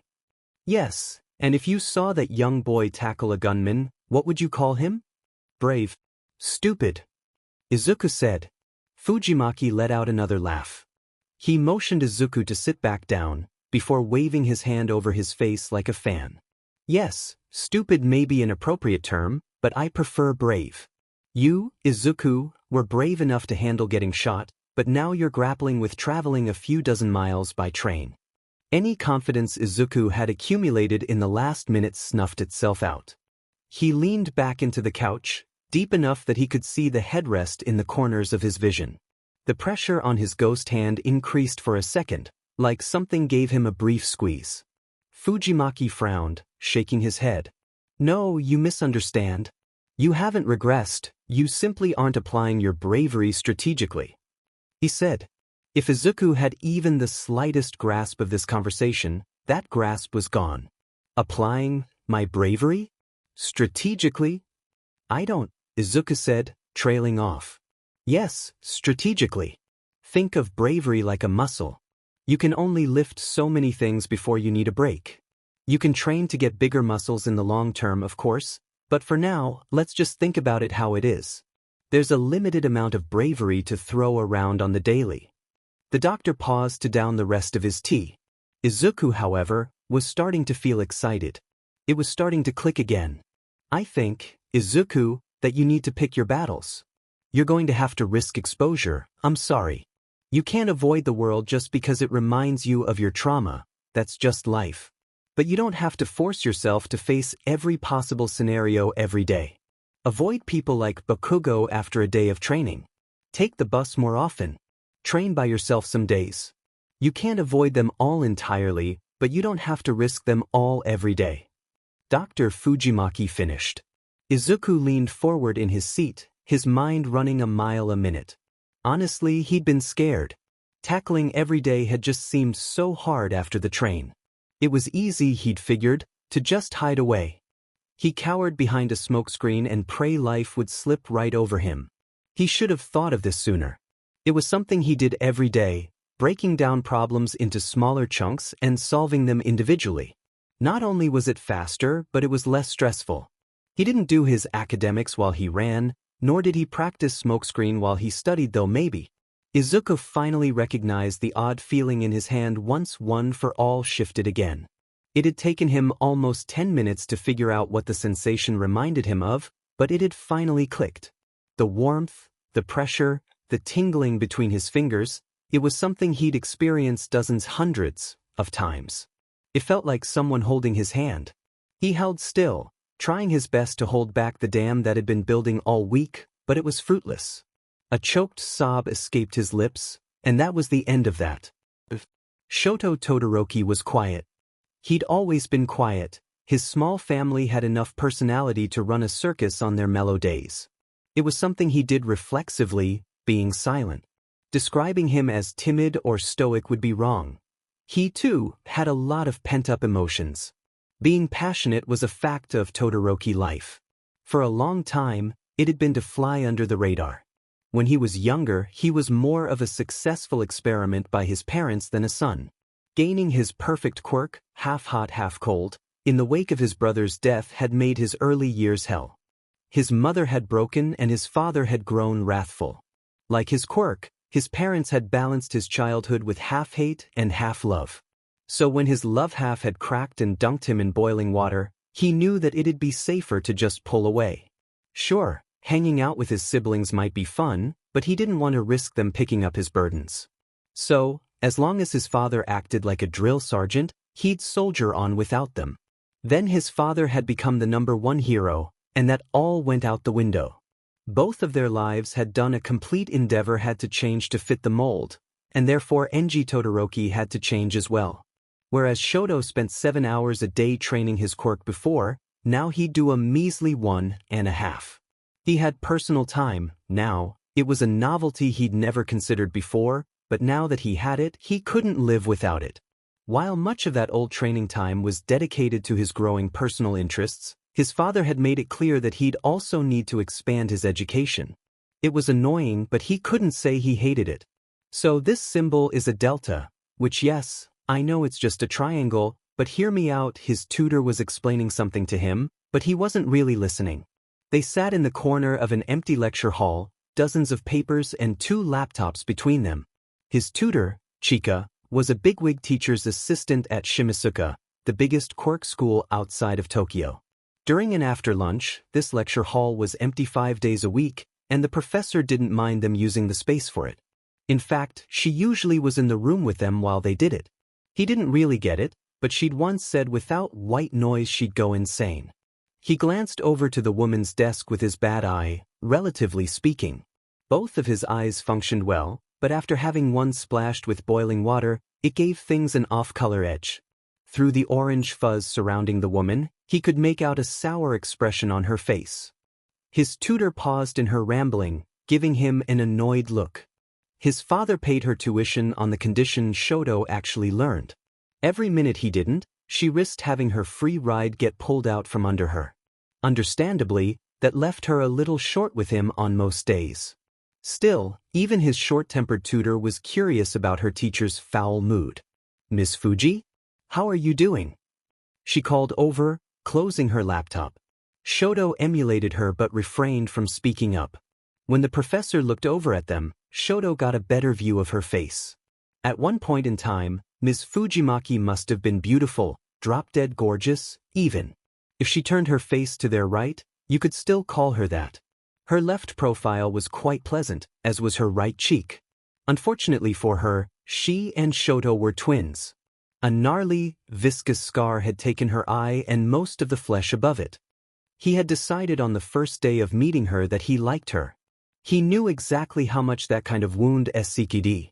That Med Sasaki messed up my plans for today. He begged and pleaded for an hour of my time, calling in all the favors he had. The reason your class was cancelled today was that I agreed I would meet his little prodigy. Then he had the nerve to reschedule last minute. The last minute? Well, he was actually pretty snappy with his rescheduling, but I had already cleared my day. Now I'm bored, Miss Fujimaki said, planting her forehead on her desk. Shoto's tutor gave her teacher a chimera look, a mix of sympathy and exasperation. Wait, aren't you booked all of next week? When did you reschedule? She asked. The professor blinked. Crap. ODMN. The showcase is next week, isn't it? Well, the woman said. She extended her fingers, ticking one by one as she muttered to herself. She knocked down 4 fingers, leaving her with just her pinky. Friday. It was supposed to be today, but we agreed to just bump it back a week. Yeah, that doesn't check out. Ugh, she said. Shoto looked at her, then back at his tutor. A devious plan formed in his head. Wasn't my next session going to be next Friday during lunch? Why don't we all have lunch here while you meet this guy? Shoto said, his voice as passive as possible. His tutor whipped around to face him, her eyes blazing. Shoto shrugged. She wasn't hurting for cash, and it was only 1 session. She wouldn't lose her job over something so small. Sure, his dad might have roasted her alive last year, but last year he wouldn't have been tutored like this anyways. Absolutely N. That's a great idea, Todoroki. We might have to cut it short, but it doesn't need to be very long. I'll be able to judge the kid within the first 5 minutes anyways. Geniuses aren't good at hiding their genius. The professor looked over at her student, silently challenging her opinion. Shoto had learned the bigwig professor was confident, aggressive, and confrontational. His tutor held her gaze for a moment, not bothering to hide how annoyed she was. The professor knew her tutoring was how she paid the bills. Still, she caved. Ms. Fujimaki nodded in appreciation. Spinning in her chair, she began typing out an email in her typical aggressive manner. Shoto wrinkled his nose. An abrasive odor snaked his way into his nostrils. I'll ask Ms. Shiozaki to curve your grade upwards this quarter. That seemed to lighten her mood, and soon they went back to his math work. Todoroki wasn't the studious type, but he picked up on math decently well, and his father enjoyed seeing his proficiency with it increase every month. Quirk theory was completely beyond him, which made the fact that he was learning in a quirk college somewhat funny. Whatever kid the professor was meeting must be some kind of gift from the gods. When they were done packing up and about to leave, Shoto wandered over to the professor's desk. He knew it wasn't his place to pry, but he was curious. Ms. Fujimaki? Who's the kid you're going to be reviewing? He asked. Oh, hold on a second. The woman pulled something up on her second monitor before spinning it around to face him. It was a digital overview of the boy, with a file labeled Insights attached at the bottom. Taking one glance at the profile, he was a little underwhelmed. Izuku Midoriya looked like just about any and everybody, minus the dark bags under his eyes and crooked smile. He was about to head on out before his eyes caught something towards the bottom. He's only 10? Apparently. Have a nice day. 2 weeks after the train incident, Izuku was biting his nails. He wasn't much of a nail biter, but his nerves were getting to him. Today would be a lot. It would be the first time he'd see Night Eye since giving him his notebook, and he would meet with the professor. He was reading and rereading his notes, shoving more and more thoughts into the margins. A warm hand rested on his shoulder. He relaxed, leaning into it. His mother hummed and short tune, not saying a word. She didn't need to remind him to be calm, she was just reminding him that she'd be there for him. A knock at the door ripped him out of his brief tranquility. He'd been nervous about this, more than the meeting with the professor. If he reacted severely, then he didn't know how he would continue to train with him. Taking in a deep breath, he shook his mother off before she could go open the door. Marching across the apartment himself, he opened up the door while closing his eyes. Hello, Midoriya. Ms. Midoriya. Night Eye said. Izuku gulped at the man's voice. Slowly, ever so slowly, he opened up an eyelid. The man towered over him as always, but where Izuku thought the nerves would ruin him, nothing happened. Straightening, Izuku looked at his mentor with both eyes. His stomach felt a bit tingly, but that was it. He smiled. It's good to see you, sir. Izuku said, smiling. Night, the stone statue he was, returned it. They shook hands. Same to you. I hope you're ready to get back to training. The old man and I were missing you. The hero said. Izuku gave him a firm nod. Yes, sir. I'm good to go. Fantastic.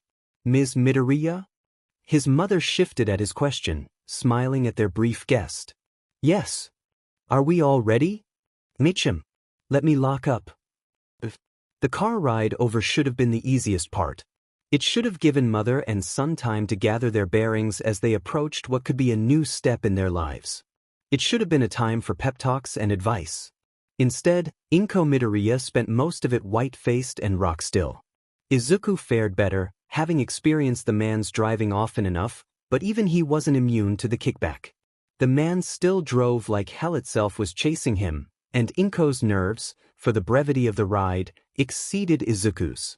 By the time they arrived at Shimasuka, Izuku had enough. She apologized profusely, but she excused herself to go to the bathroom. No matter how bad she wanted to be there for Izuku, she didn't want to throw up in the middle of the meeting. Promising to get back there as soon as she could, they parted ways in the lobby. Izuku, for how nervous he was, felt that he had taken it well. Night Eye guided him through the maze that was Shimasuka, 3 hallways, 2 elevators, 1 wrong turn, a set of stairs, 2 mess halls, and 1 backtrack later, they arrived. They got about 1,000,000 odd glances. A disabled young boy and a famous superhero walking around their campus must not happen often. Still, they found their lecture hall easily enough. Before going in, however, Night Eye pulled him aside. "Alright, one more thing. The timing of this meeting is unfortunate, so there'll be a handful of students and Sasami having their lunch. If she asks you to use your quirk, make sure you don't blow it in the faces of those eating. We might not satisfy her standards, but we can at least not ruin people's meal." Night Eye said, face grave. Izuku nodded, his heart hammering in his chest. "Why, yes, sir." They'd already gone over this, as well as what her expectations for him were, but the reminder was nice. Night Eye gave his shoulder a touch, nothing like how his mother would, but enough to remind him that the man had his back. Exhaling out his nose, Izuku pushed past his mentor and opened the door himself. The lecture hall was cool, he immediately noted. It was large, with a window wall and massive green drapes hanging from the ceiling. Between the student seating and the teacher's desk was a 10-meter oval of bare concrete, reminiscent of a miniature coliseum. Drinking in the architecture, Izuku barely noticed the heterochromatic tween in the seats or the girl beside him. Zeroing in on the desk, he walked up with Night Eye in tow. Hello." Izuku called out. "Oh, you're here. Good. Sasaki?" A woman peeked out from behind the mountain of paperwork. Instantly, Izuku felt his gut turn. Her face was horrific. Where her right eye and forehead used to be was one massive welt of red, torn-looking flesh. Behind him, Night Eye coughed. "Sasami. It's good to see you," the man said, not looking at her. The woman's eye rolled. "Don't be such a baby. Both of you." Without Izuku realizing it, he was already walking up to her desk. Something in the back of his head swirled. Arriving at the foot of her desk, Sasami stood into a slight bow. It lasted for half a second before she straightened to her full height. While she wasn't as tall as Night Eye, she rivaled him. It made Izuku feel a little odd. He'd only ever seen one woman as tall as this Sasami, and it was on the star and stripe poster he had on his closet door. The two adults seemed to be talking to each other without speaking, leaving Izuku to stand in between them as their silent meanings punched through him. After about 10 seconds of this stomach-churning staring contest, Sasami shooed Night Eye away. "Alright, we're on a time crunch. Go sit yourself, my boy," she said, turning to him. "I would like to say it's nice to meet you. I read your notes. They're good." Izuku straightened, his face flushing. He tried to keep his eyes locked on the woman's good eye. "Thank you, ma'am," he said. Sasami nodded, flicking a finger in the direction of the 10-meter oval. Before Izuku knew it, he was already marching over there. Something smelled odd. "Your observations are good. That is undeniable. Most brats don't have a clue how their quirk works, let alone ideas on how to improve. But if you think that your notebook would even get a passing grade in my class, you're in for a rude awakening. It's much too cluttered, I could barely stand reading it." "Still," the woman said, walking out from behind her desk. Izuku held his tongue. Her words weren't surprising, but they stung a little. He'd worked hard on those notebooks, and hearing her diss them hurt. Sasami began walking around him, tracing the edge of the oval. His nose twitched. "What's your quirk?" she said as she got directly behind him. Izuku stayed staring at the desk. "Smokescreen." I can generate gas out of the pores of my skin. The gas isn't toxic, I can choose the color, regulate output, it disperses at a rate of. Cut the crap, kid. 10 words or less. If you can't condense your thoughts on your own DM and quirk, you're wasting my time. Sasami said, cutting him off. Izuku's jaw snapped shut, almost biting his tongue in the process. 10 words or less. He wasn't sure what to say. Quirks were so complicated, how was it even possible to? It took effort, but he glanced behind him. Sasami had already started walking again, still observing him like he was her next meal. He made eye contact with Night Eye, asking for help.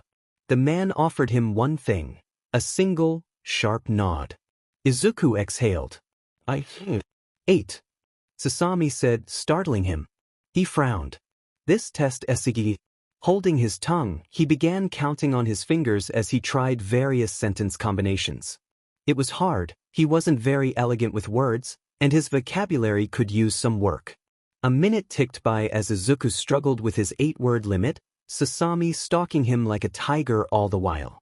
It took him another 2 before he had something good enough. The effort sent more sweat pouring down his back than running the obstacle course did. I grow the leftover gas as I breathe, he said, wiping the back of his hand against his forehead. Sasami stopped her march as she got in front of him. Her expression was cold, calculating if she liked his answer or not. You have 1 word left. Anything else to offer? Nervous. At that, the woman chortled. Izuku mirrored it. Behind him, he heard a few small laughs. The stench had grown. It burned like someone held a glass of chemicals under his nose. So, you know the basics of your quirk. How'd you figure it out? Keep it brief, please. No word limits, though. Sasami asked.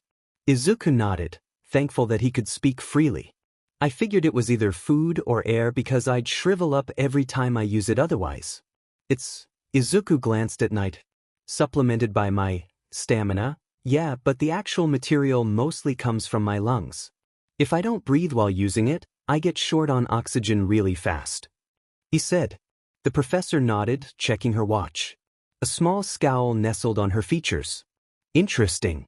Here's my proposition, kid.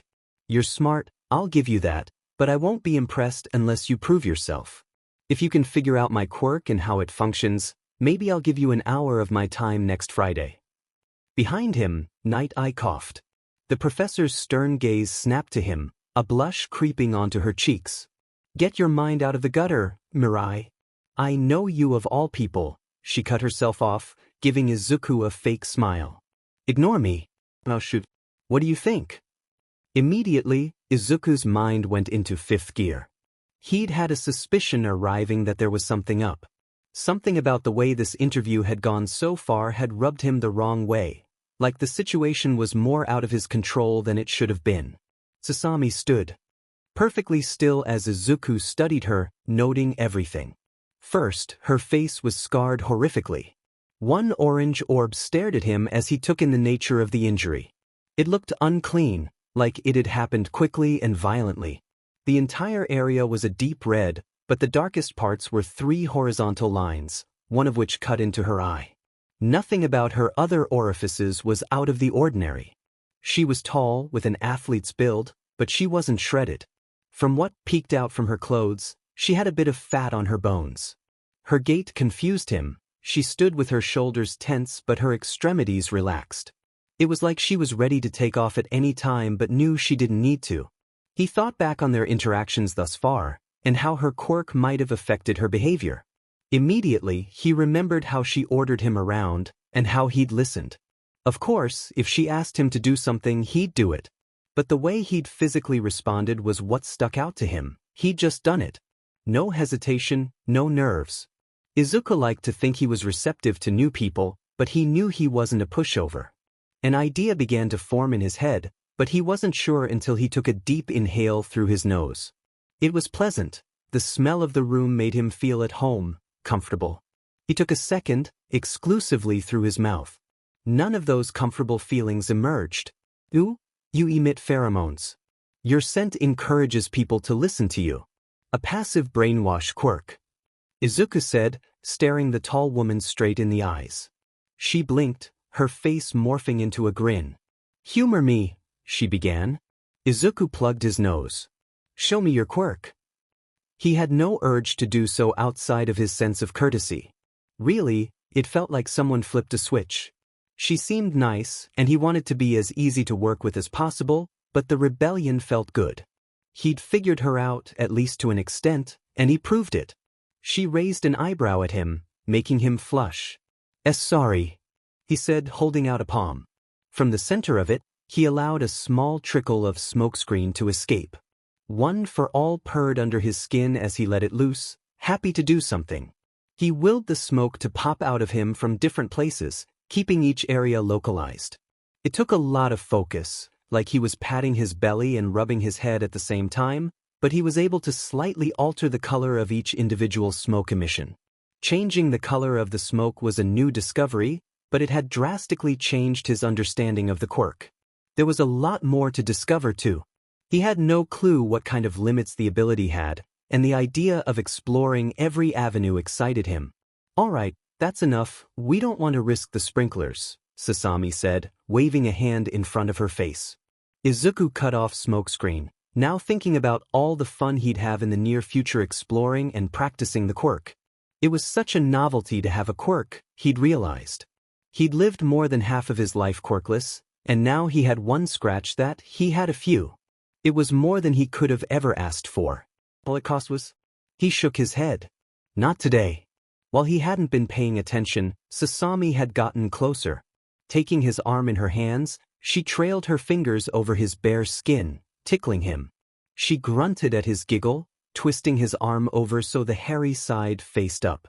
She got close enough for her eyelash to brush his arm, close enough that her pheromones had started to clog his nose. Weird.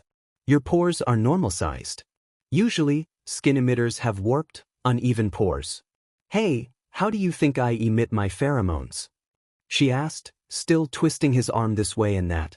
Izuku didn't even think about an answer. Your sweat glands. That's where most mammals' hormones are centralized, right?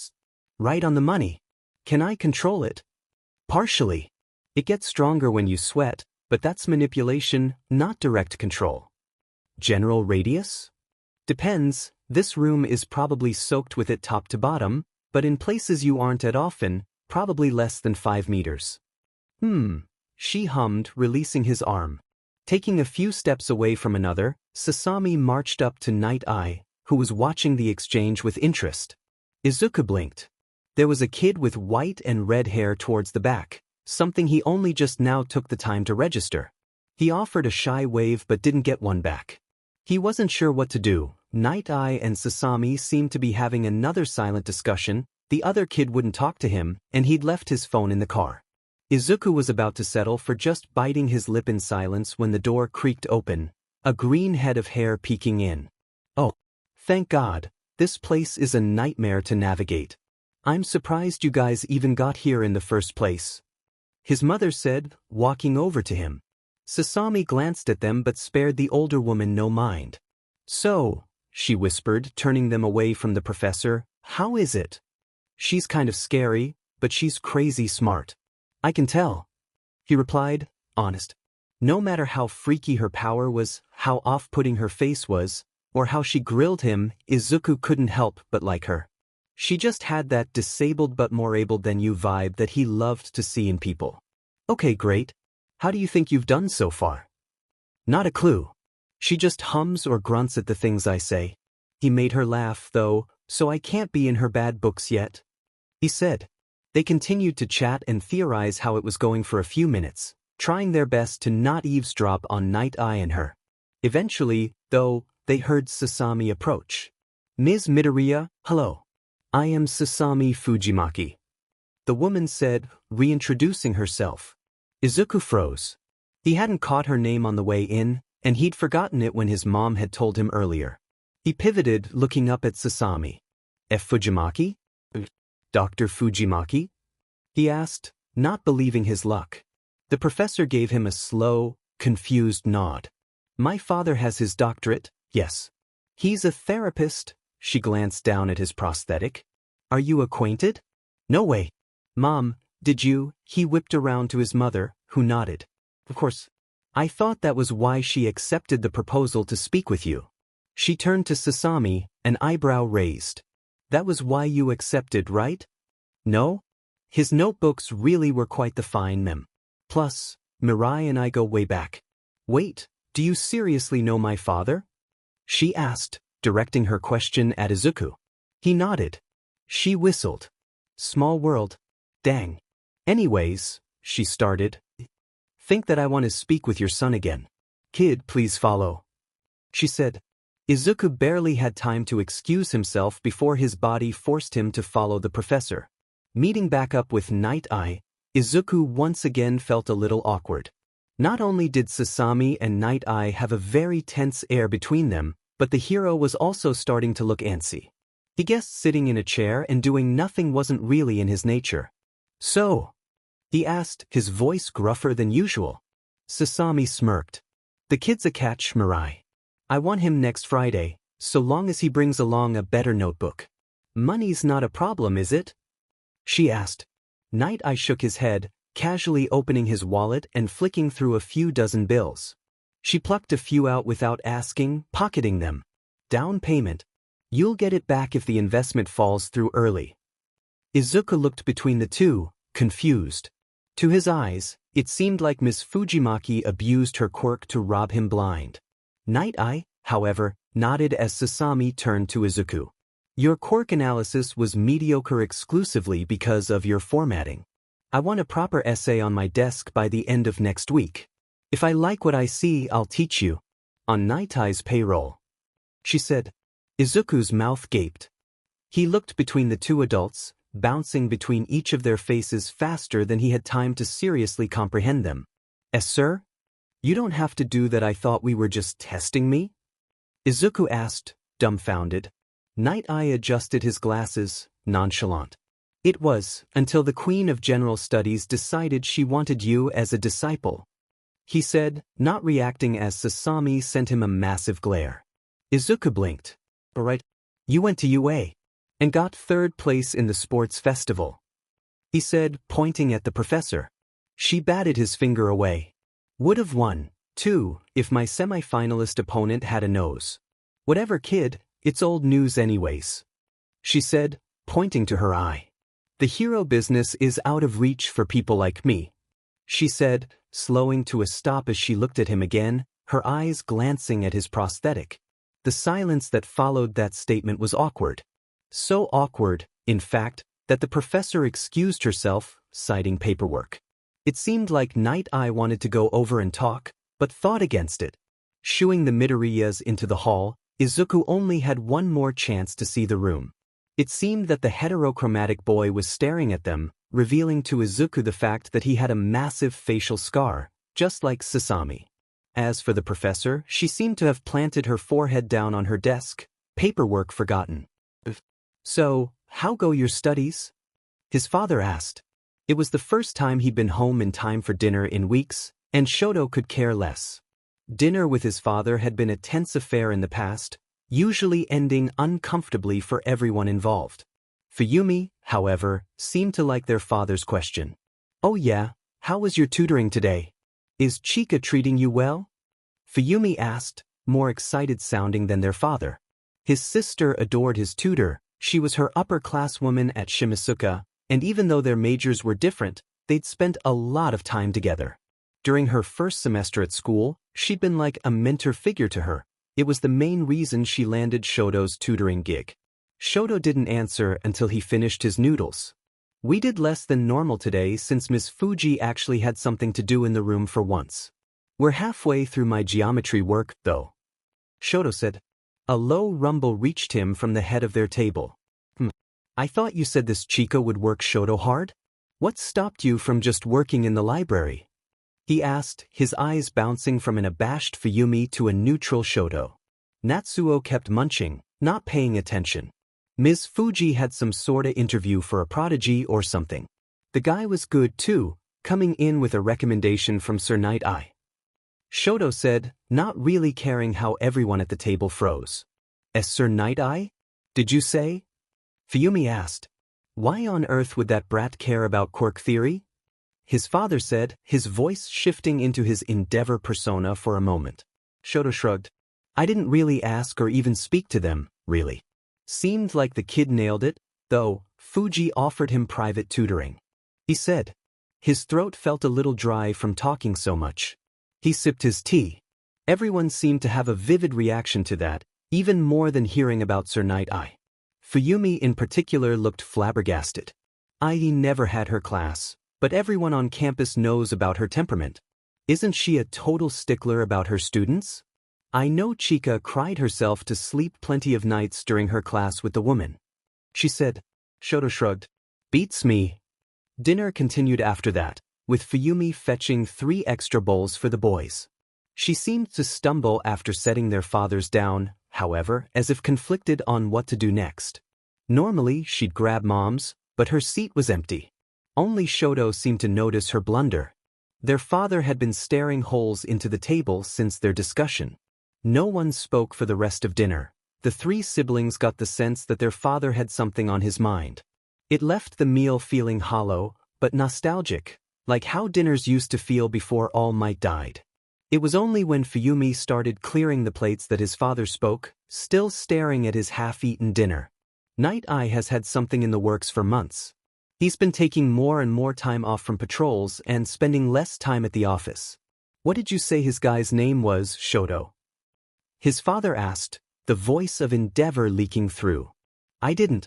I got a good look at his profile, though. Something like Izuku Midoriya. Seemed my age. Shoto said. His father's gaze whipped up to him, a startled look in his eyes. Did you mean Izuku Midoriya? Endeavor asked, pushing himself into a half-standing position. The wood of the table creaked as the man gripped it. Shoto just nodded, handing Fuyumi his bowl. He didn't know why his dad cared so much. I guess. He said, before getting up and walking into the kitchen. It was generally the women's job to clean up around their house, but Shoto liked to help. Fuyumi smiled as she handed him a rag, and the running faucet cut off the sound of the cracking wood in the other room. Shoto? His father called across the house. If you see the boy again, speak to him. I want all the details of his little apprenticeship. Shoto didn't bother responding. Sasami Fujimaki was in her bathrobe when she dialed her father's number. Sure, she thought she could just click his contact, but the novelty of typing out numbers was just more engaging. Her penthouse was relatively small for a top-floor suite, but it had excellent reception and was cozy for the single woman. The phone only rang once before she heard it click. Hey, Daddy, how was work? She asked. Her father responded energetically, telling her about his day. It made her smile somewhat. Her father's job often put him in the dumps. Giving out sagely wisdom every day had put gray hairs in his head younger than it should have. Good to hear. Shoot, I have a question. Alright, so, could you tell me if you work with a kid named Midoriya? Come in, Daddy. I spoke to the kid this morning. He told me, well, he implied you were his therapist. What's his deal? Yes, I know about patient confidentiality. But as a one-time favor, can you just spill the beans? I can call Namuri and finally take us all out to dinner like you wanted. Then I'll come visit too. Come on, just tell me. He seemed like a nice enough kid, though I might have messed up talking to him. Oh well, Mirai told me the kid wanted to be a hero, and I might have told him about me not being a hero anymore, 'cause, you know, he wears a fake arm, right? I felt awful after that. I hope he doesn't mind. Well, I think it's unlikely and probably a stupid idea. He definitely shouldn't be, I'm sure about that. I just feel bad for saying it the way I did. Let's move on. I just had a spa day, and if I think about this for 1 second longer, I'm gonna find a new wrinkle somewhere. What's the kid's deal? Yes, I promise. It's not like I enjoy gossiping about teenagers. Oh. I'll call you tomorrow, Dad. Stay safe. She said, hanging up. She let her phone slide out of her hands into the crevices between the couch cushions. She leaned into her hands, elbows on her knees. The hell, man. Her scar burned. All right, kid, let's see what you got. Ms. Fujimaki said, accepting Izuku's stack of papers. He ended up writing her essay in half the allotted time. Condensing 60-odd pages of tight writing into 15 pages sounded hard, but it wasn't. Really, it was just a puzzle with lots of leftover pieces. The notebook had everything he needed. All he had to do was slap a thesis at the top and keep his thoughts organized. All overwriting, repeated ideas, and typos had been eradicated. He leaned back into his chair, patient, but not nervous. In fact, he felt quite confident. He'd never written anything cleaner or clearer in his life. Still, he felt a trickle of sweat snake its way down his spine when Sasami gave him a raised brow. Spaces between paragraphs? Really? She said. Izuku blushed. The email about essay standardization didn't say anything about. Yeah, because it's common sense. How old are you anyway? Don't tell me I don't care. She cut him off, going back to her reading. While she was reading, she occasionally marked things off with a variety of pens. Most of them were green or blue, but Izuku was hyper-aware whenever she even glanced at the red pen. They sat in comfortable silence for about 15 minutes while she read, leaving Izuku to stir in his thoughts. Glancing behind him, he saw that there were a few students casually talking in the far corners, as well as that same scarred heterochromatic boy from last week. They made eye contact, but the boy looked away before anything came of it. Slouching in his chair, Izuku pulled out his phone and read the most recent text from Setsuna. Setsunosaurus, good luck. Hope you do well. Anyways, I've got a big test today, so I won't be able to chat until school lets out. Call tonight? Video? Smiling, Izuku shot back an affirmative, on the condition that she'd show off her quirk for him. Without Setsuna, the only other person he could text was his mom. Since she was at work, Izuku spent the rest of the time fiddling with his phone. Reading the news, reviewing his upcoming training days with Night Eye, and skimming hero videos filled his rare moments between training and thinking. He ignored the way the back of his head burned like someone was watching him. With several personalities in his head, he had gotten good at that. So, Ms. Fujimaki asked after a while, this is quite the essay. It's rough around the edges still, but there's a clearly defined shape to it. I appreciate the cited sources especially. You have no idea how hard it is to get adults to cite, let alone teenagers. She said. Izuku nodded, expecting a longer spiel. The woman surprised him by set his essay down and slid it to him. You're going to continue to write, rewrite, and rewrite that essay again until it's perfect. Once I'm satisfied with it, I'll be done with you. Sasami said. Izuku looked down at his essay in confusion. But I don't know how to make this better. I put a dozen hours into this. I can't do better without at least another 100 hours. He said, panicked. Done with him? Had he already wasted Nightai's time and money? Tears of stress welled up in his eyes as all the effort he'd put into his essay hit him like a truck. He looked at the paper in his hands, sniffling. Wasted effort, he supposed. All of it. Sasami gave him a flat expression. Yeah? Of course, it's gonna take you hundreds of hours. It's a thesis, I'm going to show you how to do it. That's how teaching works, kid. Oh, Izuku thought. He wiped away his tears before they had the chance to spill. So, you're really teaching me? He asked. Leaning back in her chair, the professor sighed. Well, I wasn't joking about how hard it is to make people cite their sources. Besides the paragraph spacing, I honestly wouldn't be able to tell that essay apart from one of my regular students. She said, pausing to sip her drink. Your schedule doesn't line up with mine, though. I'm a busy woman, you're a busy, but flexible, brat. So, here's what I'm thinking. Sasami proceeded to explain to him her thought process on how their meetings should go moving forward. The woman taught mostly morning classes, and while she was free directly after lunch, her day revolved around that break. Having Izuku take up that time would drive her wild. So, her compromise was thus. You need one-on-one instruction, and I need to give 1-on-40 instruction. I can't tolerate you taking up my break every day, but I think we could manage a few days a week. That depends on if you agree that you'll be. Second, on those days I can't spare. How would being a TA work? Can I even do that, since I'm not a student? Izuku asked. Sasami waved him off. I'm the most qualified professor in this joint, No one will care if I let some brat listen in on a quarter of my lessons. If they do, I can just throw my weight around a little bit.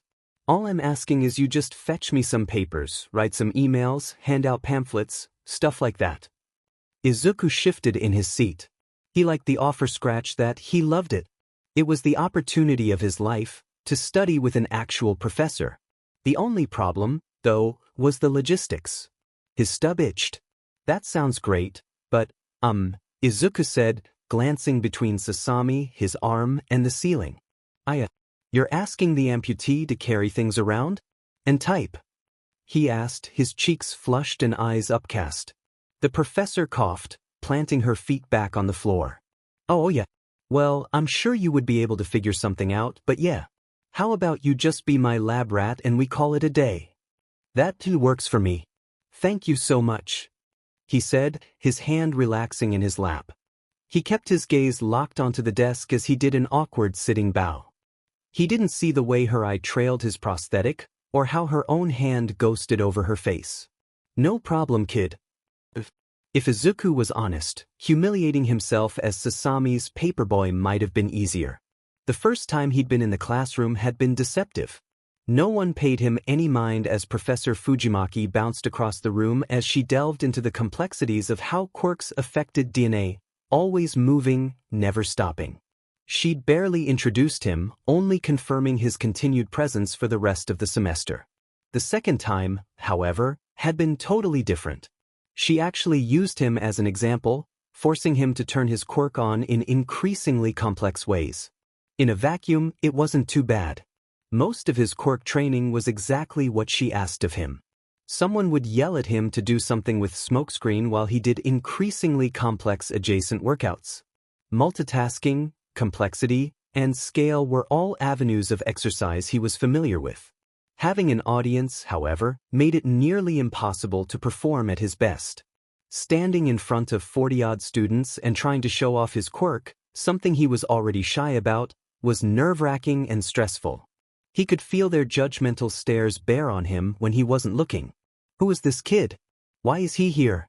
He didn't need to be able to read minds to know what they were thinking. Still, he had agreed to this job, so he tried to SCK it up. So long as he paced himself like Dr. Fujimaki said, he'd be fine. He could be brave for an hour and a half. On the plus side, he'd already learned a lot. While he got the feeling he'd stepped a little deeper into the technicalities than he was familiar with, he wasn't lost.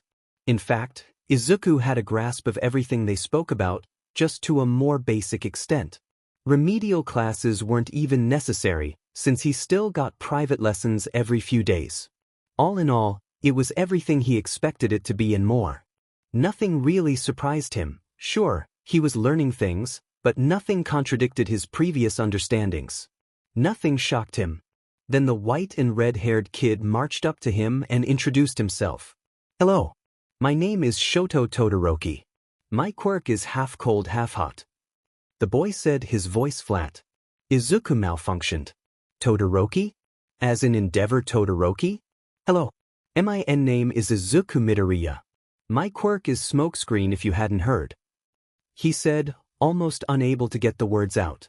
The Todoroki boy nodded, turned on a dime, and marched back to his usual seat across the room. Izuku blinked. Sasami was in the bathroom, and the other two was nowhere in sight. Having never had such an abrupt conversation, he didn't know what to do. Panicking, Izuku stumbled after the boy, reaching a hand out to grab his wrist. Whoa! You're cold, Izuku said, letting go of the boy as soon as the thought registered. Todoroki turned back to him, his face unreadable. Every action the boy took seemed to go in slow motion, like he was carefully considering every movement. Yeah. Feel my other hand, he said, offering a hesitant wrist. When Izuku poked it, he gasped. Whoa! You're warm, he said. Todoroki blinked. Yeah. Half cold, half hot. It's in the name. Wait, so do you have two different generators for each half or one more flexible generator with two halves built for different kinds of outputs? Are your heat resistances constrained to your sides or are you just thoroughly regulated throughout? He asked. Todoroki blinked at him uncomprehendingly. Sure. I'm not really into quirks like that, Todoroki said. Though he didn't turn away this time, Izuku could feel the boy's patience slip further and further away. He didn't know why he wanted to talk to this guy. Really, he should go back to reviewing his notes. Something about the boy just pulled him in. That's cool. Why are you in a quirk college then, if you don't really care about quirks? My sister is a sophomore, and my tutor is her friend. I'm no genius type like you. Todoroki said. Izuku sputtered at that, raising his hand to deny it. The half-and-half boy's eyes flicked to his unmoving arm for a millisecond before locking back onto him. I'm no genius. I mean, I'm a little advanced, but the only thing I'm actually okay at is quirk theory. I'm not even officially enrolled. He said. Todoroki was silent for a while, staring holes through him like he was Swiss cheeses. Izuku shifted his weight back and forth, uncomfortable with the scrutiny. Finally, the boy sighed. I don't really know or care much about you, but you haven't done anything wrong. My dad is a different story. He's always been kind of a bisturi, so I'll just tell you. The boy said, deliberate but slow. For whatever reason he's curious about you. He even corrected me when I screwed up your name in front of him. Oh? And your dad is? Endeavor, right? The number 1 hero. Izuku said, his throat feeling tight. The number 1 hero, Endeavor. Number 1 thanks to Izuku. He felt a small pit open in his stomach. Did he know about him from All Might? Was he mad, curious, or even thankful? After all, the man was notorious for challenging All Might's position as the best. Maybe aiding him in his promotion put him on the man's radar. Todoroki didn't seem to follow his line of thinking, but by stepping back a bit, he knew something was off with. Izuku. Bingo. Anyways, I'm out. Chika's disappeared on me, so I think I'll go home and grind out geometry. Stay out of my dad's books if you can help it. Todoroki said, before leaving to retrieve his backpack. Izuku let him, lost in thought. From what Todoroki had said, Endeavor was a BSRD. Izuku didn't know much about the man other than a few tidbits, but he definitely remembered the headlines from a few years back when his wife moved into an institution. He shuddered. If the Todoroki house was abusive and the man knew Izuku by name, then he should probably steer way out of the kid's way. That was what logic told him. His gut said otherwise. So, skimming down all the negativity that had bubbled to the surface, Izuku caught the boy's sleeve when he tried to walk past him. Holding the edge of his phone out, Izuku gave him his best smile. I am really busy, like all the time, but you said you were working on geometry? I could maybe help you if Miss Chika bails on you again. Todoroki looked at him like he was an alien, but didn't blow him off. An awkward silence infused the air between them as the boy seemed to contemplate the pros and cons. For a brief 2 seconds, Izuku worried the cons would outperform the pros, but it seemed the prospect of having help with geometry outweighed the idea of doing it alone. Caving, Todoroki tapped corners with Izuku's phone, a new contact popping up for each. He didn't say another word to the green-haired boy before marching straight out the door, the opposite direction Izuku normally went. Not knowing what to do, he decided to just go back to looking over his notes. Sasami and he had discovered an interesting aspect about the smoke of smokescreen, and Izuku was excited about exploring it. If it was true, it would drastically change how he trained and utilized the quirk. His notes were mostly with tests, and then hypothetical workouts. About 5 minutes after Todoroki left, Chika and Sasami returned, chatting up a storm. The younger girl laughed before turning to her work corner and pausing. Crying out in surprise, she whipped her head around to Izuku. "Where's Shoto?" she asked, now looking all around for her charge. Izuku cringed. He, left. What? It was the subsequent session that Izuku finally got to test his quirk out. Most of the time, when they spoke about quirks, it was in 2 ways. Hypothetical quirks were like brain teasers or pop quizzes. They were essential, in Sasami's opinion, in measuring his understanding of their subject. She hit him with them constantly, even breaking from her normal microlectures to do so. The second type was case studies. Real, concrete examples of the theoreticals they spoke about in and outside of their private sessions. If hypotheticals were yoga, then case studies were powerlifting. They'd go over hero profiles, ex-convicts, meta-ability exams from centuries past, and much more. They were the meat and bones of Izuku's education, and the greatest case study was the ongoing one of Izuku. Izuku already knew the basics of his quirk. In fact, he knew more about the quirk than Sasami did, despite her better general comprehension. It was a shame that she didn't know about One for All. A person like her might kill for a simple explanation of what Izuku went through on a daily basis. Sentience carried on after death through centuries of quirk hopping. Having multiple quirks in one body. The sheer magnitude of his generational strength. He was like the poster boy of a quirk revolution. In a vacuum, keeping himself secret felt awful. Night Eye and Gran Torino had made it clear to him, however, that their powers were private. Lying to an expert's face was exhausting. Thankfully, his explanation of having a stamina-to-energy converter in his chest pacified the woman. Still, she was suspicious, and Izuku tried to keep her off his trail as much as possible. It was the one thing Night Eye had asked him to do, in exchange for his funding. There was one thing, however, that had even slipped Izuku's notice. As soon as the past wielders stopped hiding from him in his dreams, he was going to grill N about it. He could, barely and sloppily, control the smoke after he emitted it. "All right, simply push your last emission to the left," Sasami said. Sweat rolled down his forehead as he tilted his head, concentrating. Unfortunately, he didn't have a psychic connection to it like Setsuna did with her body. The smoke moved a few inches at most. In his friend's case, her power had three distinct aspects. She could regenerate, she could break into pieces, and she could control and feel through them like drones. When asked how she controlled or felt through them, she had laughed. To her, the difference between their bodies was like wires and wireless. Her nerves operated on a Wi-Fi-like connection to her brain, whereas a normal person would die if they were unplugged. Izuku had no such thing. Instead, if he had to give it a metaphor, it would be a rapidly growing child and parent relationship. For a while after emitted, the smoke listened to him. With enough willpower and physical direction, he could guide the smoke how he wanted. However, after they both reached a certain point of separation, his ability to control it fell exponentially. It was like a kid growing out of codependence. Take a breather, take your notes, drink some water. We'll compare in 10. Sasami said, scribbling on a clipboard. Izuku nodded, relaxing. He wanted to try and disperse the cloud between them on his own, but Sasami beat him to it. Without looking, she flicked on an electric fan, still scribbling with her offhand. They spent half the session like that, testing out the limits of his quirk, designing theories, then testing them. It left him a little breathless when it was all said and done, but he'd recover by the time he left. Most days, he was fine to exhaust himself here, since his training took place in the morning. Izuku wrote, scratched out, and rewrote his notes while listening to a clock tick by. After a time, Sasami spoke up.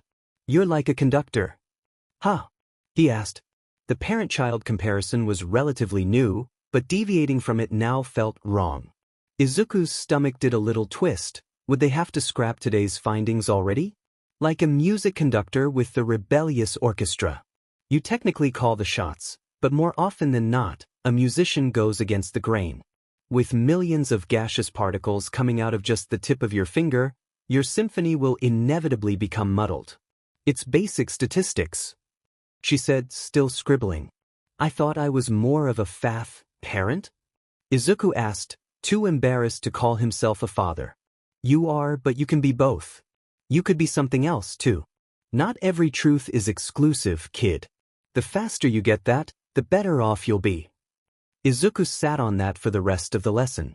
Even when they moved on to different exercises and even when they moved on from smokescreen, he was thinking about it. Simultaneous truths? It hadn't ever really occurred to him before, but then again, he knew two things could be facts at the same time. In practicality, there was no difference between the two, yet the terminology sent his head spinning. He thought about his mother. She was a hard worker and a mom. Those were simultaneous facts. He toyed with his personal definitions of fact and truth, contrasting each in his brain. What was the difference? Izuku Midoriya, he loved her. More than anything. Was that a fact or a truth? Looking up at his teacher, he considered her. She was a UA graduate, Yet she wasn't a hero. Those were facts. Sasami was the daughter of an idealist therapist and a colleague of a cynical hero. Facts. His eyes trailed her face. Her left profile was pretty. That was an opinion, or was it a truth? He imagined sitting down with a lie detector and being asked if the woman was beautiful, and he imagined what he would answer. If he said yes, thinking of her left profile, would it also say yes despite him knowing of her scar? If he said no, thinking of her right side, would it deny it with him remembering her left? It made his head hurt. She was beautiful, yet she was ugly, but was that objective or subjective, and did it matter? She was generous, yet she was abrasive and pessimistic. Yes, he could recognize both things at once, but thinking about it gave him heartache. Izuku gave one last look at the woman's missing eye, wondering what happened to her. If she could be subjectively beautiful to one person and subjectively ugly to another, was that a simultaneous, individual-based truth? Did that logic apply to him? "You're staring," Sasami said. Izuku exploded into a blushing mess, dropping his forgotten notes. "Oh my god, I'm so sorry." "It's fine, kid. You get it too, right?" She cut him off, offering him a look you didn't usually give to creepers who stared at you. He didn't know what to say, instead fumbling over his vowels and consonants like a moron. I don't know what you mean," he tried to say. Her expression didn't change, but her lips tugged downwards a smidge. She tapped a finger against the edge of the raw flesh on her face. "Stairs. Of course, I don't see half of them, but one eye is enough to see plenty. You get them too?" she asked. Izuku's mumbling slowed to a stop, his brain still running a mile a minute, but now for different reasons. "And not as much with the prosthetic. I used to not wear it, but your dad told me it'd be better if I didn't have to deal with all the visual baggage," Izuku said. Sasami hummed a bit. "He told me the same, though we both knew walking around like a pirate would generate looks either way. I decided to skip it," Sasami said. Izuku's eyebrows shot to his forehead. It was surprising. Getting a prosthetic had helped him get through some of his hardest times. While she had said that eye patches wouldn't do much for her, he wanted to ask why she didn't seem to have done anything else whatsoever. He couldn't bring himself to, however. Sasami had such a strong personality that he couldn't guess the consequences. He could only go off his own experiences. Talking about his arm always hurt a little, give or take some depending on the person he was speaking to. Honestly, he doesn't know if he's ever had a serious discussion about it. He wasn't sure he could. Even Setsuna didn't know the full story, only his mentors did. Recklessly asking Sasami about her disability would be rude and uncalled for by someone so NTMT with her plight. Every day he got more suspicious that she wasn't as comfortable in the injury as she presented, but he held his tongue. It had something to do with her retirement as a hero. Who was he to demand answers? Question. Why do you want to be a hero even though you're missing an arm? Isn't that just a waste? Sasami asked, despite his own reservations. You've got real brains, kid. Why not just become a scholar? Izuku choked, not prepared for the question. His eyes fluttered, images flashing in his mind's eye as his world darkened for that brief instant. Crumbling buildings, the helicopter's roar, and a million drops of blood. A tree covered in red liquid, 3 green-haired women, and action figures. But it wasn't ever something he really thought about. Izuku was much more of a how guy. But why not? Why would someone want to be a hero? To give back to the community, of course. To hold up the less fortunate and say, you're safe. To feel pride and satisfaction in a better world. To repay a bottomless debt. I have to become a hero, mem. It's the only way, he said, chin to his chest. What was that? I could barely hear you, Sasami asked. Izuku straightened, pulling his gaze from the floor to meet her eyes. I said that I have to. I must make the world better, Izuku said, sitting taller than he felt. Sasami stared at him for a while, saying nothing. She took a sip of her tea. You could make the world better by becoming a leading scientist in our field. There's no shortage of quirk specialists, sure, but there's always a shortage of geniuses. You've heard of the singularity? Of course. Then you know how much we're going to need knowledgeable people soon. So, again, why? Putting all that genius towards what? Even getting to the top 50 might be out of reach with that arm of yours. It'd be more cost-effective to devote yourself to the books. One for all churned in his stomach. Izuku resisted her logic. It wasn't her fault. She didn't know. Not about his duty, his dream, his debt. Sorry. I love quirks. They're my favorite thing. It's beautiful to see the uniqueness in people. I'd like to be like you in some ways. Being able to do this all day sounds fun, but it'd be easy. Easy isn't in my cards. Izuku said, his mind beginning to wander. That's the dumbest thing I've ever heard. When the cards are stacked against you, you play a different game. You don't double down. She said, leaning forward. Her orange eye burned into him like a branding iron, as if trying to convey her intent directly into his flesh. Izuku's throat was dry and his knuckles were shaking as he held back the whirlpool of unwanted thoughts swirling in his head. One for all continued to churn within him, but ever so slightly began to go counterclockwise, fighting the motion of his negativity. Warmth flickered behind his eyes, phantom sensations tickling his palms once again. Why no, that's a good point, Izuku allowed, swallowing down a voice crack. But you're missing something. When the odds are in your opponent's favor, your victory comes with a much better prize. The professor was silent at that. Izuku could feel the argument still raging within her, but she never let it slip verbally. The only indication that she was still thinking about his future as a hero was the way her spare hand ghosted over her scar. He wondered if the wound was why she quit and if it was why she wanted him to follow in her footsteps. He resolved himself to ask Night Eye about it eventually. Izuku wasn't sure how to ask such a delicate question, nor did he think he deserved to know. Everyone deserved their privacy. He wouldn't breach hers if he didn't have to. Still, after several weeks of studying with her, he was starting to realize he didn't know very much about Sasami Fujimaki and her beliefs at all. Juge. Izuku ripping his head from the bucket, water flying everywhere. Maximum output. Night Eye said. Taking in every ounce of oxygen Izuku could get in a single breath, he activated smokescreen. His undershirt, already ragged, ripped apart as every inch of skin on his body began pumping out smoke. Within seconds, the entire warehouse was full from top to bottom. He never stopped, however, transmuting every molecule of air in his lungs into his smoke and then some. Reaching his hand out, Izuku could only see as far as his elbow. Even his stub was fuzzy in his clogged vision. Now pull. Try and take it all and move it. Night Eye yelled, his voice bouncing around him. Grunting, Izuku cut off his emission and reached his hand out, tugging on the air like fabric. With all his human strength, he forced the massive cloud downwards. Izuku's ears popped, a piercing pain searing itself into his brain as he willed his creation to kneel.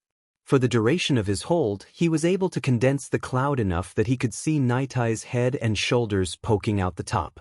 He was able to hold it in place for a few seconds before his strength failed him and the cloud dispersed. Collapsing on the ground, Izuku took the tattered remains of his undershirt and covered his mouth, using it like a budget ventilator. Off where the smoke was still thick, he heard a series of coughs.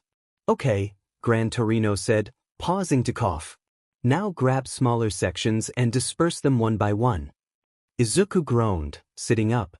His emissions weren't toxic, but when they were this condensed, they were unpleasant to breathe. With only one arm to hold his pseudo-ventilator, Izuku needed to manipulate the smoke without moving his body. He didn't have a psychic connection with it, but the smoke knew what he wanted and had a tendency to listen to him. Their link was more physical than mental, however, so not using his hand meant the manipulation was much harder. A month ago, even the idea of telekinetically manipulating the smoke hadn't been in the equation.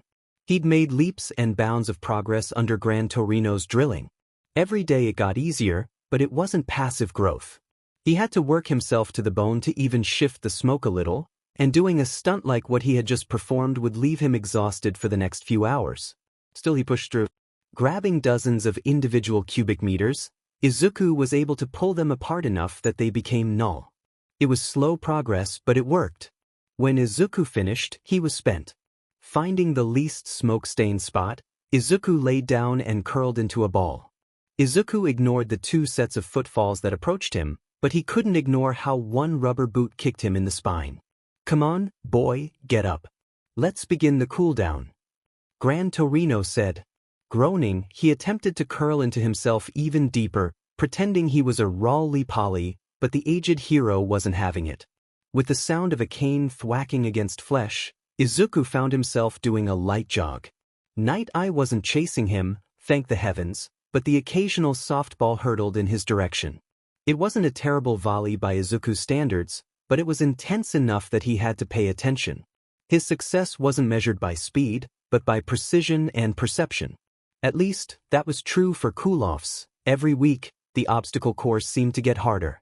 Starting off the cool-off, his breath came out rough and his heart hammered at his ribs. By the end, he'd gotten his adrenaline under control. Coming to a stop by Night Eye, he accepted a cold cup of water. Bottled water was annoying to deal with. "Decent work today, Midoriya. You're going to need a shower, though. And a new pair of sweats," Night Eye said, gesturing to his shredded shirt. Izuku blushed, nodding. "I could have done better, held the cloud longer. I can feel it, there's just so much more I can do now that I can kinda control it," Izuku said.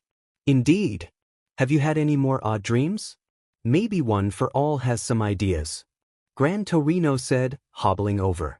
Izuku didn't know why he bothered with the old man act. He'd seen the man wrestle with the sound barrier on occasion. "No, sir. No strange dreams recently," Izuku said, his reply clipped. Truth was he hadn't, and that was the problem. Ever since he took Nana's hand that terrible day on the train, he hadn't had another dream. In its place, he'd simply floated in the void while he slept, watching the castle from afar. It hurt, not being able to see them. Talking to them every night had become second nature. He'd begun to look forward to it. 6 was quiet, but funny and a decent mentor, even if he had been holding out on him quirk-wise. 5 had been growing on him, despite the man's gruffness. Thinking about 7 made his heart hurt. 8 made his whole body hurt. HM. You'd think one for all would be going bonkers, given you've got a past wielder's quirk as your own.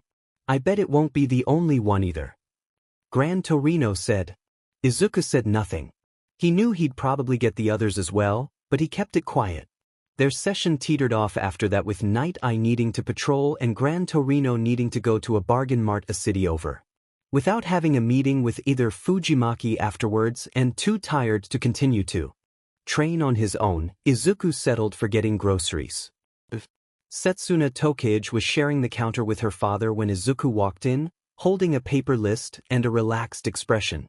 His gait was a far cry from the rigid, jumpy kid that she'd met just a few months ago, but it wasn't a bad change. She'd found the old Izuku fine, pleasant, easy to talk with, but awkward. Since he'd risked his life for her mom, however, that had changed. This Izuku wasn't wearing his arm, but he looked comfortable. This Izuku was still awkward and jumpy, but his good aspects had magnified since then. She got the text half an hour ago that he was dropping by for his mom, and she'd spent the rest of her time loitering around the register. It had been a week or two since the two had met up, and the boredom was killing her. Her school was out, and there was no excuse for them to not be hanging out every day. The kids at her school were cool, great, really, but none of them were as fun as Izuku. So, when the boy finally arrived, she tackled him. She'd expected to shoulder check him enough to send them both to the ground, just to punish him for not hanging around her more. She had not expected him to evade, spin, and slam her to the floor. She blinked up at him as he did down to her, neither seeming to register what just happened. Over near the counter, her dad was laughing his butt off. "That's what you get for attacking customers, Set," he said, trying and failing to stifle his giggles. Setsuna pouted once she got her breath back, looking between Izuku at her father. Reaching out an intentionally pathetic hand towards Izuku, she whined. I was too young to die. No mercy for the beautiful?" she said, playing up her pain. At this, Izuku seemed to crack in half, splitting into pieces. "Oh my god. I'm so sorry." "Oh, my gee," Izuku said, getting down on one knee, frantically waving his arm, torn between helping her and not risking her wrath. A giggle groan escaped her mouth, ending his panic. Sitting up, she reached a hand out. Izuku took it with some hesitance, pulling her up. She gave him a once-over. "I was going to force you to hang out with me, but you smell," she said. Izuku, for the second time, seemed to crack in half. She giggled, pinching her nose. "It's fine. I could escort you home, you know, making sure our products are delivered safely to a valued customer's fridge. You could shower then and we could go to the park after or something." "Pass the list," Setsuna said, a fist on her hips and the other outstretched. Izuku stared at her like she was an alien for a second, before glancing away and dropping the list in her palm. Whatever she thought would be on the list was wrong. She leveled the boy with a deadpan stare. "2 sticks of butter?" she asked. The boy pulled on his collar, airing out his shirt. He kept his eyes locked on a nearby shelf. It's vital that those sticks of butter reach my home pronto. You know, you can just come to hang out, right? Plus, I know for a fact you have like 3 sticks of butter right now. I literally always check out your groceries. You aren't going through butter that fast, you karate dweeb." "Karate dweeb?" Izuku asked appalled. Setsuna ignored him. "Dad, can Izuku use our shower?" she asked. "Course. If he really smells that bad, keep away from me," her father replied. Nodding to herself, she waved a hand over to the ladder. Izuku froze in place, his eyes saucers and his jaw working a mile a minute. If Setsuna cupped a hand to her ear, she could make out his fearful mutterings. "I can't do that, I shouldn't, that's rude, holy crap, please let me go, I can't do that, I have no change of clothes, I shouldn't," he whispered to himself, uncomprehending as Setsuna grabbed him by his arm and started dragging him across the store. Her father did nothing to stop her, only laughing to himself. Pulling him to his feet at the top of the hatch, she thanked everything holy her mother wasn't home. Izuku still looked catatonic, so she gave him a light slap. "Hey man, you don't gotta. All I'm saying is that you smell, and our bathroom is free. And that you gotta," Setsuna said, flicking him on the chin for good measure. The boy's shoulders slumped as he picked at his shirt. "This is weird. And I don't have any clothes," Izuku said, inching back towards the hatch. "Yeah, but it's your fault for coming here smelling like that. I just finished training for the day," he said. Setsuna wrinkled her nose at the thought. He smelled like he had been dumpster diving, not training. She kept her reply curt. "Take your lumps, Izu. You can have a shirt and some socks. I doubt you want my bottoms," she said, slipping her thumbs through her belt loops. "There's no way I'm taking your clothes. I just can't," Izuku said. "I think you can." In the end, he couldn't resist her. Tossing him a pink Stego-themed tank top and some socks, she let him handle it from there. She sat on the ledge of the hatch, kicking her feet. A lump had formed in her throat. She was going to be a hero. It was something she promised herself a while ago, and she stood by it. Every day after school, sports, and homework, she trained. She studied how it all worked, the basics. What started as learning how to become a legal hero became figuring out the best schools. Figuring out the best schools became figuring out how to get into UA. It hadn't taken her long to realize she might not have that hard of a time. Her quirk was good enough as is for the apparently infamous entrance exam, but with her cousin being the governor's secretary, she might be able to get in on recommendation. Her cousin had said as much when she asked him at the last holiday get-together. The chance of a free ride excited her, but guilt laced those feelings. Izuku, she figured, would also be getting in on recommendation. With Night Eye and another hero backing him, there was no way he wasn't. The difference, to her at least, was that while her cousin could worm her in, Izuku slaved away for Night Eye's approval. That video of his spar had stuck with her. The way Night Eye kicked him wasn't the way you kicked casual students. Izuku was putting everything on the line just for the chance to get it. It felt like she was cheating. That dark feeling had been bubbling up more and more often as she spoke with Izuku. They texted each other every day, but it only really hit when he came in for groceries. The bruises, limps, dragging feet, and delirium all hammered home the sheer effort he put into it. That wasn't even considering his personal apprenticeship at Shimi freaking Sucka. There was no doubt in her mind that he'd keep up that level of effort for years to come. It made her shiver. Setsuna liked scratch that, loved her free time. With studies, training, sports, and maintaining her friendships, she took every free chance she got to be a bum. She needed a few hours a week, if not a day, to just be a sloth. She didn't feel herself unless she was curled up reading a book. Despite the inch or two she had on him in height, she felt like she had to crane her neck to look at him. She'd never call out an unfairness, really, she knew they simply had different attitudes. That didn't mean she didn't wish she had his work ethic, or his ball of steel.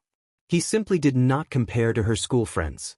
A rare handful of them wanted to be heroes, but none of them had Setsuna's drive, let alone Izuku's. Their talent and effort were like puddles to her lakes to his oceans.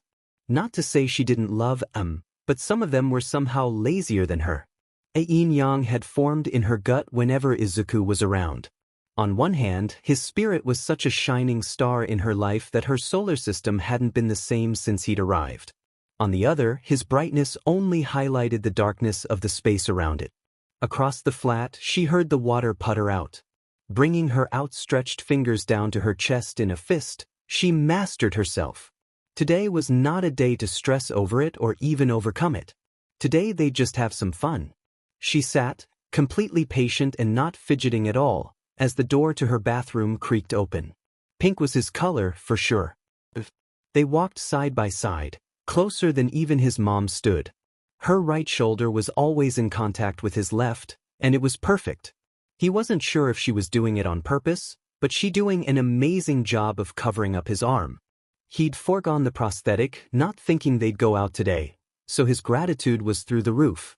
For the most part, they just wandered the streets. A ping on their phones let them know a villain fight was going on across town, but Izuku wasn't feeling it at the moment. He'd already put a lot on the line today, no need to stress over villains as well. Setsuna agreed, so they just made their way toward the park. On the way, they passed a few food vendors and fast food places, but their collective funds didn't crack $20. The park adventure was short-lived. It was fun, just running around in the grass, but not fun enough for Izuku to forget his exhaustion. Lucky for Izuku, overhead clouds had begun to darken around the same time his energy ran out. The stormy weather had taken them by surprise, but that wasn't a problem for the two kids. Even when it started drizzling, they just marched on to a new location. Not a lot of talking occurred between them, but they still shared details about their daily lives with one another. Setsuna learned that his therapist and his Shimasuka mentor were coincidentally father-daughter. He learned that her cousin was the secretary of their province's governor. There were a few things he wanted to tell her, to get off his chest, but he couldn't. Not today. Explaining why Endeavor might care about him required even more explanations and delicate ones at that. He wasn't sure, but he got the feeling that it was mutual. She often opened her mouth to speak but cut herself off. Prying wasn't on the table, privacy was something he was intimately familiar with. If she wasn't sure she wanted to tell him something, he didn't want to hear it. Izuku appreciated that she reciprocated that opinion. Telling her about One for All was tempting. Nothing in his gut told him no. One for All was picky, but it seemed to like her. It wouldn't be today, but he toyed with the idea of telling her. If he could confide with anyone about his dreams, it'd be set. He'd be able to tell her everything. Everything on the table, nothing hidden. It sounded amazing. There wasn't a single person in his life besides his mom he could be completely truthful with, but telling his mom things always sent his gut rolling in guilt. She had enough on her plate. Izuku tried to sneak a glance at Setsuna while he pondered, but he felt his face flush as his eyes met hers. Neither said a word, but they began walking a little faster towards their destination, a local arcade. When Izuku admitted he'd never been, Setsuna had almost blown a gasket. It hadn't taken much more than a few tense seconds of staring for Izuku to crumble. His nerves were on edge, but with Setsuna by his side, he was able to keep them under control. Take big problems and break them into smaller pieces, he remembered. He wouldn't mess up Setsuna's day with his baggage. They didn't take time to admire the funky entrance. With soaked shoulders and wet hair, they got into cover as soon as possible. An older teen gave them a disgruntled look as they passed by a food stand, pulling her feet off the counter. "Oh, this place is usually so much livelier," Setsuna said, placing her fists on her hips. It was true, the place was almost empty. The only other kid in the whole place was some pink-skinned mutant girl playing old-school DDR. Izuku let out a breath he hadn't known he'd been holding.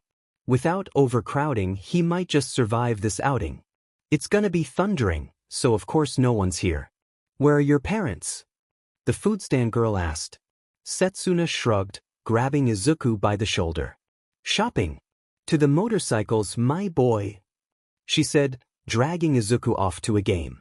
She led him to one of the larger stations with 2 big screens and motorcycle-like machines to match. Plopping herself down on one, she slid in a few coins. Revving the handles, she cast a glance over at Izuku, who'd yet to sit down. Come on, it's my favorite. You get to actually steer and lean with the thing. Plus, there are some cool abilities with the handlebar buttons you can, Setsuna said, gesturing at the left handle, which was bedazzled with colorful buttons. The left. She glanced at his arm at the same time he did. Izuku hummed, a small pit forming in his chest. Really, it looked kind of fun, but Izuku had put the idea of video games behind him.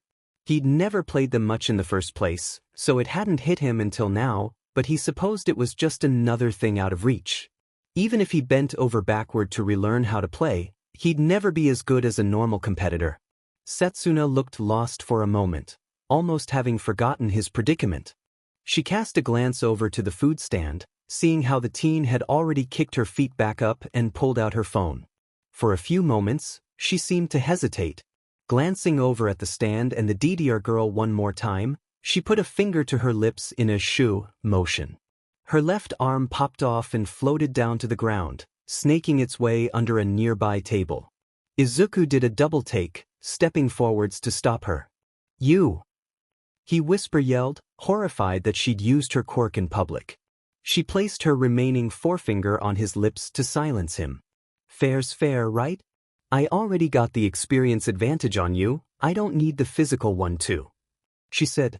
Izuku just stared, the pit in his chest spasming as his insides clashed. Ethically, he was horrified. Using your quirk in public, especially for people like them, was a massive no-no. Even thinking about what he did on the train sent a shiver of fear down his spine.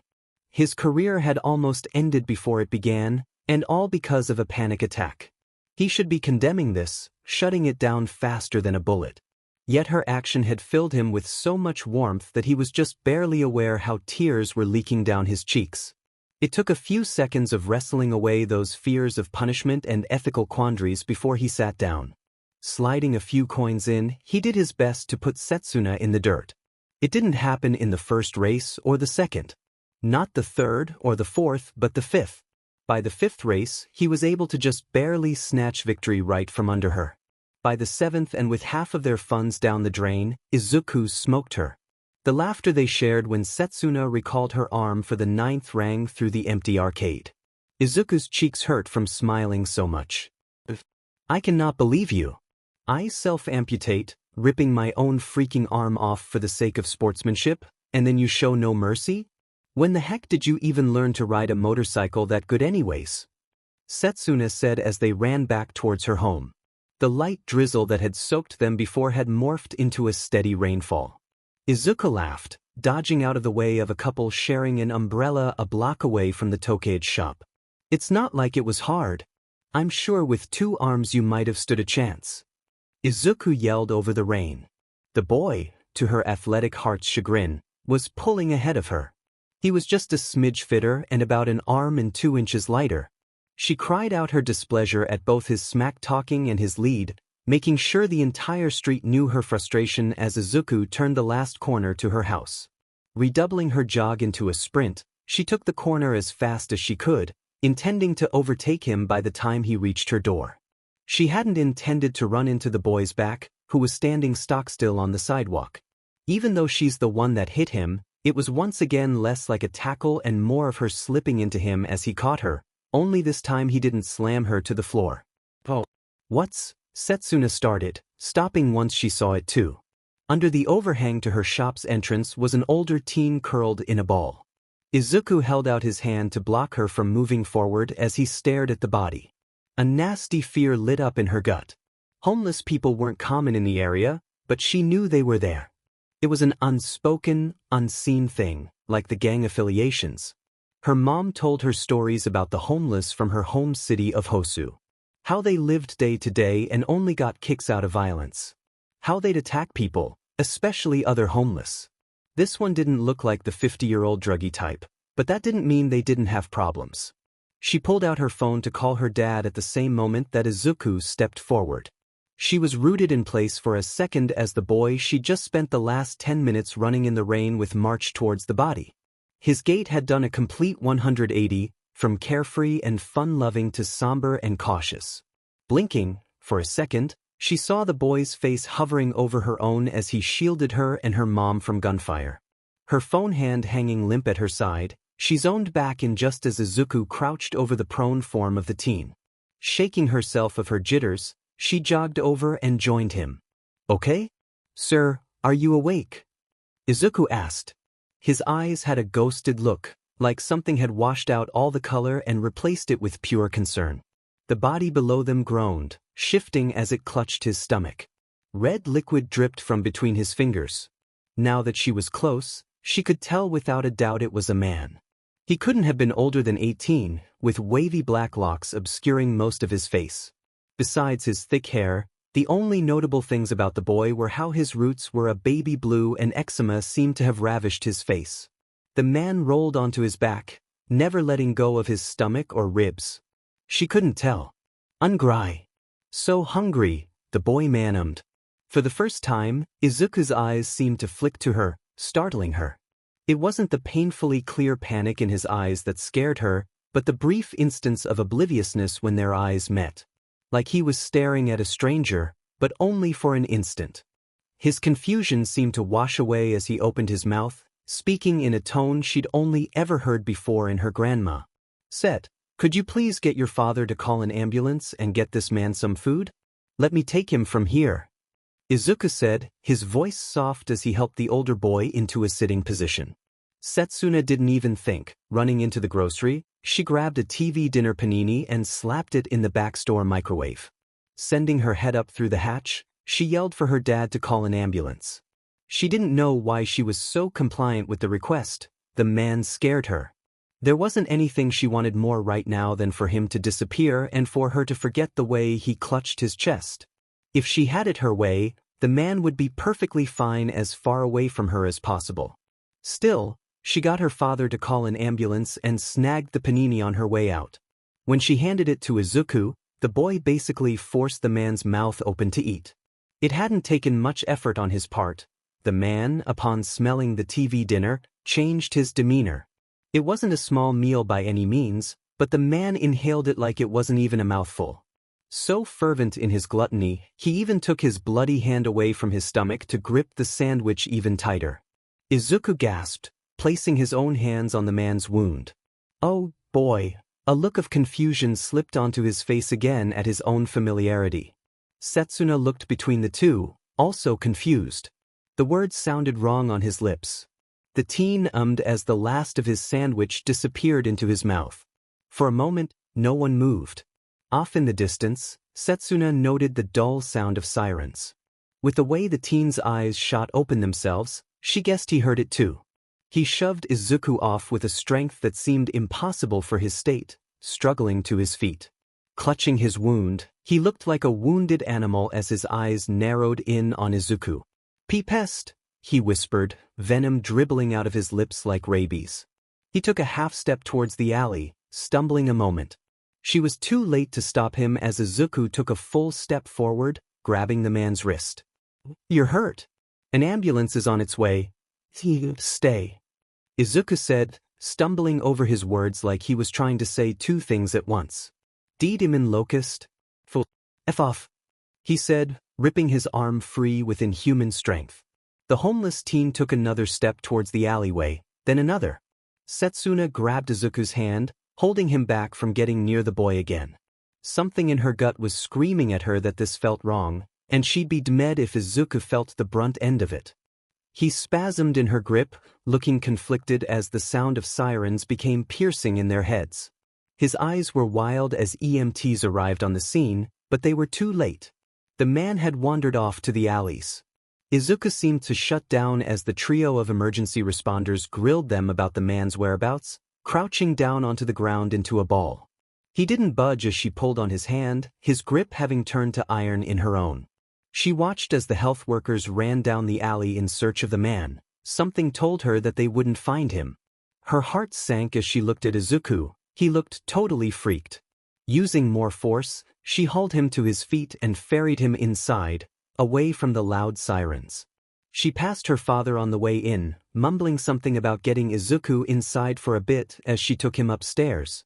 Her father nodded, telling her she'd call his mom. Setsuna let him sit on her bed. It didn't matter that he was sopping wet, it was the comfiest part of the most soundproof room in the house.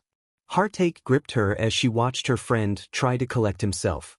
Hey, did you know him? It kinda seemed. Setsuna trailed off as she saw Izuku go rigid. And never in my life, he said, not looking at her.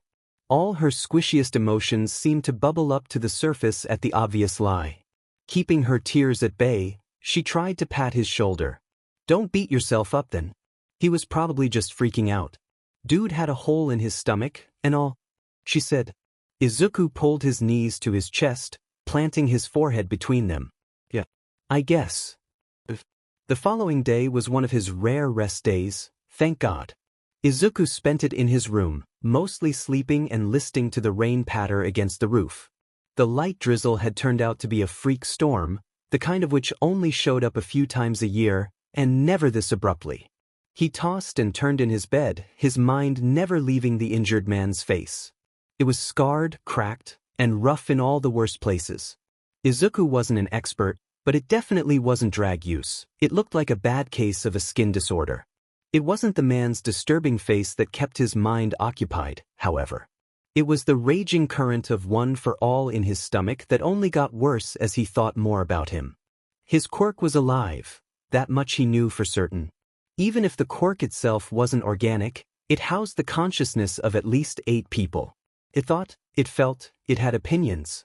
Usually, those opinions were muted if notable at all, and on rare occasions, it leaned particularly hard in a positive or negative way. Night Eye and Gran Torino, for example, always sent his guts stirring a little.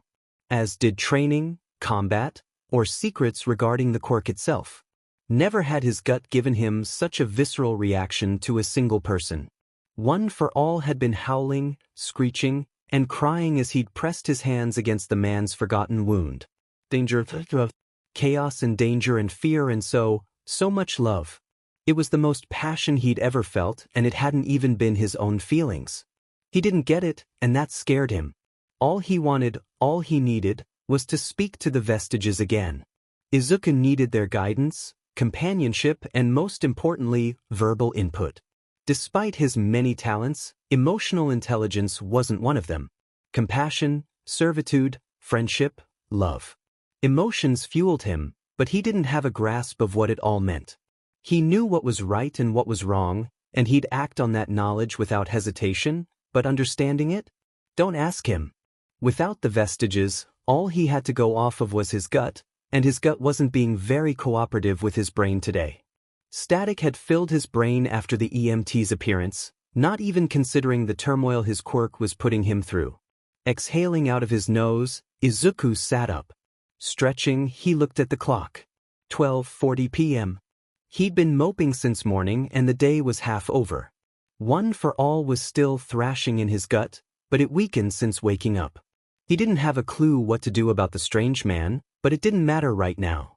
If it was really that important, the vestiges would have to come to him. Checking his phone, he had about a dozen texts. 10 were from Setsuna alone, ranging from questioning how he felt after yesterday to videos of stray cats playing outside her window. One was from Night Eye, and it explained how he was pushing back their next session due to weather. The third, however, was from a contact that had so far gone unused since he'd received it. Shoto Todoroki, question 5? I can call. Attached to the singular message was a link to a worksheet. Izuku, despite the turmoil in his heart, cracked a small smile. Anything to keep his mind off yesterday, though in the back of his mind he knew he didn't really want to forget. Not only did he have a blast with Setsuna and make huge progress with his quirk control, he knew he'd see the man again. One for all was certain.